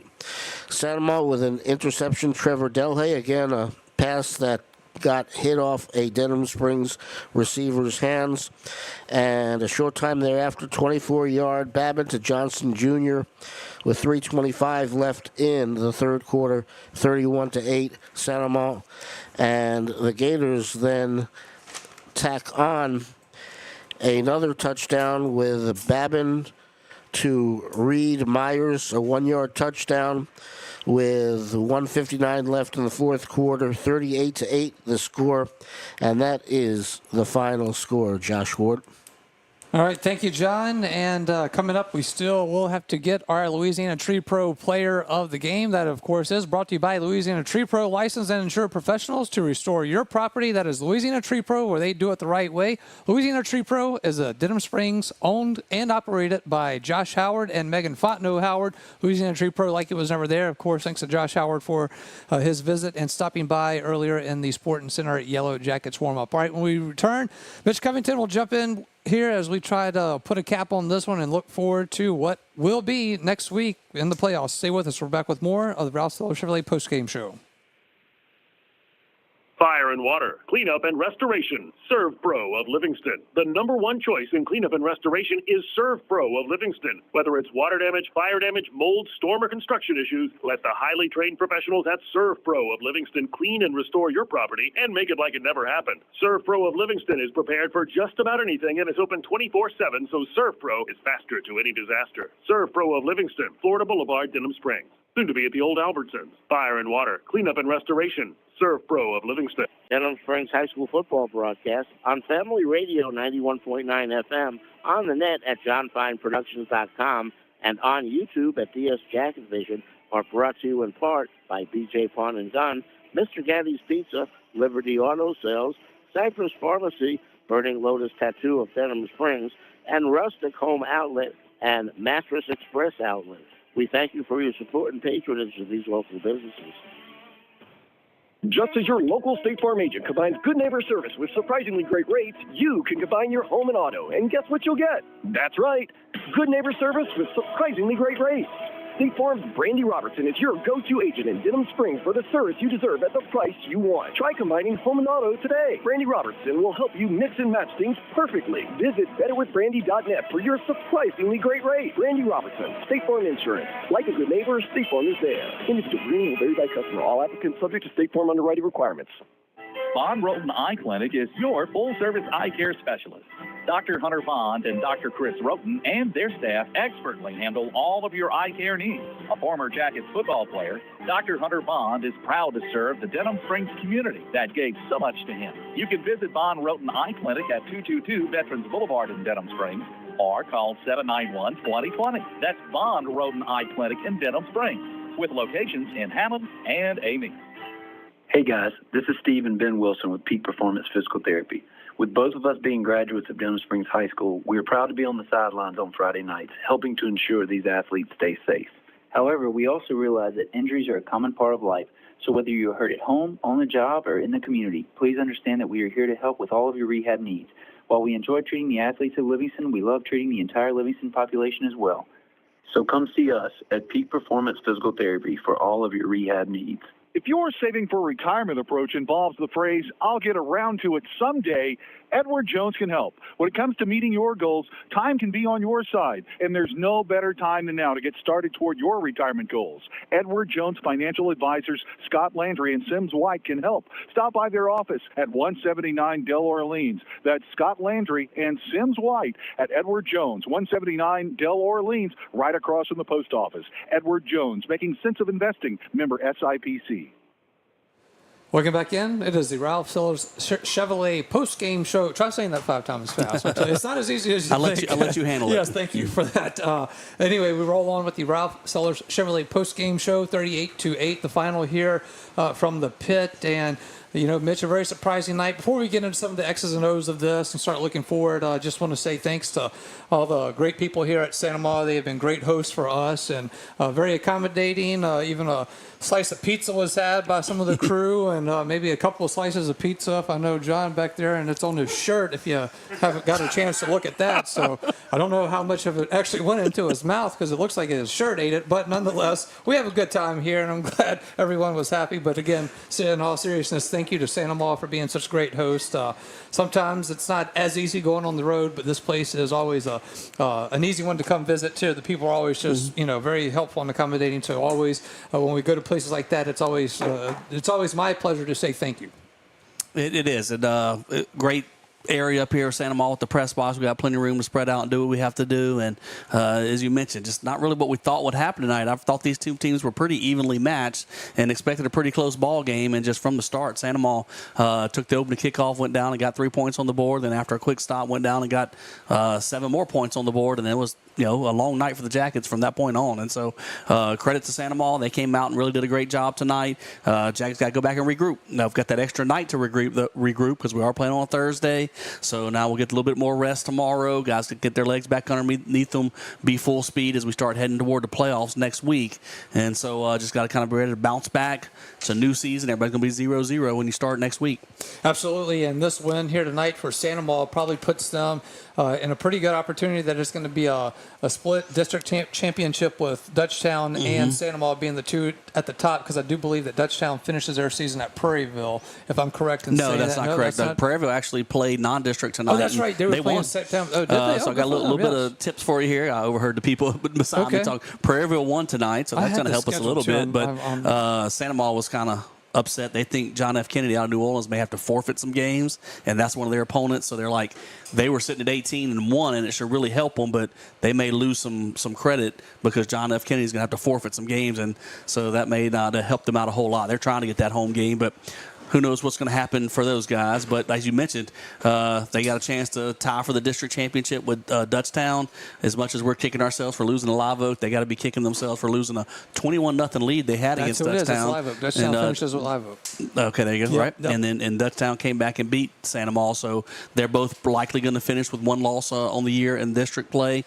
Split district championship right there.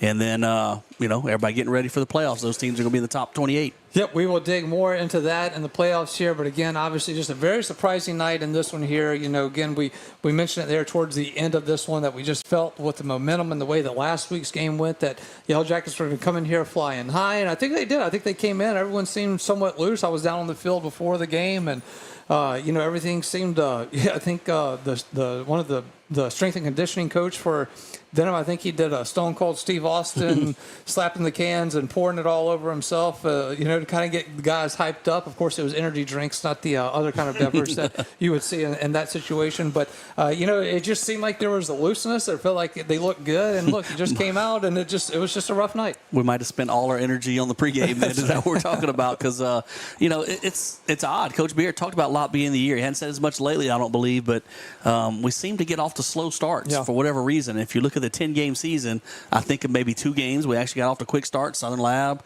and then Prairieville. That's the only 2 teams that we really got out in the first quarter and took control early on.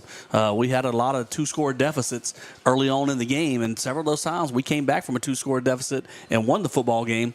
But, for whatever reason, just not getting off to a great start at the beginning of the games. And so next week in the playoffs, that's definitely going to be a situation that let's try to get out and have a great first quarter, and at the very least be tied at the end of the first quarter. So when we make our move at the end of the first half, third quarter, then we won't be trying to come from behind. We'll be ready to take a lead. Yep. All right. So, again, 38-8 the final here for the Gators over the Yellow Jackets. We're going to take a timeout. When we come back, it's going to be Mitch's favorite part of the night, trying to figure out who the Louisiana Tree Pro player of the game is going to be for the Yellow Jackets here in this one. Stay with us. It is more of the Ralph Sellers Chevrolet postgame show coming up after this timeout on Yellow Jackets football. Denham Springs High School football broadcast on Family Radio 91.9 FM, on the net at johnfineproductions.com, and on YouTube at DS Jacket Vision, are brought to you in part by Brandon Rishu with Smart Move Real Estate, KOA Campground, the Law Office of IVL Graham, Brian Ross, owner OK Computers and Auto Sales, and Dr. Chip Bankston and Baton Rouge Orthopedic Clinic.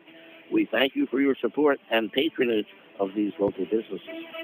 Like it was never there, Louisiana Tree Pro is your tree care specialist, expertly handling tree removal, tree trimming, stump grinding, and storm cleanup with 24-hour emergency tree removal. And Louisiana Tree Pro does it the right way with properly licensed and insured professionals who will get the job done quickly and safely with a quality result. Their goal at Louisiana Tree Pro is to leave your property better than they found it. That's why their motto is, like it was never there. Denham Springs owned and operated by Josh Howard and Megan Fontenot Howard. That's Louisiana Tree Pro.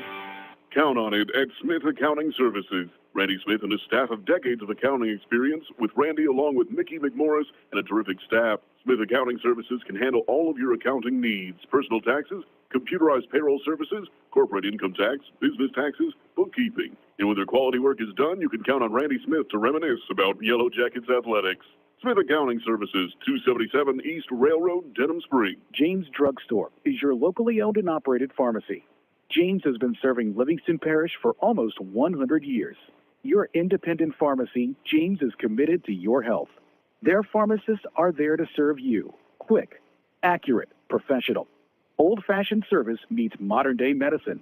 James Drug Store, Florida Boulevard, Denham Springs. Your local sporting goods store in Livingston Parish for over 40 years is Sportin' Center. Sportin' Center has all of your Denham Springs and surrounding school shirts, caps, clothing, and fan gear. Plus, Sportin' Center has all of your brand names like Adidas and Russell Athletic.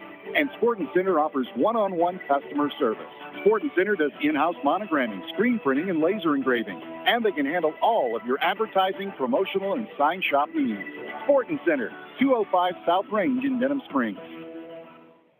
If you're a small business owner in the Denham Springs area, think about everything you need to help your business succeed. You need a plan, happy customers, steady cash flow, and an insurance agent that gets you. State Farm agent Brandy Robertson runs a small business in the Denham Springs community area too, and she understands the unique needs of local business owners. She will make it easy to choose the right protection at the right price, because one thing you don't need is insurance stress. Call State Farm agent Brandy Robertson for your small business needs. Like a good neighbor, State Farm is there.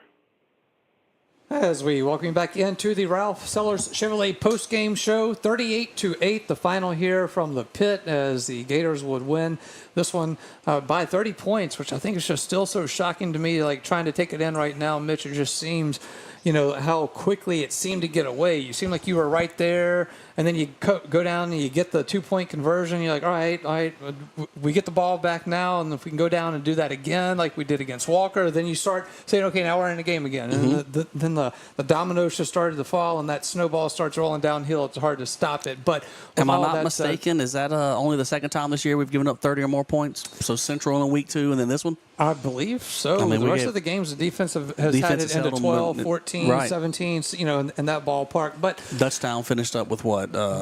27. Yeah, 27, right. Yep. So, defense has kept us in a lot of ball games like that. And, just turnovers kind of got to us here in the second half. They started racking up a little bit. And then, of course, like there was a big pick six early on in the first half, just a well-thrown ball that just receiver didn't come down with it. It tipped around and turned into a 75-yard pick six. And so that was tough. Yeah. So, just a tough night for the Yellow Jackets. But like you said, there's not a lot of time to sit on this one and lick your wounds over, because it's a turnaround and you're headed in the playoffs next week, and you're going to be having to pack up and take this show on the road. So, it'll be interesting to see where the Yellow Jackets fall in this one. They came into the night at 20, so they will, obviously they could stay about the same. We've had some games where we've won and went down. We've had some games that we've lost and went up. So it's kind of hard to figure out some of that stuff. But a lot of teams playing on Thursday night tonight with what they thought would be potential weather impacting some of the games. It turns out that Saturday and Sunday are going to be more problematic rain-wise than it would have been Friday night. But nonetheless, look, you got this one in. You have a little more extra time to recuperate. What is the status of Jerry Horn going to be after he had to go off the field in this one? So before we get too far into it, we've got to get some names for the Louisiana Tree Pro Player of the Game. So I know it's hard in these kind of situations when you only scored 8 points and got kind of run out of here, but we Josh Howard, who was in for the Sporting Center Yellow Jackets warm-up, I mean, we could just give it to him now and call it a night. He might as well be his finalist. I mean, he's our sponsor there for the Louisiana Tree Pro Player of the Game, and he made the effort to come out here tonight and be our pregame interview. So, a lot of credit to Josh Howard for being here and supporting us. I thought Darius Scott, defensive lineman, played a really good game tonight. Even though the stats didn't pile up big for him with that defensive line, he really did a great job of stuffing up the holes and really freeing up linebackers to move around and make some tackles. Speaking of linebackers, Caden Allen, junior linebacker, I called his name out several times. He was in there filling the hole, making some big stops. And so I think that's probably a couple of guys we're probably looking at here, and I narrowed it down between probably one of those two. All right, so that's going to be your two nominees for your Louisiana Tree Pro Player of the Game. I'm going to we're going to take this time out here. I'm going to let you come up with your final answer because, it's all you on this. I have no input at all. There's all Mitch Covington's decision when it comes to that, although everyone chirps in. The ultimate decision comes down to Mitch Covington. So, again, we will come back and we will award that as we continue on here for the regular season finale from the pit, as it is Santa Maula 38, Denham Springs 8. We're back after this on the Ralph Zillow Chevrolet postgame show. Quick and Handy Cleaners is now Sunshine Cleaners. The name has changed, but not the same great service you've received throughout the years. Hats off to Scooter and Kay Keene for everything they've done to help the Livingston Parish community. The Moore family at Sunshine Cleaners has been in business since 1995 and looks forward to offering the same great service with the same great staff you've come to rely on. Family owned and operated, that's Sunshine Cleaners, Denham Springs, Walker, and Live Oak, and locations in Baton Rouge. Denham Springs High School football broadcast on Family Radio 91.9 FM, on the net at johnfineproductions.com, and on YouTube at Dist Jacket Vision, are brought to you in part by Den Spree, Livingston Parish Clerk of Court Jason Harris, El King Company, Danny Pauline with 5 Star Printing, Horace Wilkinson State Farm Insurance, Sport Clips, and Karam Inn. We thank you for your support and patronage of these local businesses. Big Mike's Sports Bar and Grill has it going on. Big Mike's has burgers, steaks, seafood, pizza, salad, sides, and desserts, 37 TVs, and Big Mike's is open late after the games. Live music on the weekends, locally owned and operated by Denham Springs High School graduate Big Mike O'Neill. Check out the Denham Springs Athletics Hall of Fame at Big Mike's.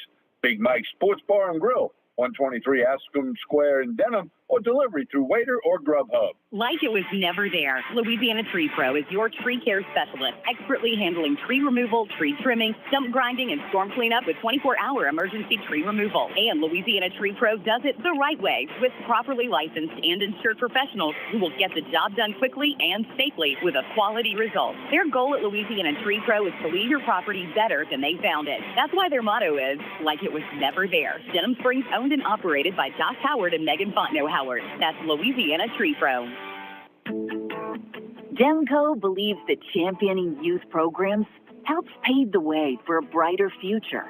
From building the next generation of leaders with the Youth Cooperative Ambassador Program, to giving students the chance to visit Washington, D.C. as part of the Rural Electric Youth Tour, our dedication is clear. At Demco, we power youth. Learn how you can participate at demco.org. That's demco.org. Hey, it's Max Sellers from Ralph Sellers Chevrolet. We're again excited to be a sponsor of the Denham Springs Fighting Yellow Jackets football team this year. We appreciate all the support from your community in our first few years in business, and we are excited about things to come. Whether it's a new or used car, truck, or SUV, award-winning service from our dedicated service and parts staff, or even an outstanding collision repair for your vehicle, Ralph Sellers Chevrolet wants to earn your business. From our Ralph Sellers Chevrolet dealership family to your school family, go Jackets!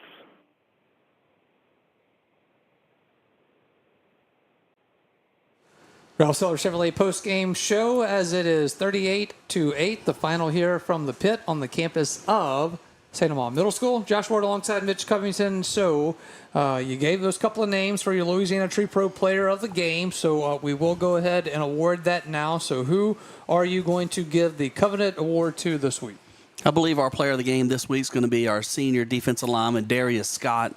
Like I said, he played well tonight, didn't rack up a bunch of stats, had a couple of tackles, but was in the backfield and really doing a good job taking on his offensive lineman, standing them up, but also a little bit of a head nod to last week. He also had a super game last week, made some great plays, and really was a game changer last week and really almost won it last week. So I'm going to give him a little combined effort from last week and this week. Thought he really did a good job tonight as well, but also last week had a super game. So yeah, Darius Scott. Yes, you saying that. Yeah, I was actually going to say after last week he could have been player, Louisiana Tree Pro player of the game, but since we gave it to already 5 offensive linemen, like at that point, why don't we just give it to the whole senior class? But very, very deserving. Darius Scott won partly to give him some kudos for the great play that he did have last week, and then obviously here tonight. And it's hard for these seniors to I said senior. He's a junior. That's why I double-checked it. Junior defensive lineman. So my bad. We got him for 5 playoff games we got coming up, and then all of next year, too. So yes. Junior defensive lineman. We hope that it is 5 games left here in the season, of course. As we're kind of talking about there, first off, congratulations, Darius Scott. You're a Louisiana Tree Pro player of the game. Of course, that is brought to you by Louisiana Tree Pro. They are licensed and insured professionals to restore your property at Louisiana Tree Pro. They do it the right way. Louisiana Tree Pro is Denham Springs owned and operated by Josh Howard and Megan Fontenot Howard. That is Louisiana Tree Pro like it was never there. So as we move on from that, it will be trying to see where the Yellow Jackets are going to play here. I think you were looking at it there and maybe looking at a range from maybe having to go to Zachary. What were some of the elements you were seeing there? Yeah, if you figure we probably fall a couple of spots and looking at the people in the range somewhere, I think we may end up falling maybe around 23 or so when it all plays out. So you look around who may be in the 11, 12, 9, 8 area, somewhere up in 8, 9, 10. Maybe Zachary, who's we saw is Mr. Robert Graves always kept up there. He's getting beat pretty badly right now by Catholic High, but maybe a rematch with Zachary from the beginning of the year scrimmage. Dutchtown's right in that area, so that's a couple people local that we may play, and then you got maybe Northwood or Shreveport or Destrehan, perhaps Terrebonne.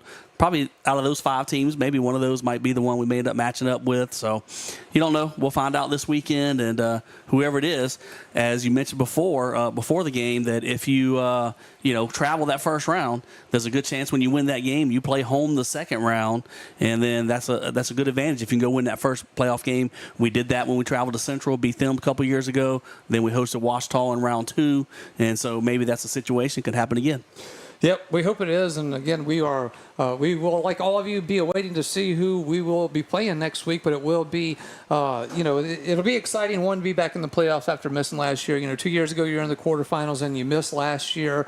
And, this group of seniors have seen some highs and lows throughout their time here. And Coach Beard had talked about that before. And, this is going to be one of those, you hate to say that you feel like you're limping into the playoffs, but it feels like you are kind of doing that after the way this one went. But look, Santa Ma's a good team.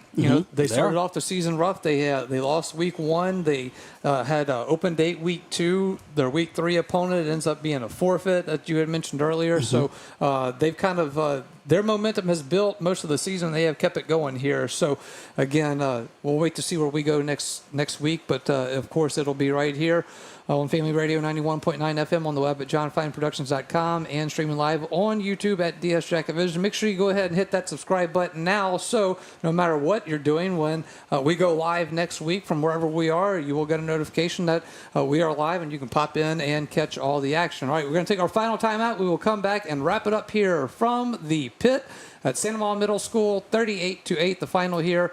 And we will be back to wrap up the Ralph Seller Chevrolet postgame show back after this on Yellow Jackets football.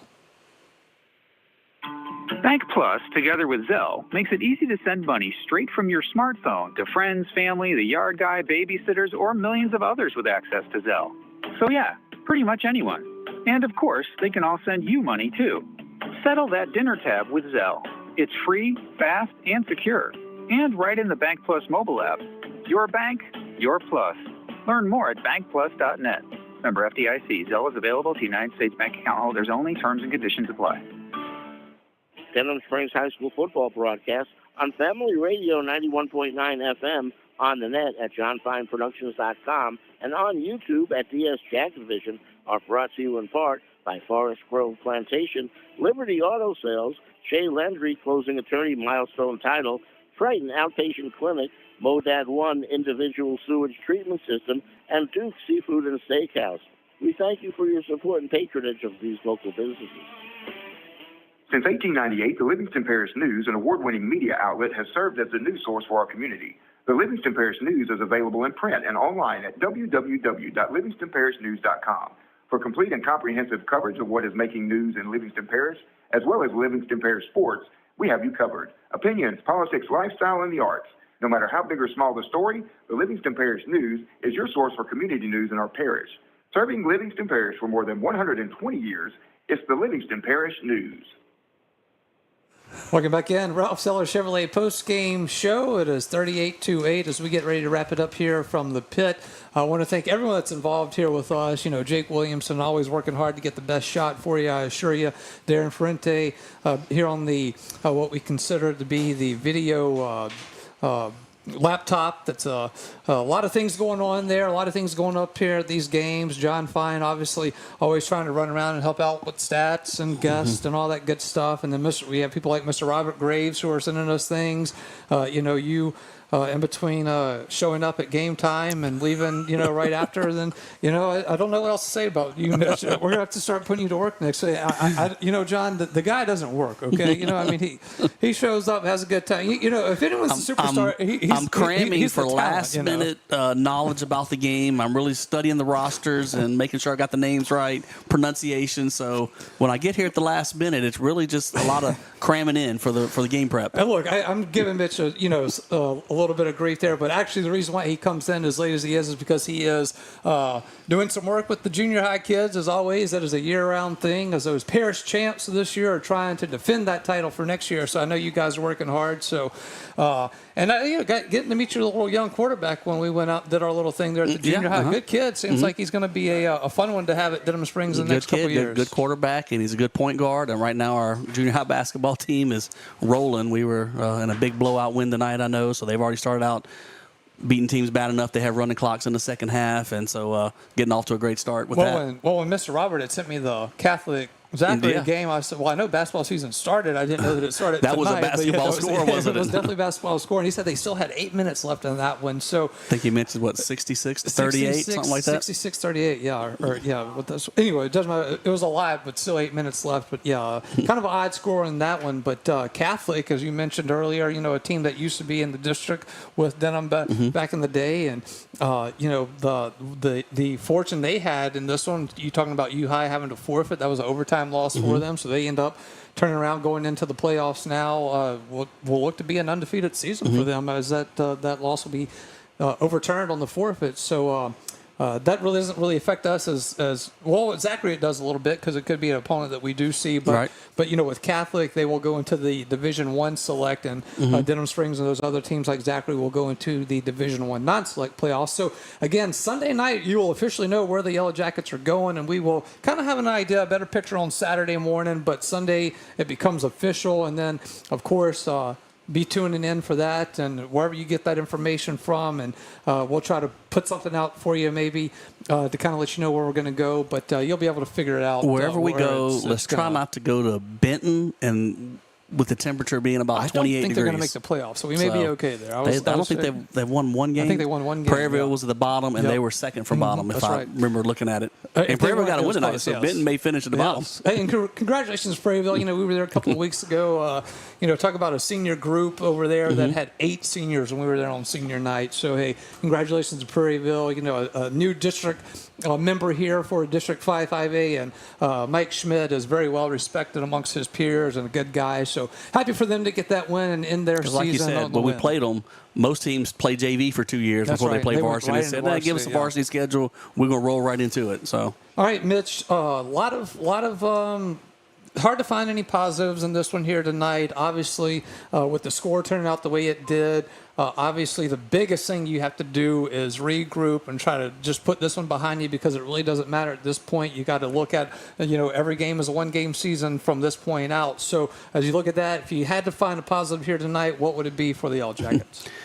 Don't that was interesting because you mentioned earlier we're kind of limping into the playoffs. Not maybe physically. I mean, there's a few guys nicked around. Jackson Martin was kind of in and out of the game, and as you mentioned, Jay Horn took some hits tonight. But really, just we didn't build a lot positive tonight after what we did last week, and of course, beating Prairieville the week before, starting to get back in the groove again, and kind of fell on our face a little bit tonight. But once you get to week 11, whatever happened the first 10 weeks doesn't matter anymore. Whoever you're going to match up with, you're going to spend all weekend getting ready for that team. Like I say, you kind of have an idea by Saturday. The coaches will kind of start looking at some things. By Sunday, for sure, they know. I'm sure the team's going to come in and meet with the coaches Sunday afternoon. They'll start kind of game prepping a little bit for whoever they're going to play that Sunday afternoon, kind of figure how things are going. And then we'll be ready to go on the road on Friday. And whatever happens tonight isn't going to matter anything next week. It's just going to matter who you line up against and what happens for those 4 quarters next week. All right, so that will do it for this one, Mitch. Always, I know we mess with each other throughout the games and throughout the season, but it's a great friendship that we all have here, and love the team that we have here that we travel with, whether we're on the road or at home and all that. It's everyone is trying to do their best, I assure you, and sometimes there's a hiccup here and there, but by and large, I'd put this up against just about anybody that I've seen and got to visit with throughout the state with other things that you see. So great job by everybody. Obviously, next week it will be the playoffs. Again, destination unknown yet, but next Friday you can rest assured it'll be the Sports Center Yellow Jackets warm-up on Family Radio 91.9 FM on the web at johnfineproductions.com and streaming live on YouTube at DS Jacket Vision. So that will do it for the Ralph Seller Chevrolet postgame show, brought to you by Ralph Seller Chevrolet, just over the Amite River Bridge. It is Ralph Seller Chevrolet, located at 15015 Florida Boulevard and open for your automotive needs, ready to serve you at a Chevrolet location familiar to you for over 40 years. Parts manager at Ralph Seller Chevrolet is Jim McChristian, a proud supporter of the Denham Springs Yellow Jackets. Come visit the Ralph Sellers Chevrolet. All right, that is going to do it from us here at the pit. For Lamine Figueroa back at the studio, for Jake Williamson, for Mitch Covington, for Darren Ferrente, for John Fine, I'm Josh Ward saying good night, everybody. You've been listening to Denham Springs High School football broadcasts on Family Radio 91.9 FM Baton Rouge, on the net at johnfineproductions.com, and on YouTube. Please subscribe at DS Jacket Vision. Josh Ward on play-by-play with Mitch Covington on color commentary. DS Jacket Vision